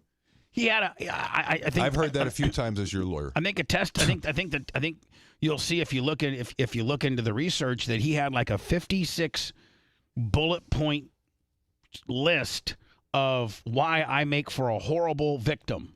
Now, the other caveat's this. I hate to keep bringing it up, but I got to go to words. Brian Albritton, who had a 56-point list that he gave the U.S. attorney as to why I was a bad victim. That's one thing. But did you know that at one time he represented me? He was my attorney. Now, Jay. I didn't even know that. Yeah, he was the very first. Jay. How many times have you gotten this happen to you? Jay, he was the very first person that started on the hog trial. He worked for Holland and Knight at that point, and Holland and Knight sent Brian Albritton down to meet with me at the iHeart at the Clear Channel buildings on Gandy, and he formulated the Norm Cannella. He formulated the dream team. Brian Albritton. So that guy represented me. But yet then went to the U.S. attorney Let me tell you why he's a bad and victim for all the reasons I know from being his lawyer. That's what he said. He walked into the U.S. Attorney's office and said, "You can't walk in here with an extortion, tape theft charge against my client when the victims are Hulk Hogan and Bubba the Love Sponge." Did you know this, Jay? That Brian Albritton in his presentation to Robert O'Neill actually said he got fired in Grand Rapids for saying inappropriate sexual things to a 13-year-old. What? Which is not true. But he went that far? Yes, he dug clear down to Grand Rapids. Oh my God. And he used to represent me. Oh my God. When you're on the wrong side of the power struggle, Bubba. You know how that goes. Somebody once told me recently, fairly educated person, said, you, and I'm not trying to be a victim here, a martyr, out of all the things that have happened to you, from them trumping up, from you not getting summary judgment on the hog deal, from you not getting summary judgment on the MJ deal. No doubt.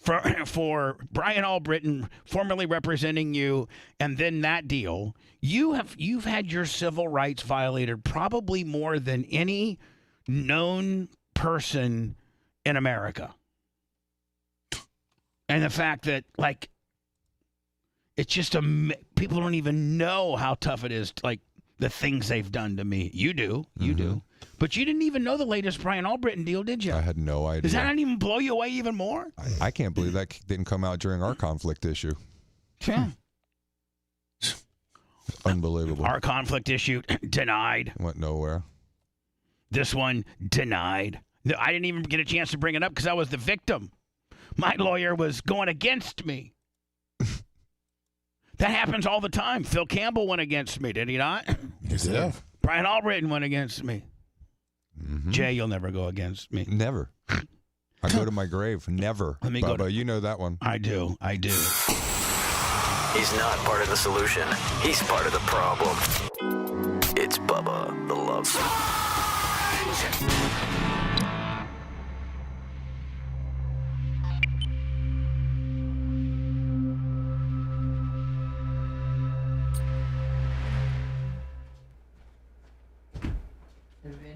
To reduce your sugar intake before bed? Yes, last night I ate a Pop-Tart and about 10 scoops of peanut butter at midnight, and I ran a marathon. But I was hungry, and I knew I was going to suffer. And I was like, fuck it, I'm just going deep. So I grabbed a big glass, by a 12-ounce glass of milk, the peanut butter jars, peanut butter, what kind of Pop-Tart? Cinnamon Pop-Tart. Oh, yeah. You heat it up, you toast it, or no? When I'm going like at the peanut butter, no. Yeah, okay. I just wanted to go at it. I got you. So I ate about a quarter of a jar of peanut butter. For real? Okay. Yeah, Jay, you never knew that, did you? I had no idea about Albritton. Yep. I'm this guy that's defending Hunter Biden defended Ivanka and Cherry Trump. I just heard yesterday on the radio. Yep. He's been an insider. I kind of think of his name here in a second. It'll come to me. He represented Bob Menendez, the guy that just got caught with the gold bars. He was prosecuted by the federal government for corruption like maybe 8 years ago. Who's Bob Menendez? I don't know. He's a senator. The guy that just got caught with the gold bars in his pockets and his wife and all that shit. Okay. He was once tried before by the guy that's prosecuting Trump for January 6th, Jack Smith. Yeah. And the guy that beat him in trial is Hunter Biden. It's how incestuous this like lawyer Ben is. And so whenever you get in trouble, it doesn't matter R or D, you call this guy. I mean, think his name. He does, clearly. Yeah, because he knows everybody. Yeah. Calls everybody up and, hey, how are you doing? And he's just it's incestuous. Let me see. A federal lawyer, or is it a federal? Yeah. Okay.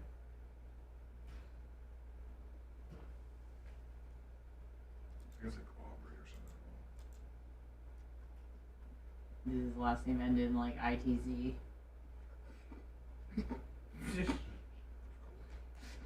I'm gonna laugh. Abby Lowell. Abby Lowell. Oh, it's a woman. No, it's a man. Abby? Abby Lowell. Yep. Lowell. Oh, like. You'll see, he's like representing like everybody. When you look at, I can't even imagine what his history looks like. You know, that guy. Like our defense lawyers. Bob Menendez, How about John that? Edwards, Jared Kushner, Hunter Biden, Jim Wright, Dan Ross. And I gotta poop so bad. Keating. Gary Condit. He was like, remember that? When he was they thought he killed him, remember like, wasn't that the guy who... Chandra Levy, that's what I Yeah. was like, who was it? Yeah, I mean, Yeah. so he's really been for the last 20 years, like the guy. When he got Menendez off the first time, they don't even, So then he goes back into the Senate and he gets copper gold bars. Remind me again about the Chandra Levy, like so the senator. That was his, or I think it was like his aide, and she turned up missing and then was murdered, and they thought that they tried to accuse him of being involved in the murder. He had an affair with her, right? Right. And he was found to be, this guy got him Innocent. off. Yeah, he was, Do you think he was never even charged. No, he didn't do it. He was had nothing to do with it. Really? Yeah, he had nothing. An intern, the affair publicized after Levy's disappearance in May 2001 and the discovery of Levy's remains a year later. He was never formally a suspect in Levy's disappearance and murder. He lost the 2002 Democratic primary based in large part on negative publicity from the scandal. How old was she when she died? Like, She was young. I want to say 25 to 30. let's see, 77 is 24. Yeah, she was a baby. She was an intern.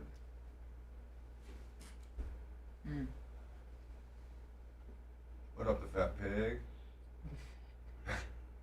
She's born in Cleveland.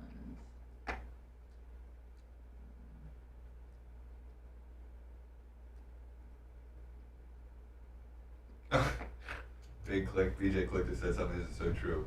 He said Gary Condit was the happiest man when September 11th happened. Yeah. Because he was on the stage, fire, yeah. he was on the coals, and then that happened. They were like, Gary who? You're right about that. Great observation. I forgot that.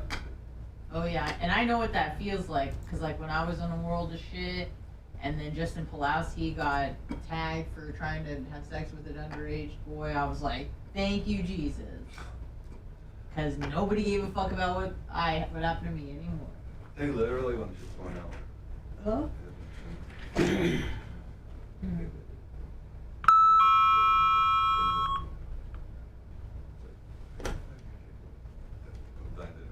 There's so much bullshit happening. It just kept going. Yeah. It kept going. You were like, That was, I kept thinking, that's not enough. yeah. To change, Come on, to change man. their page. Yeah. Oh my The leader of a billion people. I know. Not newsworthy enough. Nothing. I know. You gotta time it right. Yeah. And the thing about Gary is he didn't have a solution. He You had a just- Tuesday solution. Yeah, but that's, I mean, they tried Nobody that. wants that. I know. That's what they already They tried don't that. want, the people that want to stay don't want that. Yeah. They want all or nothing, so. Well, they got Hamas and we got Trump. There's a lot of comparison. There's no equivalent there. Thank you. Stupid. You got Trump.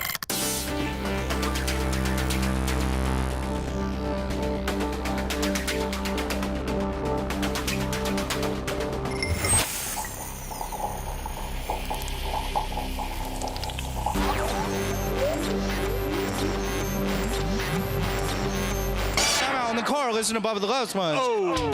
Love you guys. Gotta be Bubba. Wondering who he's going to yell at next. Yeah. People from all facets of life can relate to this show, and that's why I like it. I love it. I can't get enough. Bubba the Love Sponge. Exactly.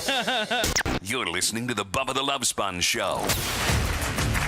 I'm gonna get out of here fairly quickly because I gotta go to the bathroom. I gotta poop bad. Today's after show will only be available on our podcasting little world that we live in. iHeart, iTunes, Apple, Spotify, Google Play. Doesn't matter, wherever you get your podcasting, or you can go to BubbaArmyHQ.com and download it from there as well. It's just me, Lummy, Anna, Brett, Macho Man, just BSing, being able to talk a little more freely, a little more cuss words, a little more sexual. You know, Lummy. Oh, yeah, but people keep asking what happened with Alex. Are you going to talk about it on the podcast? You know what? I'll talk about it on the podcast. Beautiful. Perfect. I'll talk about it on the podcast. Oh. Well, that just... Oh, show's That was over. abrupt. Stopped out of nowhere.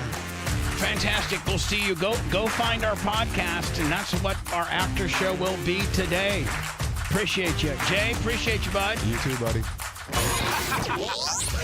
Thanks for letting me finish. You've been listening to the Bubba the Love Sponge Show, starring me, Bubba the Love Sponge. Co-host and show historian, Lummox. Co-host, Anna Hummel. Co-host, Dr. Dan Diaco, Esquire, of Council. Co-host, J. Diaco, Esquire, the Spitting Cobra, of Council. Rhett, the Filthy Ginger, video editor. Yeah, back here wiring up. It's Mini Macho. The BRN agent, Thomas Buttoned Up B. And for everything else, go to thebubbaarmy.com. Now, time for the legal disclaimer. Exactly. The Bubba the Love Sponge Show is intended solely for the enjoyment of our listening audience. Any rebroadcast, retransmission, or other use of this show without express written consent of the Bubba Radio Network is prohibited. We must dissuade him of this delusion.